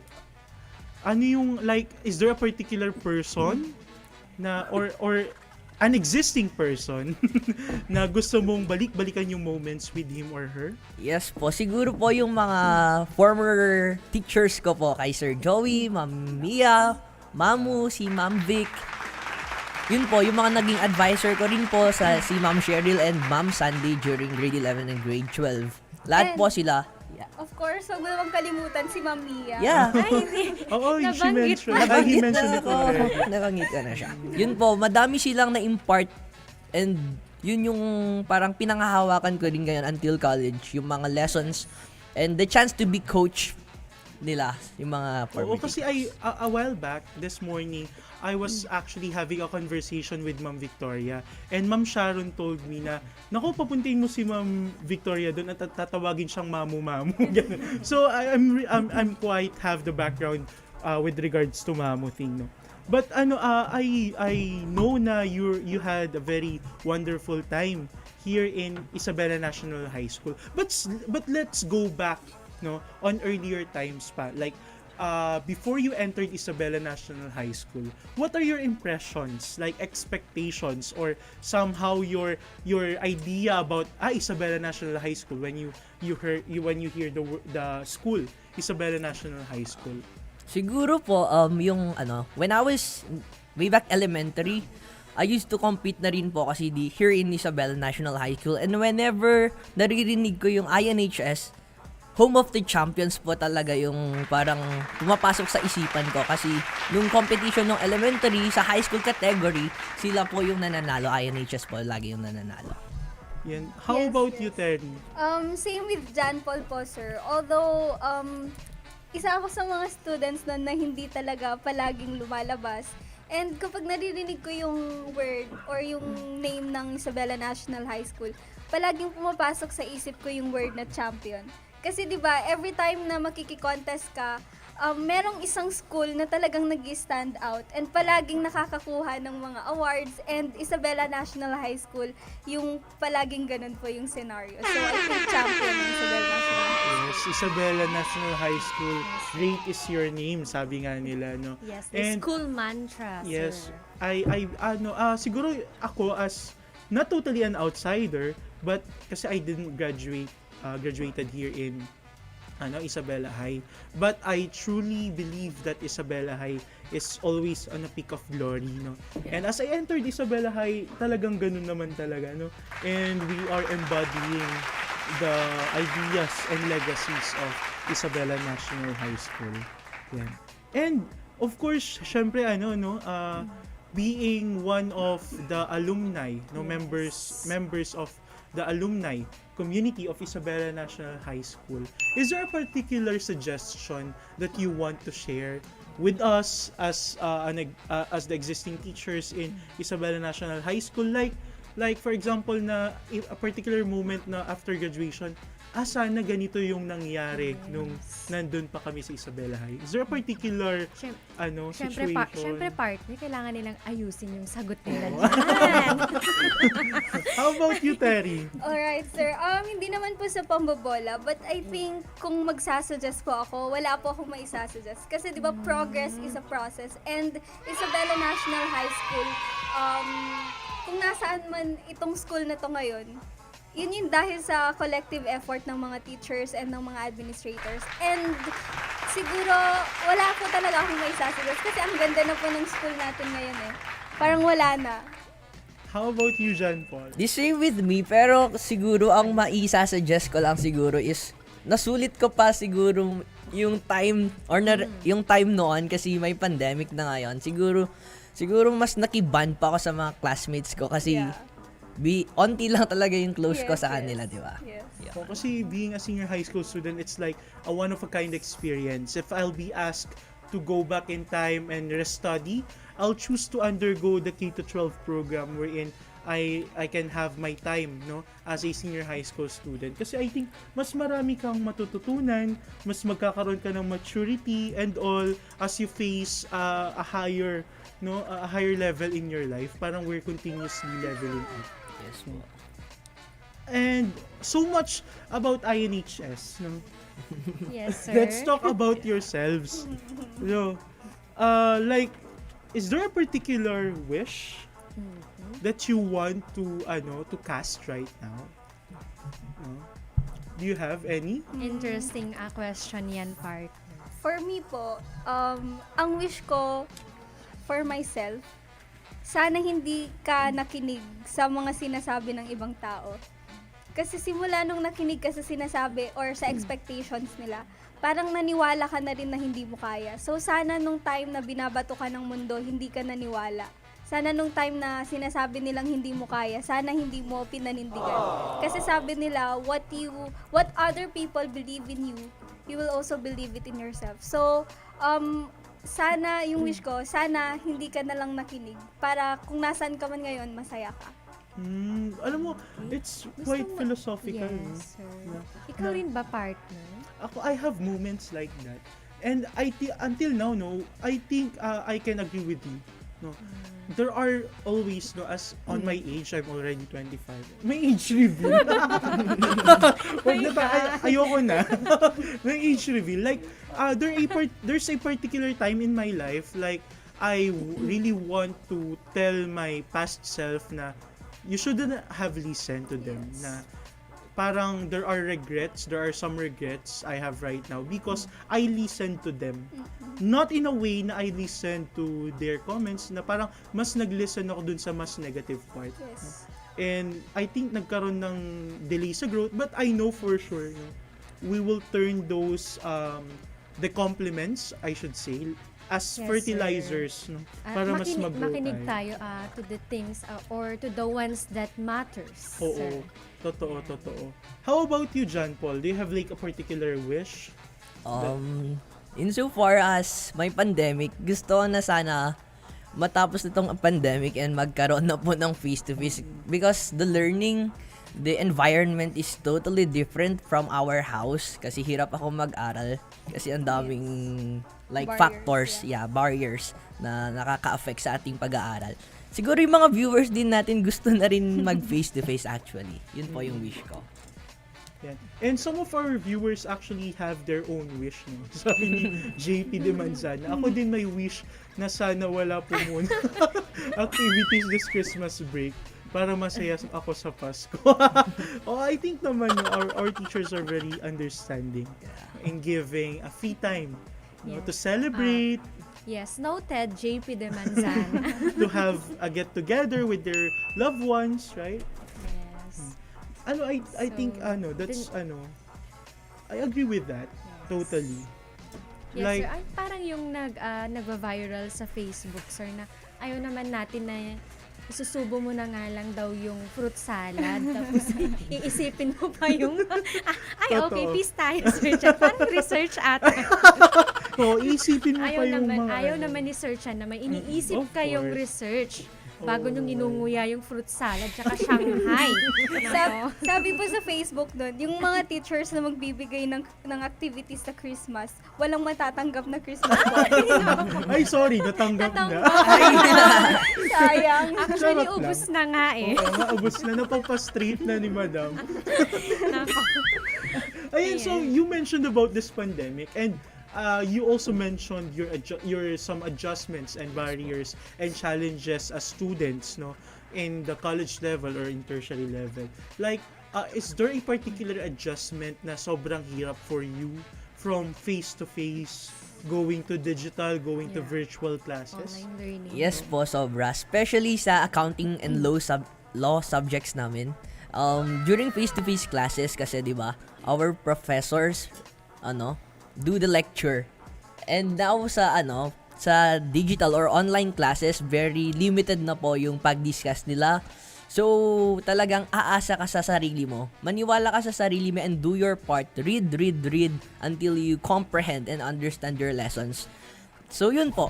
Namimiss ko yung mga professors na magturo sa amin ng region. Kasi iba pa rin talaga kapag face-to-face, right? I remember most of my friends who are taking accountancy when I was in college, like, one of the subjects na talagang nagre-reklamo sila is oblicon, like obligations and contracts. I don't know why I haven't took that. I did not experience that particular subject. Pero yun yung tumatak sa isip ko na lagi sila doon nahihirapan. And it's really hard. Lalo na kung face-to-face noon, nahihirapan tayo. What more ngayon na we are facing virtually. No, ako as a teacher, I have my challenges as well as in teaching my students distantly. No, and I think that's the same with our students, right? How about you, Terry? Since same po kami ng course ni John Paul. Yung pinakamalaking adjustment po siguro is yung parang since naka-stuck ka na sa word na online, parang nandun din yung word na laziness. Tatamarin ka ng magbasa kasi online naman. Hindi ka naman nila nakikita kung ano yung ginagawa mo. Online naman, so hindi na lang din ako mag-e-effort ng sobrang laki. Yun pa yung pinakamalaking adjustment. Parang tinamad na rin yung mga estudyante to exert effort and sana nga po talaga matapos na yung pandemic para hindi na ganito. And you'll notice naman, this is also our opportunity, no, to explore more boundaries, no, to widen our reach, no, to capacitate ourselves and enjoy this particular moment na we have our pandemic. We can do the things that we like to do while learning, no, on different platforms as well, because like for example in the Department of Education, we have our battle cry, Sulong Edukalidad, partnered with BLCT, Basic Education Learning Continuity Plan, wherein we are totally forwarding the learning by different modalities. No, like the use so of ito na yung bago ni SLMs, sir na modality ngayon. online learning. We also have the radio broadcasting and the TV. Yeah. BI. Yan. So, iba't ibang learning platforms. And I heard kanina a partner na napawaw si John Paul tsaka si Terry dito daw sa ating audio room. Yes. Yes. So parang nasabi nila na sana daw gusto na lang nilang bumalik as a senior high school. Actually that's supposedly our next question, right? Yes. Like So, what are your your life, no? Yeah. How was your life after senior high school, Terry? Life's different po after senior high school. Gaya nga pa nung wish ko, sobrang nakaka-apekto po kasi expectations and demands ng ibang tao sa'yo. So, after senior high school, kasi ba di ba ng senior high school, parang ang nature nun is chill-chill lang. Pero nung nag-college na parang lahat ng tao nakatingin na sa'yo, since yung achievement ko nga po, ako yung isa sa mga with highest honors. So parang ang tingin ng ibang tao, ito si Terry with highest honors to. Dapat mag-cum laude to, dapat laging una yung grade nito. And hindi na po siya masaya and hindi na healthy for my mental health. So parang ang nangyari nung buhay ko after senior high school is more of a downgrade. Parang nagkaroon ako ng downfall din. Well, I can agree with that. No? Like there are times in our lives that we will experience downfall. I experienced that as well. No? When I was in high school, from high school going to college, and the expectations from other people are somewhat drowning.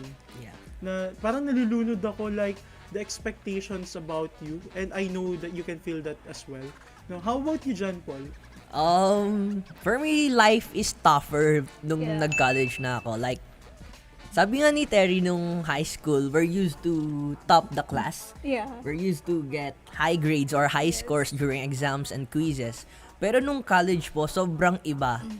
I learned to accept failures kasi may mga exams talaga na comprehensive na hindi mo makakalahati. You can barely pass that exam. And yun, inaccept ko yung failures and I try to bounce back and I try to redeem myself. Parang ganun po. Life is tough, pero kaya yun. Kakayanin mo. Then, may Jesus naman tayo. Yun. Yeah, so faithing. Yeah, faithing. So, Laban lang. Meron pa akong isi-share pala sa'yo, partner. Kasi na-handle ko silang dalawa nun.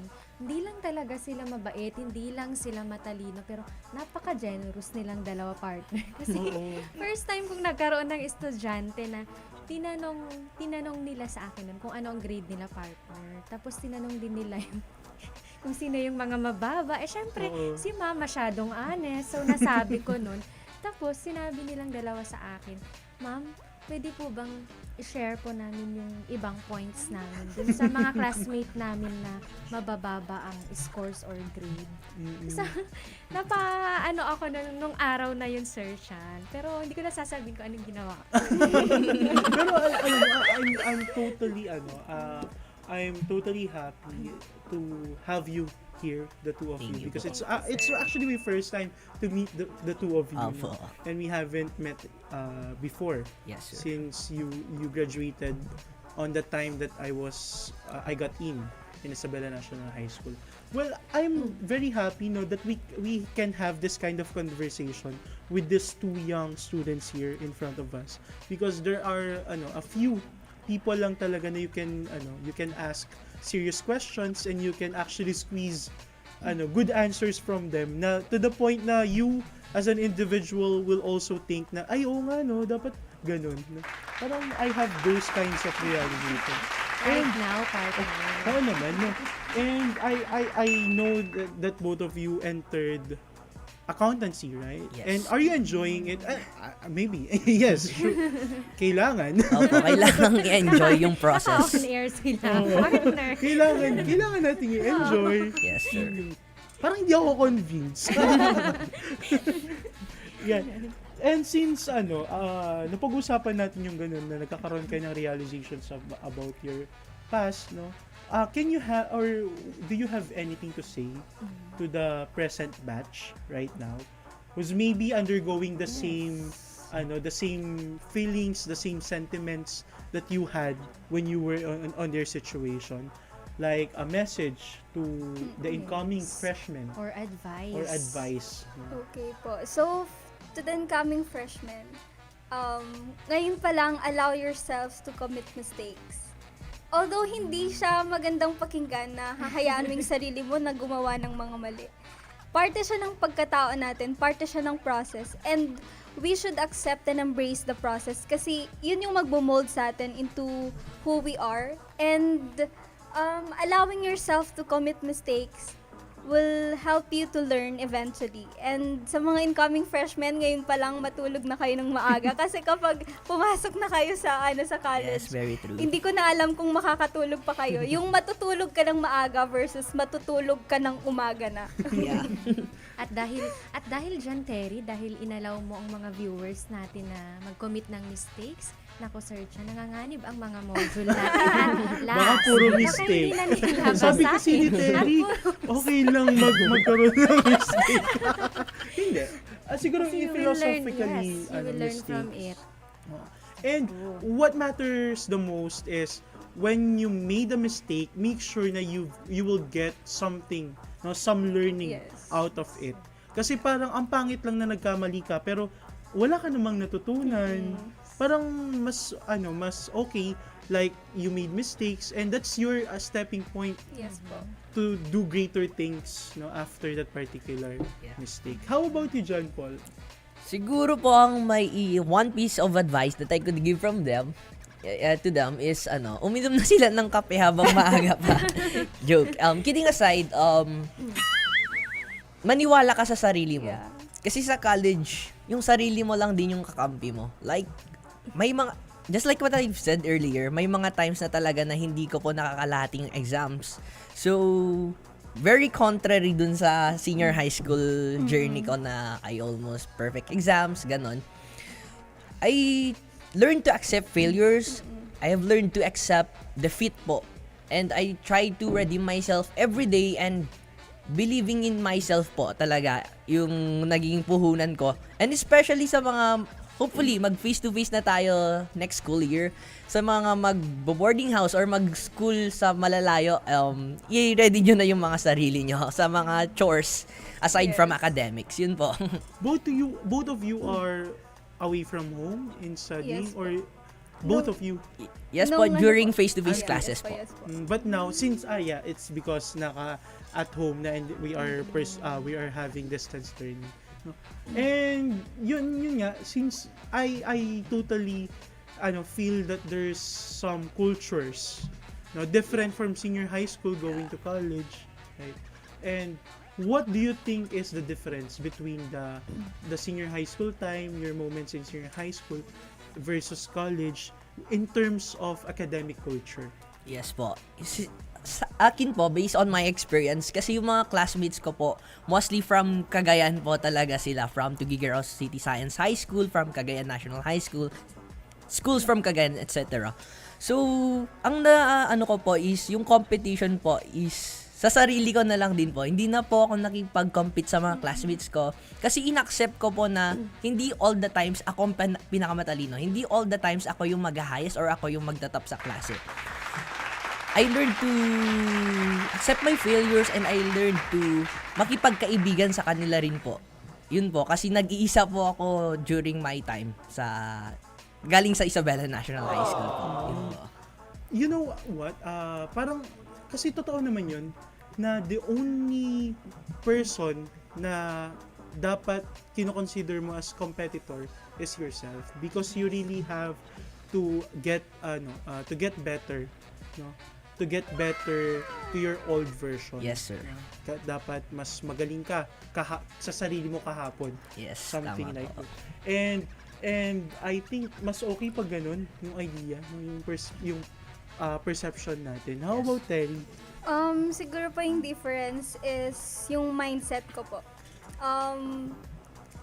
Nung senior high school po kasi, to be honest, hindi ako gaano ka-focus. Parang nawawala po ako. And nung nag-enter po ako sa college, parang nandun pa rin yung thought na I am still lost. Pero nagkaroon na ako ng goal. And that is to graduate in that school, Isabela State University at Tiague, in that same course. na kahit maraming mababang score na matanggap or kahit na magkaroon man ng 2.5 na grade, it's fine as long as ma-retain sa course. So yun po yung naging difference, focus and acceptance. Actually, mahirap yun, no? Mag-focus ka. No? At the same time, tanggapin mo the possibilities, no, in life. Partner, parang ano naman yung tingin mo sa akin. relate siya Oo, sa inyo. parang I'm dwelling, no, on the idea of the statements of our guests this afternoon. Parang mas gusto ko ng kamustahan kaysa sa INHS stars. Ayan. So, enough dun sa mga heavy topics. And you know what? I totally enjoyed the moment. But syempre, let's make this, let's make the mood light. No? Yes, sir. So, we decided to have a fast talk. Yes. So, simulan, anong gusto? Ladies first or gentlemen first? Ladies first always. Okay. Or Okay, ano sige. kaya, partner, kung sabay na lang silang sasagot? Ayun. Pwede lang din. Oo, sabay, as in sabay. Yes, No? that's good. Para makita natin As in yung sabay. difference. Kung hindi Oo. sabay, invalid. Oo. O sige, sabay na lang. No? So, alternate kami ni Ma'am Mia sa pag-throw ng question. No? And then, sabay na lang silang sasagot para we can see the difference on their answers. Yes. So, tingnan natin, partner, kung gagana itong alarm clock natin dito. Sige, ilang minutes ba yan, Sige ma'am? nga, 1 minute. Para kulang. Diba? Ayan, Naririnig? Yan. Gusto ko i-bet ko yung ganyang mga background. Siyempre, hindi din ako prepared, effects. partner. Parang hindi talaga pinag-isipan. Oo, parang hindi ako prepared. Okay, let's do the fast talk. talk. Ayan. Okay na. So, let's start. So, the mechanics of the game is we'll throw some options, no? And both of you will answer at the same time. Yeah. Okay? After the second option po or may go signal? After the second option. Yeah. Sige po. So, right after the two options. Yan. So, sagot agad. Okay. Agad-agad. Yes, gusto namin ng mabilis. Ang tanong! Okay. All right, let's start the Yes, fast the talk. fast talk. We have this afternoon John Paul Millanes and Terry Cabrera for the fast talk. Okay. Start. Let Hot the- or cold? Cold. Hot. Okay. Out of town or staycation? Staycation. Wow. Sunrise or sunset? Sunset. Debit or credit? Debit. Walang pang-amoy o walang pang-lasa? Walang pang-amoy. Okay. Parang ako yung dun na napaisip, no? Sumakay ng barko or sumakay ng airplane? Sumakay ng plane. Wow. Okay. Walang tulog, walang kain. Walang kain. Baguio, Tagaytay. Bagyo. Walang jowa o walang pera? Walang jowa. Pera. May jowa ko ngayon. Baka magalit. Sana all. Sana all. So, ano ba yung next partner? Walang internet o mawalan ng walang phone? Walang internet. Okay. So, Yan. and then? So, sexiest woman or man you know? My mom. Minecraft. Sino yun? Ay, grabe. May revelation. May crush Sino to? reveal pala dito. Kaya nga. Name drop. Ito, final question. Walang buhok o walang ipin? Walang buhok. Bakit? Saan buhok po ba? Siyempre sa ulo. Ay, nako partner. Ay, nako. Ayan. So, Wholesome tayo ha, wholesome tayo. So, all right. So, I think we deserve a very short break. Yeah, We'll be gusto ko back na. after a few moments. De Luna, Present! Herrera, Present! Valera, Present! Handa ba tayo sa school year 2020? Present! Ngayong taon, ang edukasyon tuloy pa rin. Sa tulong ng DepEd, mga guro at mga magulang, ang handang isip, handa bukas. Tuloy-tuloy ang pag-aaral. May mga modules para sa iba't ibang antas. sa government TV, maging sa radyo. Mahalagang ligtas ang ating mga estudyante at guro.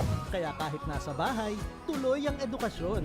Kung tulong-tulong, may paraan, may aralan. Handang isip, handa bukas. Bisitahin ang DepEd Philippines sa Facebook at ang deped.gov.ph. Jose, bakit di ka pa nakikinig? Oras na ng klase ninyo sa radyo ah. Hindi naman po ako nakikita ni teacher eh. Huwag magpabaya sa pag-aaral. Ang pagsisikap ay daan sa pag-unlad. Isang paalala mula sa DepEd Region 2 at ng himpilang ito. De Luna, Present. Herrera, Present. Valera, Present. Handa ba tayo sa school year 2020? Present. Ngayong taon, ang edukasyon tuloy pa rin.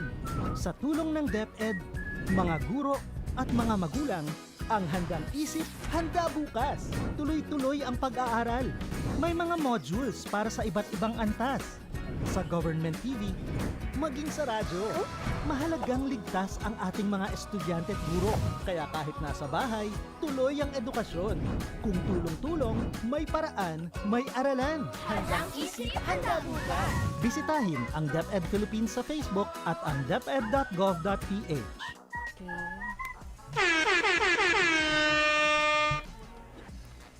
Alright, okay mga ka-champions, ready na ba kayo sa kanilang performance? Of course, hindi namin sila papakawalan dito hanggat hindi natin na kikita ang kanilang talent kasi sila ang mga gems ng Isabela National High School. Parang we merge the Kamustahan and the INHS Stars this afternoon. Yan kasi ang dami nyo kasing talent Kaya nga. Okay, so I think Terry will be the first one, partner, Si or John Paul? John Paul. Ako daw po. So, paraluman? Yes po. Okay. Di ba mag-oratorical? Pwede naman while singing. Okay, so ito na. That's it. Hello po everyone. Sa Naririnig 23K viewers. Hindi po narinig at the moment. Ayan. So, yan. So, while waiting, let us all welcome, of course, our guest this afternoon here at INHS Senior High School Kamustahan Alumni Hour, INHS On Air Senior High School Campus Radio 97 MHz FM. Let's just all welcome Mr. John Paul S. Milianes.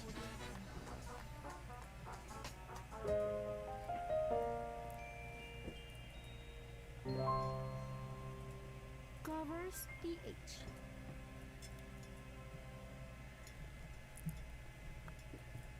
Hello everyone. Magandang hapon po sa ating lahat sa ating 24,000 viewers. Quick shout out to Sir Joey who's watching via Facebook Live. Hello sir.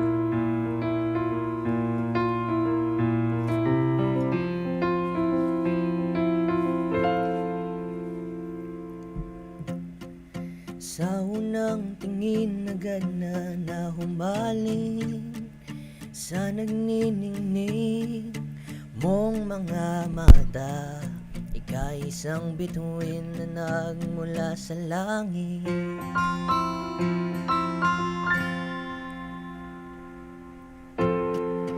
Di ko mawari ang taglay mong tinadangi sa diyan naman nakakabighani. Di maipaliwanag ang nararamdaman. Namumukadkad ang aking ligaya sa tuwing ika'y papalapit na.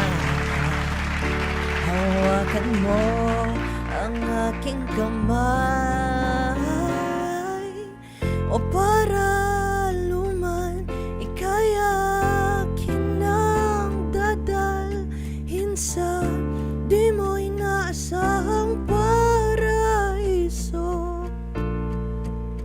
Wow, palagi kitang awitan ng kundi man di magsasawa.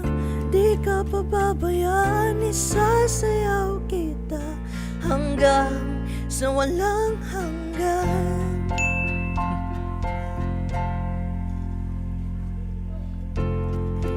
mga gunita na laging naiisip. Sumisilip ang itinakda ng may waga. Liwanag na dulot mo, nagbigay sinag sa madalim kong mundo. Ibang iba ako kapag ikaw na ang kapiling. Sumisiping ang buwan at mga bituin na para bang sumasang-ayon sa atin. Ang kalawakan, kalawakan, namumukadkad ang aking ligaya. Sa tuwing ika'y papalapit na, hawakan mo ang aking kamay. O para luman, ika'y akin ang dadalhin sa di mo inaasahang paraiso. Wow, palagi kitang awitan ng kundi man di magsasawa. Di ka pababayaan, isasayaw kita hanggang sa walang hanggan.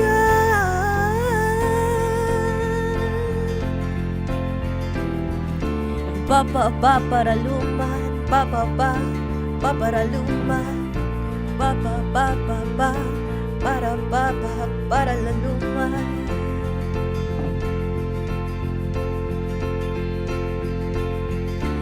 Hinging ng tadhana sa atin ay tumutugmana.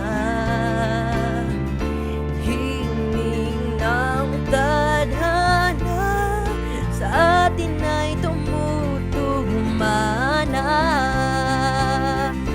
Hinging ng tadhana sa atin ay tumutugmana.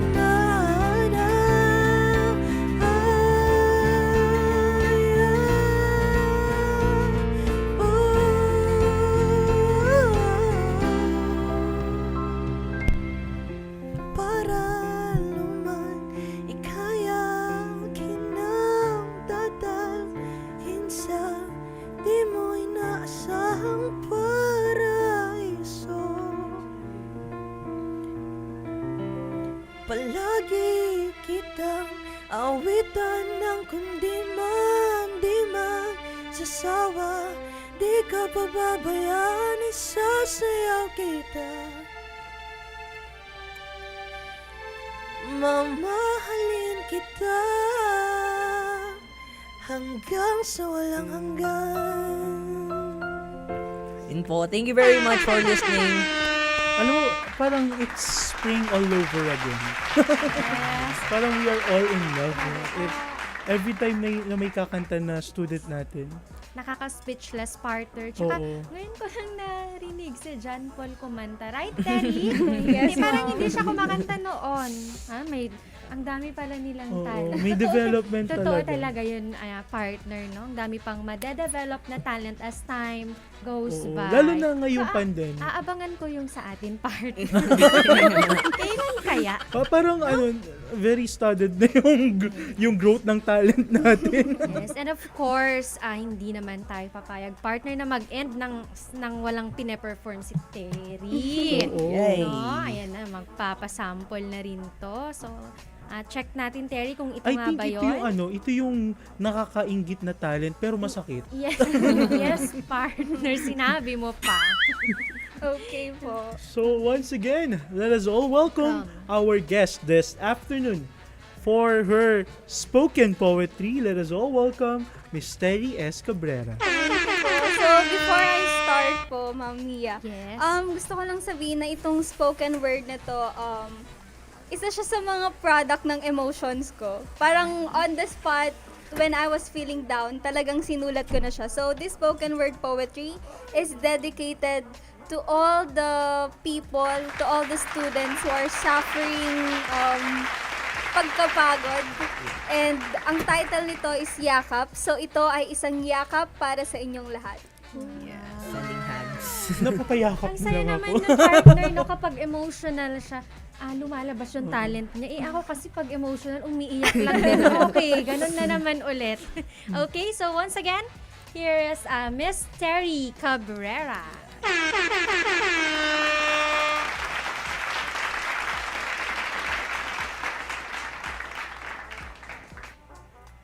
Wait. Ayan. So, this particular spoken poetry is dedicated to INHS students. No? Yeah. Isang yakap para sa ating mga kapatid. Lalo na ngayong malamig.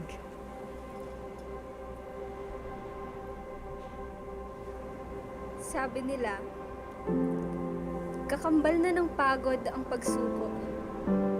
At sa tuwing nandidilim ang paligid ay nariyan lang siya, nagtatago, naghihintay na mapansin ng kanyang anino, naghihintay sa paglapit hanggang sa tuluyan na niyang sakupin ang isip at ang puso. Ang pagod ay nagiging pagsuko. Minsan, sa tuwing nahihimbing na ang lahat sa kama, ay siyang mga gabing binibisita ako ng pangamba. Iniisip kung dapat ba na salubungin pa ang umaga kung sa bawat pagmulat ng aking mga mata ay gusto na lamang pumikit dahil nakakapagod na at hindi na ako makahinga.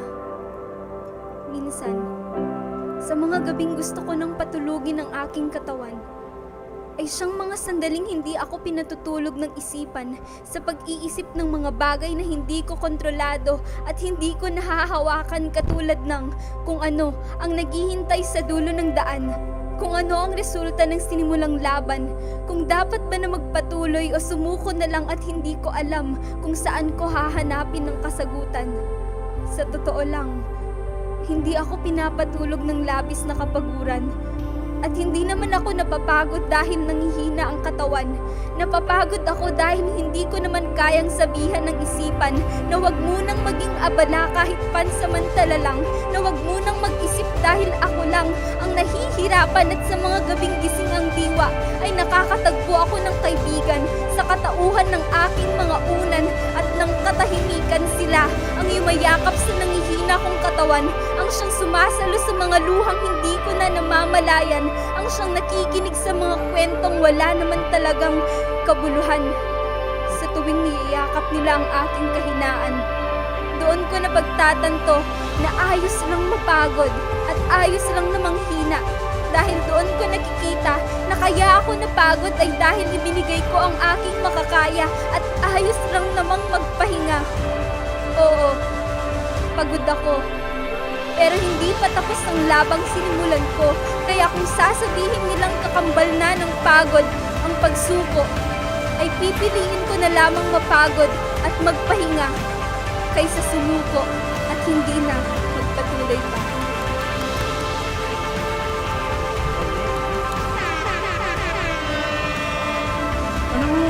I'm totally speechless. Parang kailangan ko ng yakap. Kailangan nating lahat yun, partner. Oo, alam mo yung malamig lalo. Parang mas lumamig.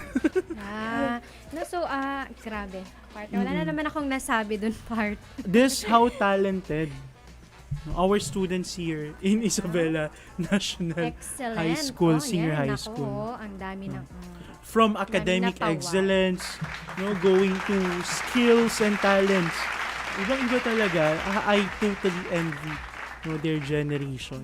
Though, siguro kasali pa rin naman tayo sa age bracket. Sayang, partner, and to our listeners and viewers right now, as much as we want na makipagkamustahan pa kay Terry and John Paul, but we have to end na our segment kasi may mga exciting live learning episodes pa tayo. Okay. Oo nga, actually, kaya nga ma'am, talagang nakakapanginayang that we have a very little time to catch up to our graduates. Kasi alam mo, ito yung fulfillment natin as teachers, na we can see that our students are thriving on the path that they've chosen after graduating senior high school. At sayang, but of course, before we formally end our program, may mga messages. I believe that you have your messages. No, you still want to deliver your last message to our viewers and listeners. Terry? Okay po. So, katulad ng sinasabi ko kanina and sa ibang mga tao na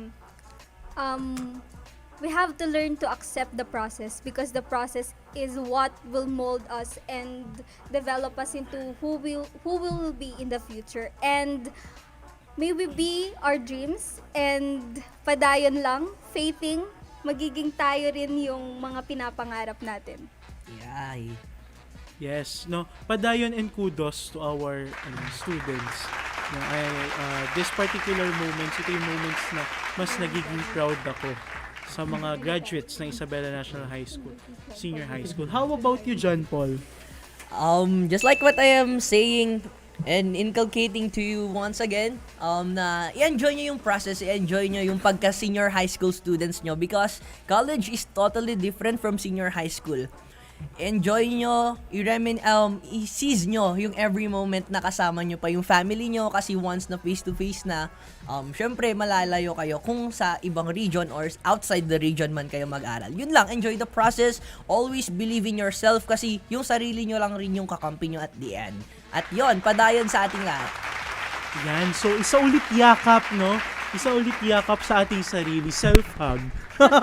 Matinding yakap. Oo, isa matinding yakap. And I think, no, that ends our program Thank this you again. afternoon. Thank you again to Terry and John Paul. So again, this is your guest host, your teacher broadcaster, Teacher Nia, na nag-iiwan ng salitang sometimes you don't realize how good the good old days were until they're gone. And this has been your teacher broadcaster, your guest host this afternoon, teacher broadcaster Christian, saying life brings tears and memories. The tears dry, the smiles fade, but the memories last forever. Yay. This has been John Pamulianes And I am Terry Cabrera saying, padayon and laban lang. Laban. O bawi-bawi. Thank you po to one and all the Thank you 63,000 po. viewers who are staying via Facebook Live. Hello once again, goodbye.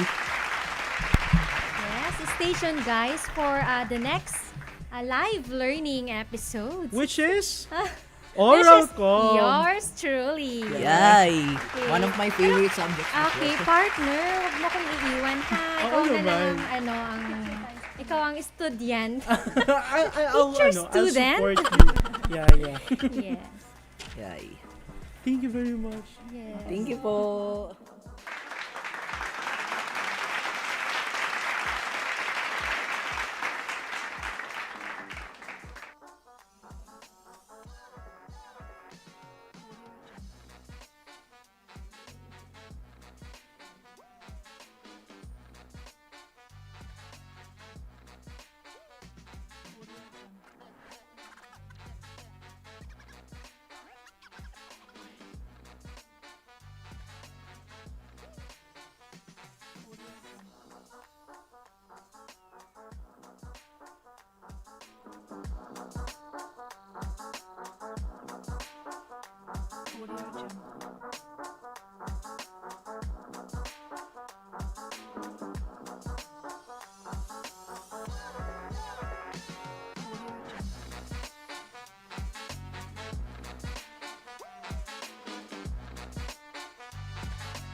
Audio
Have you learned something? This is a subject that gives form and substance to our life experience. It may be deep and sometimes complicated, but for one who understands, it gives enlightenment and, yes, exhilarating fun. It molds students' minds to be good in their vocabularies and be spontaneous in their speaking skills. It serves as a beacon of light to those students who want to trumpet themselves in various endeavors, whether it may be through public speaking, the arts of writing, and the like. This is English, a batch for excellence. INHS On Air Senior High School, Champ Campus Radio. Na siya. Lagi ko silang napapanood eh. Ay, ibig sabihin live din ito. Yes, we are also Parang TBI. yes. Kaya pag nagmo-monitor ng Rob,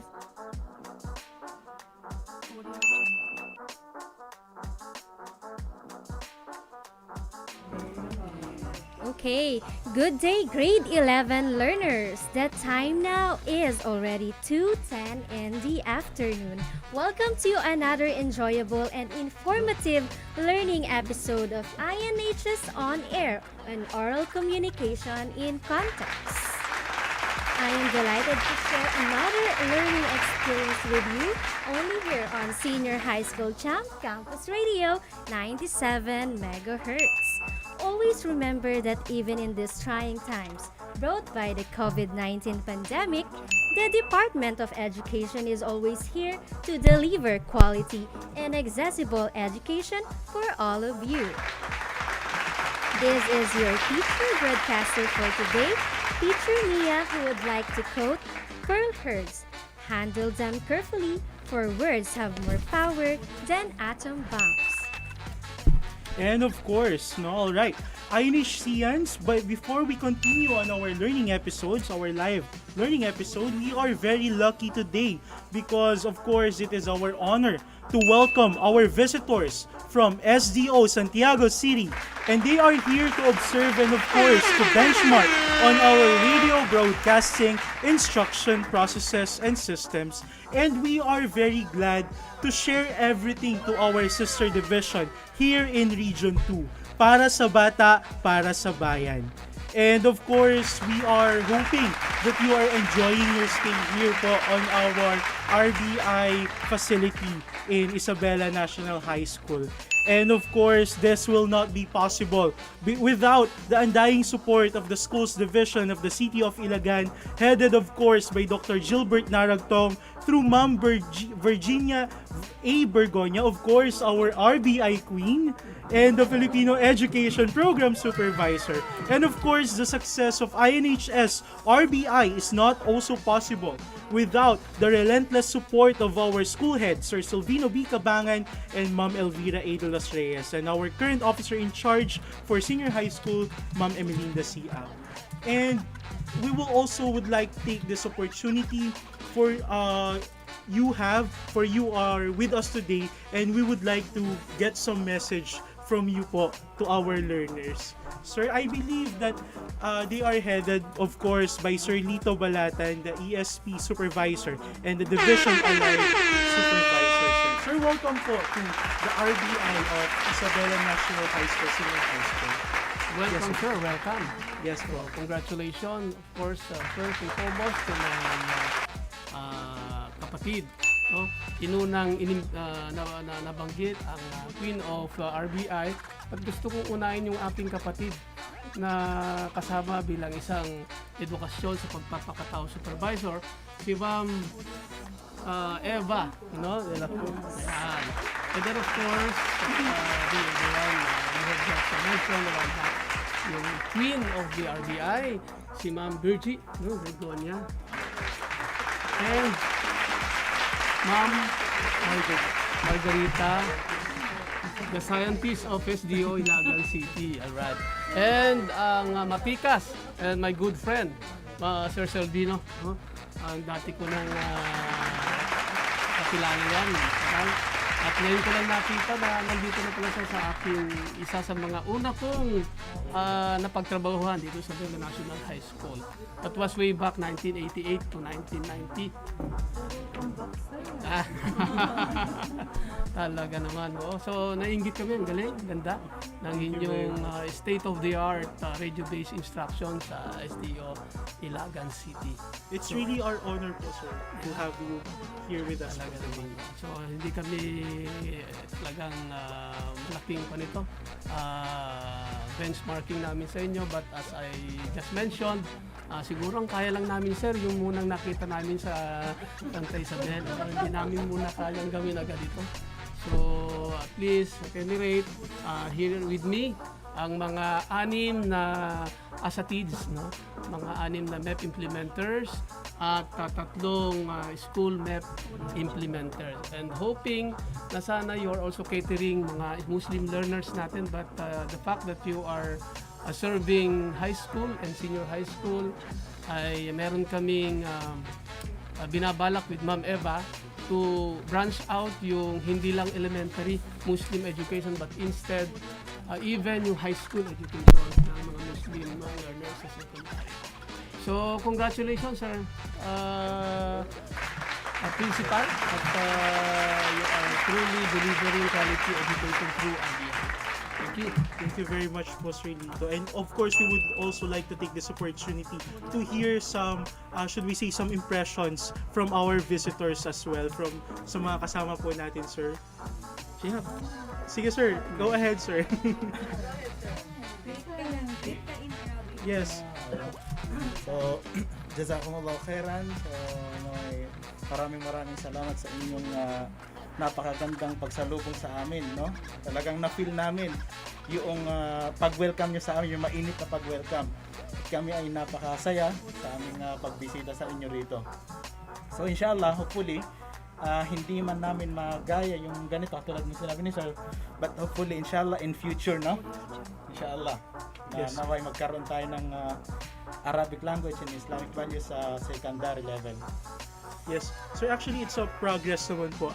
Maybe we can start on smaller basis, but I know in the future with the undying support of the schools division of the city of or the Santiago City, I know po mag-grow po lalo yung RBI natin. And this is a manifestation with the help of your sister division po here as well as in Isabela National High School. We are very glad to offer any services that we can extend to you po as our partner schools as well po here in the region.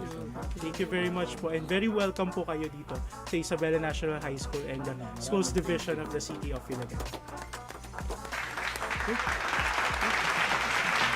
Thank you very much po and of course po maraming salamat po sa lahat. Thank you po for visiting us today. Okay, so going back, grade 11, I hope that you are all doing great. Thank you very much po.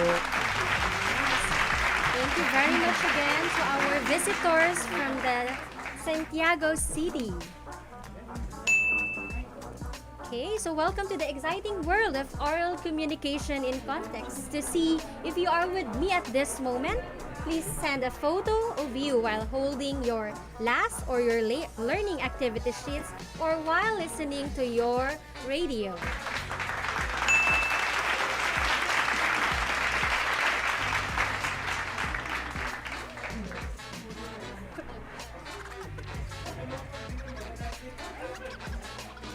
Yes, I am sure that you are all excited, but before that, may we have first a short break. De Luna, Present! Herrera, Valera. Present! Handa ba tayo sa school year 2020? Present! Ngayong taon, ang edukasyon tuloy pa rin. Sa tulong ng DepEd, mga guro at mga magulang, ang handang isip, handa bukas. Tuloy-tuloy ang pag-aaral. May mga modules para sa iba't ibang antas. Sa government TV, maging sa radyo. Mahalagang ligtas ang ating mga estudyante at guro. Kaya kahit nasa bahay, tuloy ang edukasyon. Kung tulong-tulong, may paraan, may aralan. Handang isip, handa bukas. Bisitahin ang DepEd Philippines sa Facebook at ang deped.gov.ph.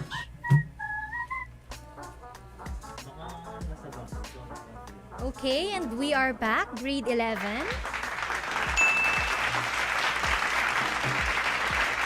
Okay, thank you for the hearts, Miss Saladino. Thank you, UMS 11 Generosity and STEM 11 Mercury.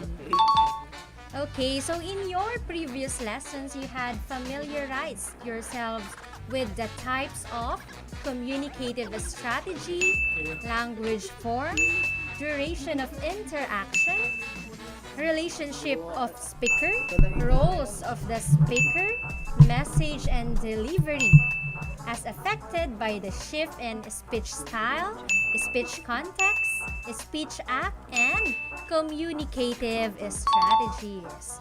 So are you ready for today's topic? Alright, because if you are, please send some love or heart emojis in the comment section or in our group chat.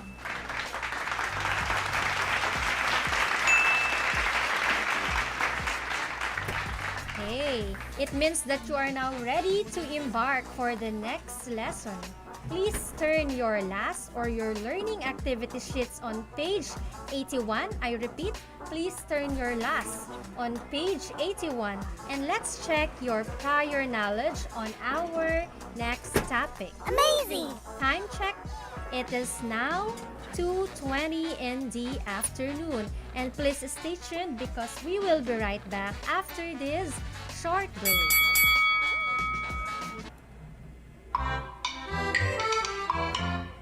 Jose, bakit di ka pa nakikinig? Oras na ng klase ninyo sa radyo ah. Hindi naman po ako nakikita ni teacher eh. Huwag magpabaya sa pag-aaral. Ang pagsisikap ay daan sa pag-unlad. Isang paalala mula sa DepEd Region 2 at ng himpilang ito. Buti nga siya. Tapos wala ko ng audio. Naiihi ako.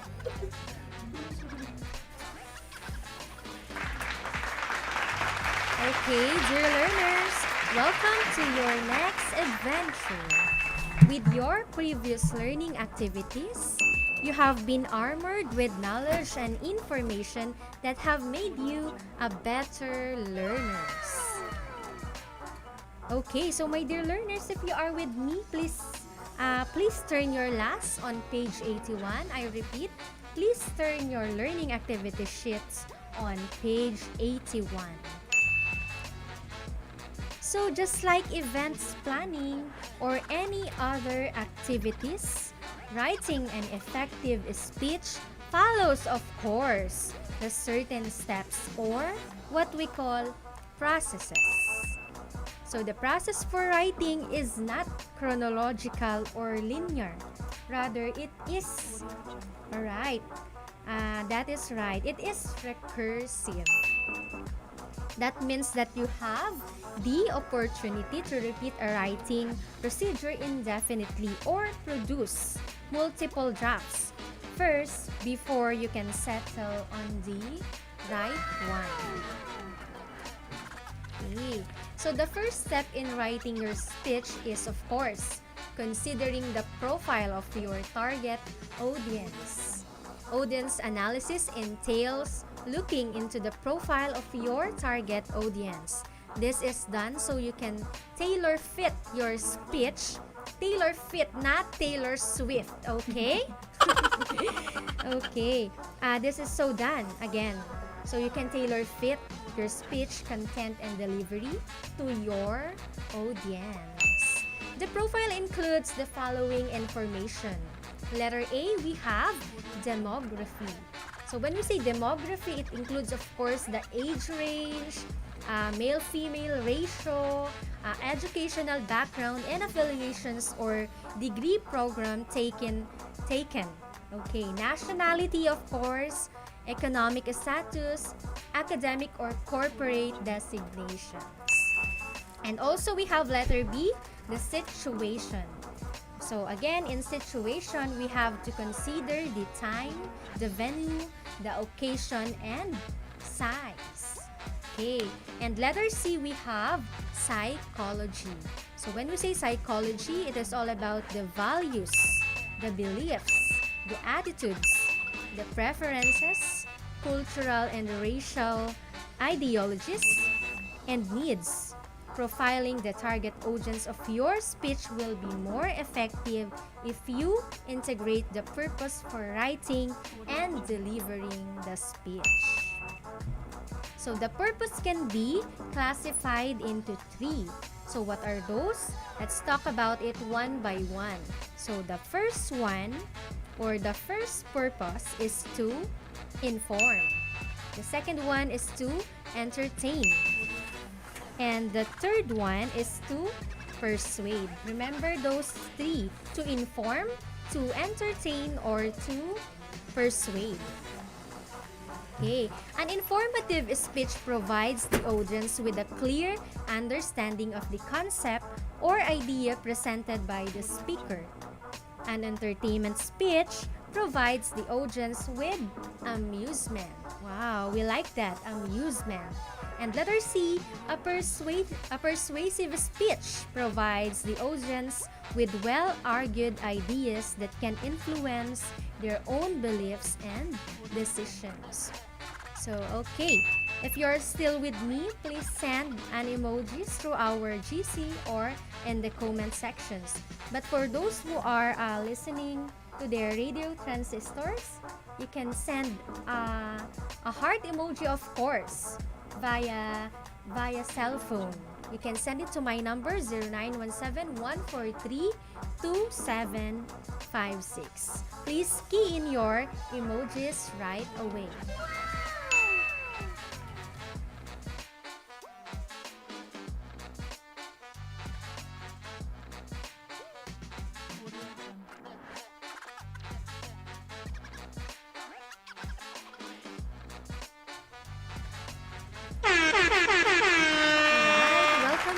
Grade 11 learners. thank you for your emojis. STEM students, ABM students, and Humanities and Social Sciences students. Okay, so you are still with me, with your hearts, with your thumbs up on our GC and Indie comment section. Thank you for that. Thank you for your active participation. Now, please follow me on page 82 of your learning activity sheets. I repeat, please follow me on page 82 of your learning activity sheets. So, are you ready? I assume that you are all ready. Okay, good that everybody is ready. You are now on your journey of sharing your wonderful and creative thoughts as you load, engage, advance, refine, and nurture. The next activity deals with the principle of effective speech writing, focusing on audience profile. Let's load up your armor. Let us review by identifying what elements. So, the elements like demography, situation, or psychology. What element of audience profile does the following statements belongs to? Okay, so you may send your answers to our GC or in the comment section over the FB Live.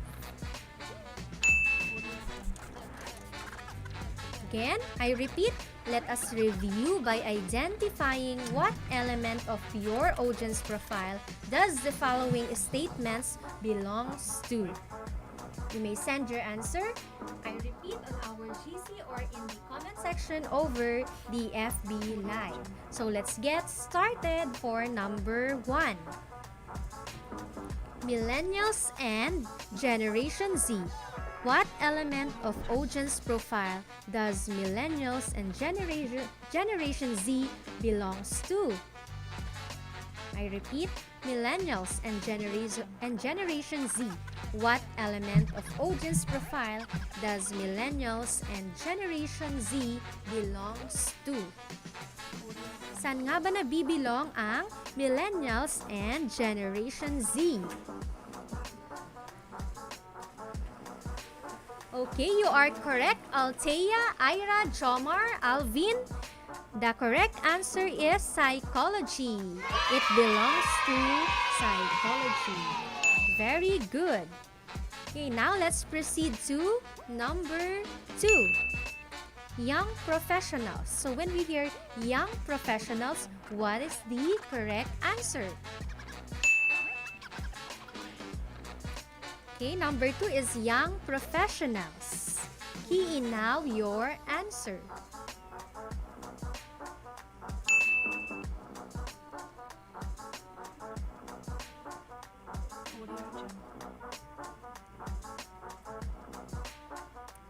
Okay, so yes, it is psychology. Thank you, Althea, Nicole, Jamaica. You got it right.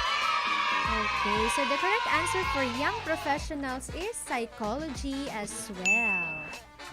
Very good. So let's take number 3.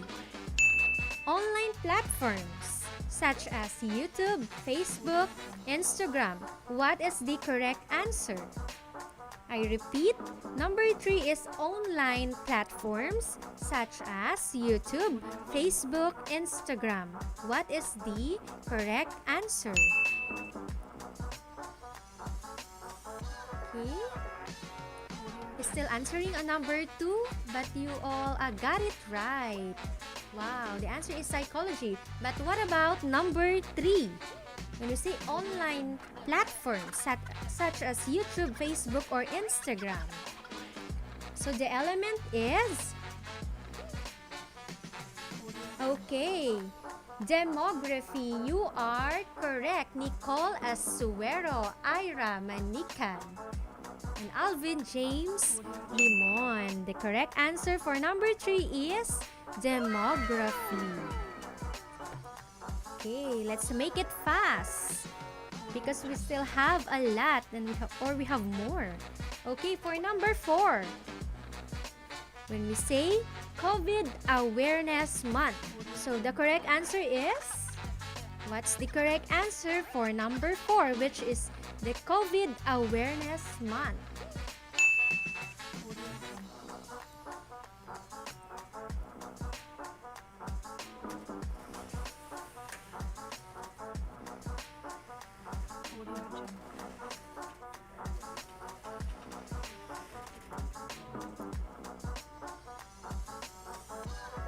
Yes, the correct answer for number 3 is demography. But what about number 4? Wow, you got it right again, Joanna, Ira, Irish, Eunice, and Shello Lugo. Wow, that is correct. Situation is the correct answer for COVID Awareness Month. How about for number 5? When we say ASEAN leaders and ASEAN young scientists. I repeat, number 5 is ASEAN leaders and ASEAN young scientists. What is the correct answer for number 5? Number 5 is ASEAN leaders and ASEAN scientists.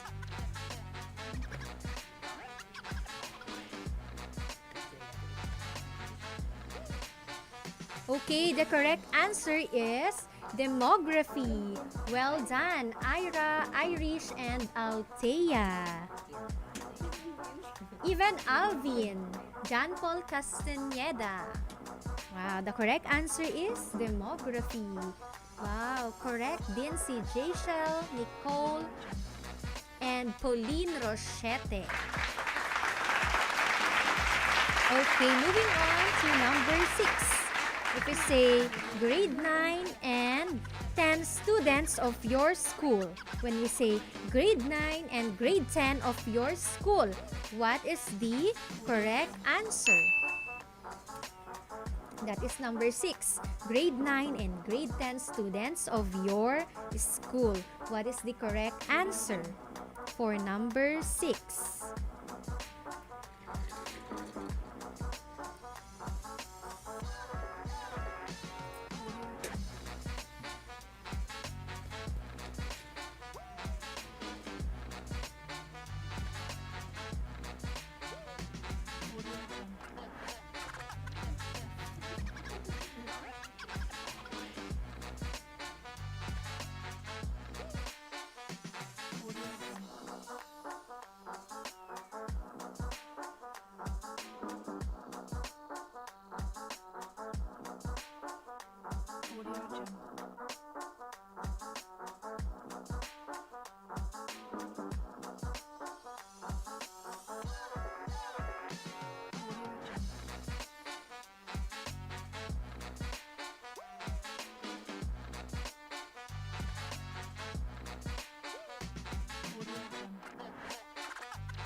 Alright, we're back. Sorry for the patalastas. Okay, so for number 6, most of you answered demography. Okay, that is good. Okay, moving on. How about in number 7? When we say number 7, patients under recovery. Number 7 is COVID patients under recovery. Yes, the correct answer for 6 is demography. Very good. How about in number 7 when we say COVID patients under recovery? Okay. Wow, you are all correct because the answer is psychology. Okay, patients under recovery, that is under psychology. Very good. UMS 11. Next, we go to number 8. When we say Christians and Muslims, what should be considered? Number 8 is Christians and Muslims. What should be considered? Thank you also to STEM 11 Jupiter for your active participation. But what is the answer to number 8? Christians and Muslims.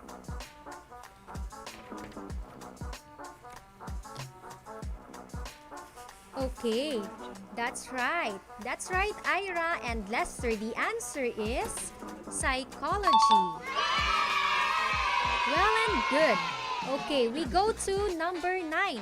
So the number 9 is 2020 senior high school graduating students. We don't have an actual graduation ceremony. Oh, how sad. I repeat the number 9. 2020 senior high school graduating students, we don't have an actual graduation ceremony. What is the answer? What's the answer for number 9? Okay, you are correct. It is still psychology. Very good. Now let's go to number 10. When we say audiovisual room during a class symposium on new normal education, what is it? Audiovisual room during a class symposium on new normal education. What is the correct answer for number 9? Wow, very fast. Very good, Nina. You answered situation. And to Jayshel, Reina, and Ira. Okay, the answer is situation. Diba, I told you we have a lot. Okay, now we go to number 11. Number 11 is frontliners. What is the correct answer here when we say frontliners? This is very easy. Very good. Daniela Rossetti of STEM 11 Mercury. But what about number 11? Frontliners. What is the correct answer for frontliners?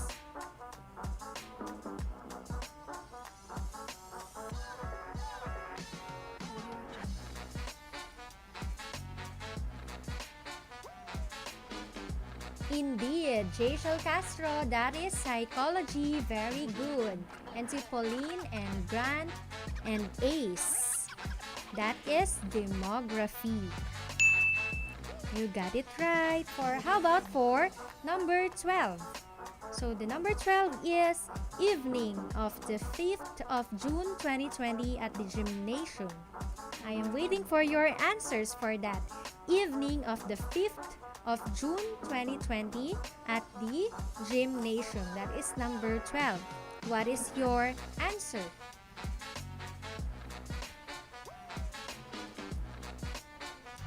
What's your answer for number 12?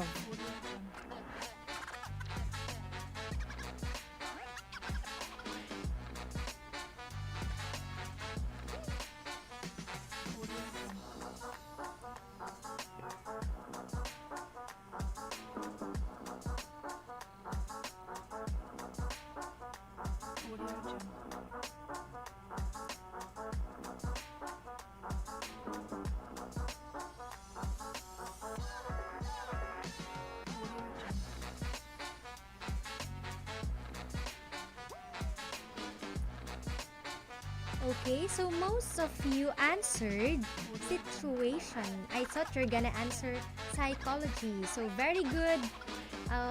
Very good. Grade 11 learners.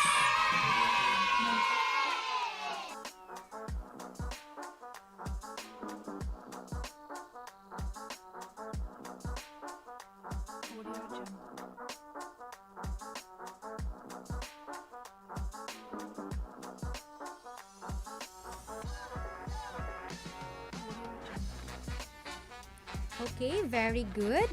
Moving on. How about on number 13?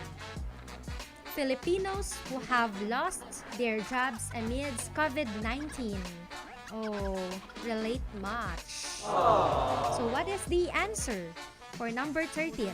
Filipinos who have lost their jobs amidst COVID-19 pandemic.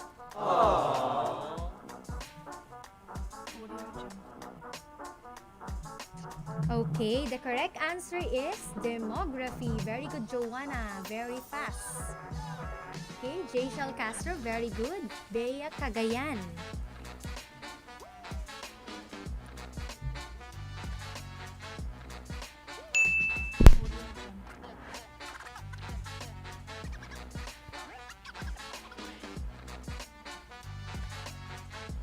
Alright. Thank you for your answers. Now, let's take number 14. For number 14 is senators and congressmen or congresswomen, what should be considered? Senators and congressmen or congresswomen. So, what should be considered to this one? Number 14.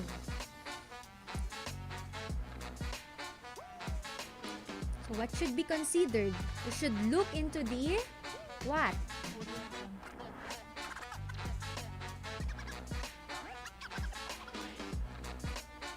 Take note ha, it is senators. We're talking about senators and congresswomen or congressmen. Psychology, situation. Do you have any other answers? How about demography? For number 14.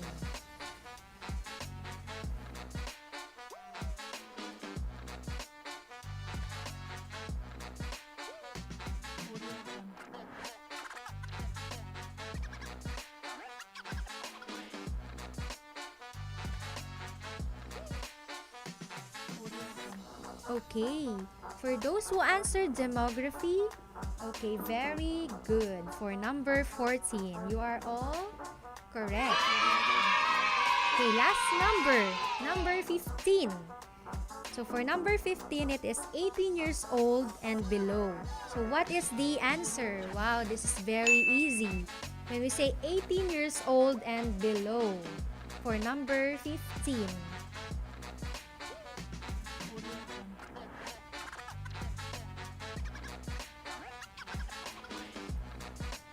Okay, still answering on number 14, demography. Yes, that is the correct answer. I repeat ha. For number 15, it is 18 years old and below. It's psychology.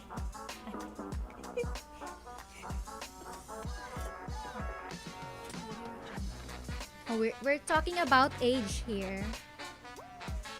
18 years old and below. Alright, psychology, most of your answers. Any other answers? Thank you for your answers, by the way.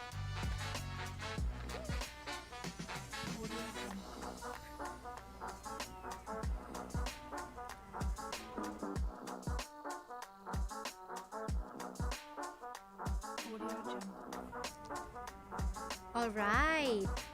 Very good, Maxine Maduma Francisco. You answered demography. And to Ira, Alvin Hazel, Beth Bakay. Wow, very good. The correct answer for number 15 is demography because it talks about age. It says here 18 years old and below. Alright. So good job, everyone. we will have a short break for this moment. And we will be right back.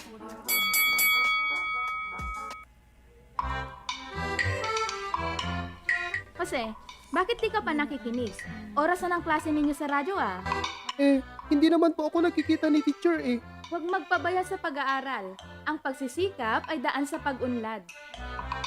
Isang paalala mula sa DepEd Region 2 at ng himpilang ito.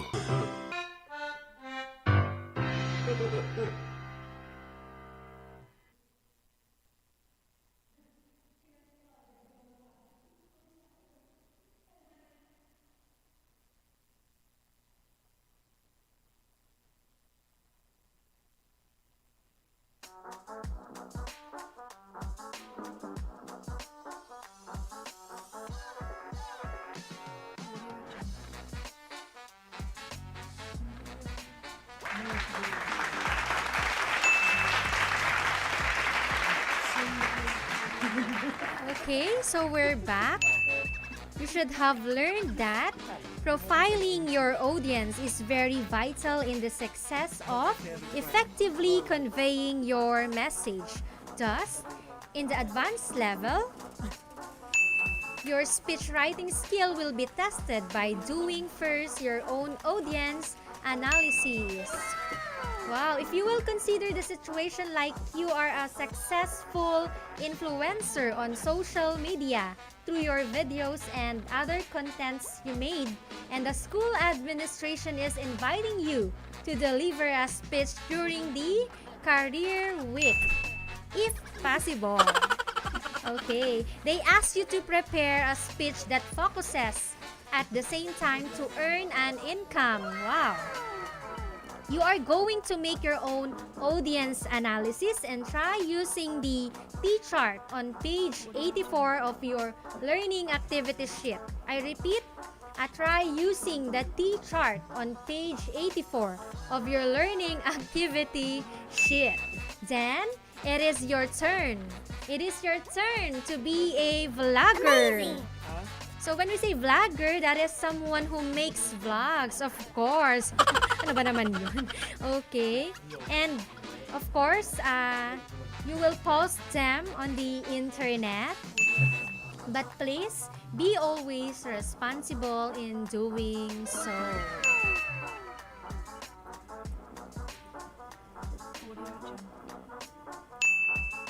Ayan, I can see your emojis. Wow, may pauwu na naman sila.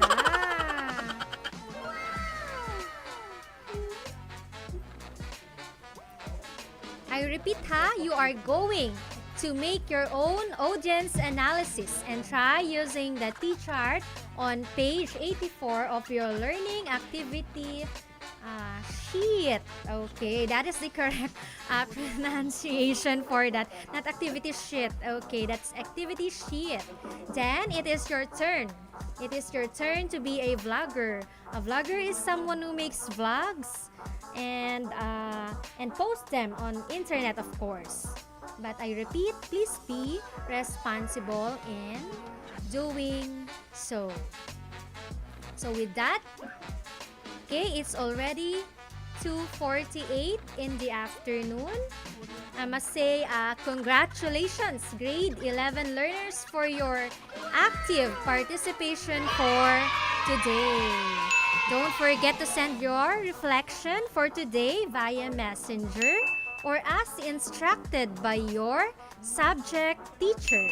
Stay tuned for the next learning episode only here on 97.00 MHz INHS On Air of Senior High School Champ Campus Radio. In this challenging time, remember always that it makes a big difference in your life when you stay positive but not on COVID. So stay at home and pray that this pandemic shall pass soon. Again, this is your teacher, broadcaster, Teacher Mia, who always believed that speech is power. Merry Christmas, everyone! Stay tuned for the next radio broadcaster.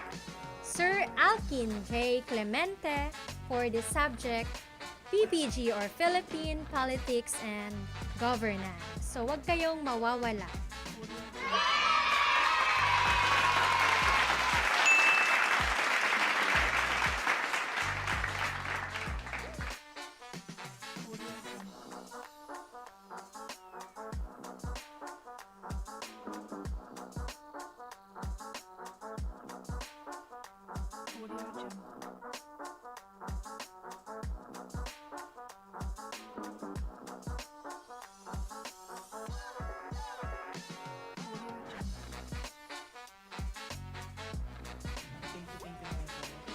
Okay, so once again, we would like to give thanks to the visitors from the Division of Santiago.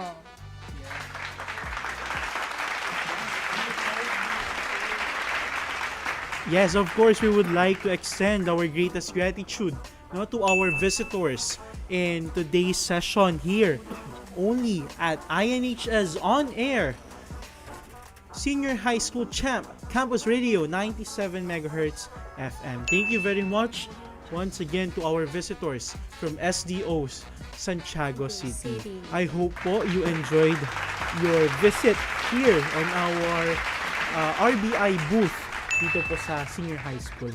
Maraming salamat po.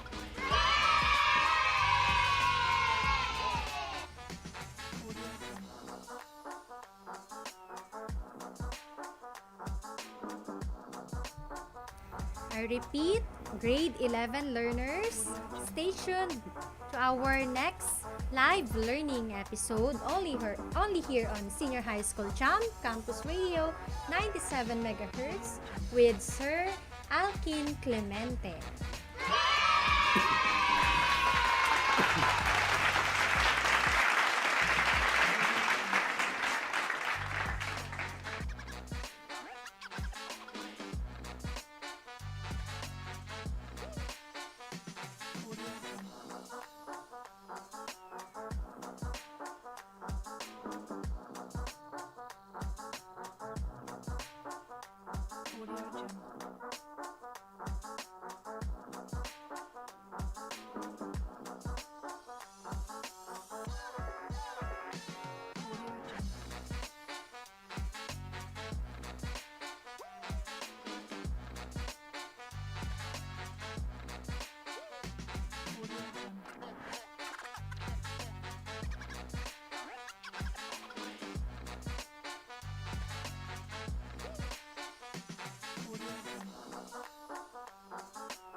Alright, so good afternoon everyone.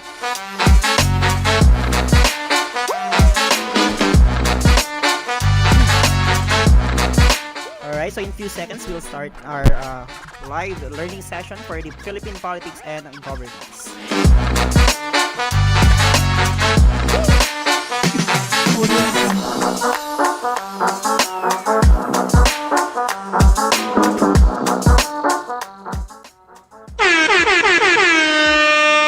Alright, amazing day, senior high school learners. This is a school on air for Philippine politics and governance. I am delighted to be with you today, and I know that you are all determined to learn through this modality, and no one can stop us despite this pandemic. Now, get yourself ready for a series of fun and new learning experience, and I am your radio teacher, Teacher Alkin Clemente. INHS on air. INHS Senior High School Champ Campus Radio 97 MHz FM. Social science makes sense of the institutions that shape our lives. It helps people understand and engage with the key political and social institutions, thus benefiting individuals and society as a whole. Social Science is now ready to trumpet its learning episode. Oh yes! This is Social Science.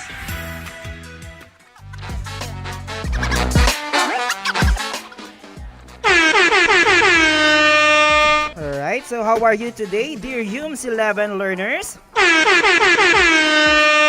And I hope that you are all doing great. Alright, so please send an emoji that represents your feeling right now in the comment section, especially those who are watching through our Facebook fan page.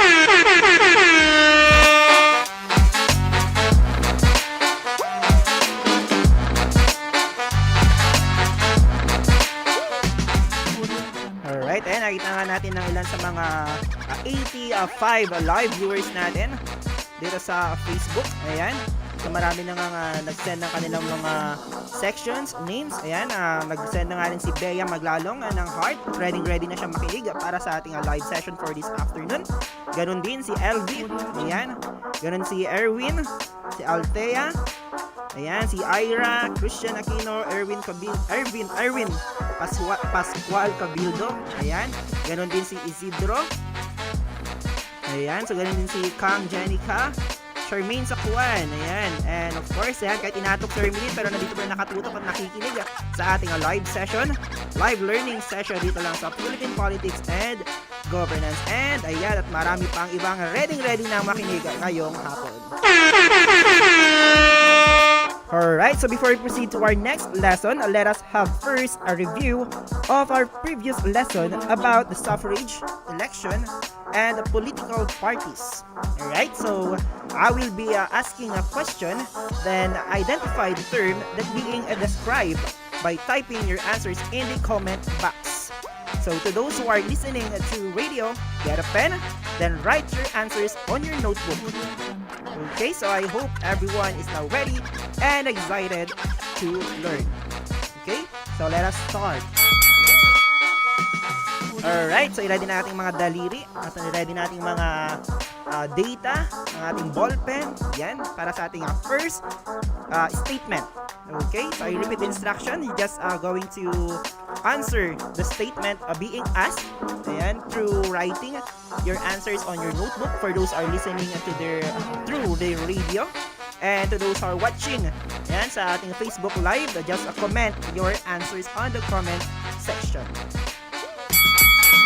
Our first statement that you need to answer is, it refers to as the interaction of parties with each other.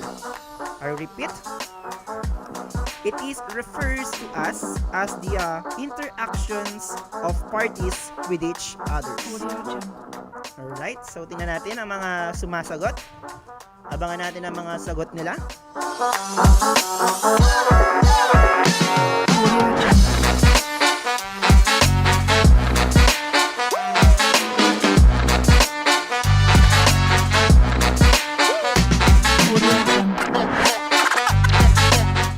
Alright, so habang wala pa nga nagpapakita ng sagot sa aking screen, okay, let us just repeat this statement. Okay, so it refers to us as the interactions of parties with each other. Okay, I repeat again. It refers to us as the interactions of parties with each other. Alright, and so I can see now answers on our screen. And I hope those are listening who are listening to the radios, and isulat na ninyo yung sagot sa inyong mga notebooks. Alright, so ayan, so nakita natin unang sumagot. Nakita natin din sa ating screen ay si Diane. Sumagot siya ng party system. Okay, while si Ira naman ay sumagot ng political party. Okay, si Reyna ay party system din. Ganon din si Jayshel Castro. And then, yan, Maxine, party system din ang kanyang sagot. Si Emayan, party system din. Alright, si Junjun, party system. Cristel, Nicole, yan, si Ace from HUMS 11 Diligence. Ganun din si Christina. Alright, so ang sagot naman ni Nicole ay political party. Alright. Okay, let us now reveal the answer. Alright, for those who answered party system, then you are correct.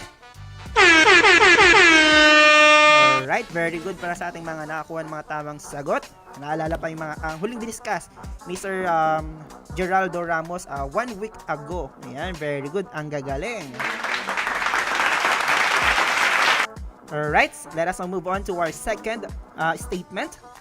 Okay, our second statement is, it refers to a process in which people choose their officials.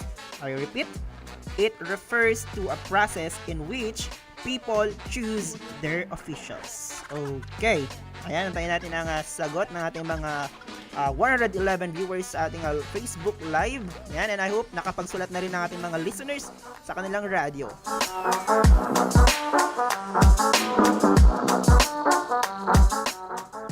Ayan, so may mga nakikita na tayong sumagot. Manguna ulit nga si alright, hindi pala, si Donita Sevilla ang siyang nanguna ngayon with the answer na election. Alright, tingnan natin mamaya kung tama yung sagot ni Donita. Ayan. Next, si Emian. Ayan, election din ang sagot niya. May ganun din si Apple Faith. Alright, si Angelica Batung, si Ace Lozada, Charmaine Sakwan, Junjun Nebalaska. Ayan. Okay, si Mark Josh, election din. Ganun din si Jeric. Okay, ganun din si Nats. Si Apple Faith, yes. Election ang din ang kanyang sagot. We have also Brickster with election. Aliana, Jerica, okay, and Nicole. Okay, ang sagot nila ay election. So, ngayon, wala naman na iba ang sagot. Alright, so let us see if the answer is election.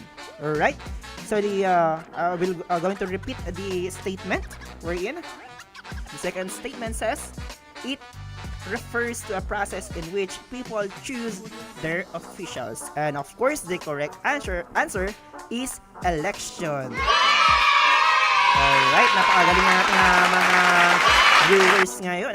Alright, so I hope sa ating mga nakikinig sa kanilang radyo, tama rin ang kanilang sagot. Alright, so let's now move on to our third statement. Alright, our third statement is, it is any group providing label upon which candidates run for public offices. Alright, I repeat. It is any group providing label upon which candidates run for public offices. Alright, so yan. Keep on sending your answers through our comment section sa ating Facebook Live. Ayan, tingnan natin mamaya yung mga sagot ninyo.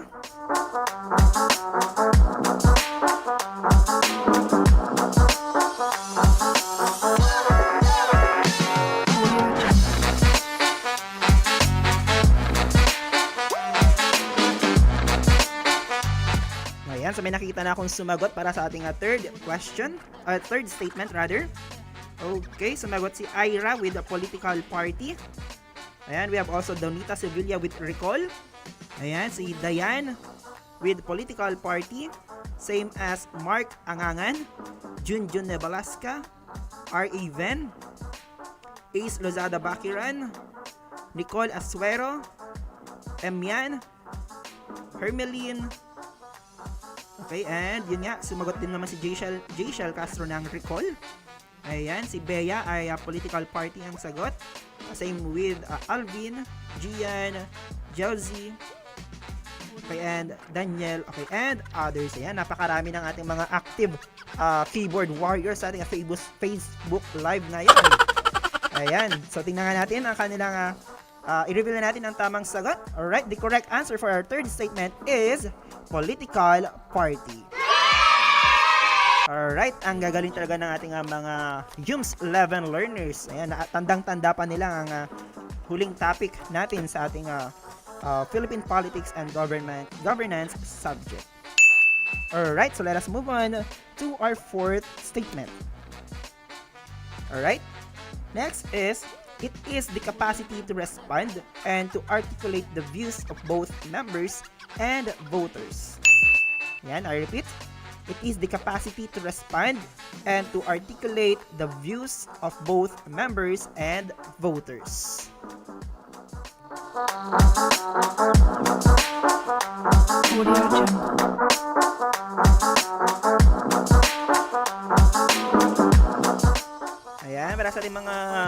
listeners sa kanilang radyo. Yan, I hope nakakahabol tayo. Ayan, at alam kong tiwala ko sa inyo na tama lahat ng inyong mga sinasagot dyan.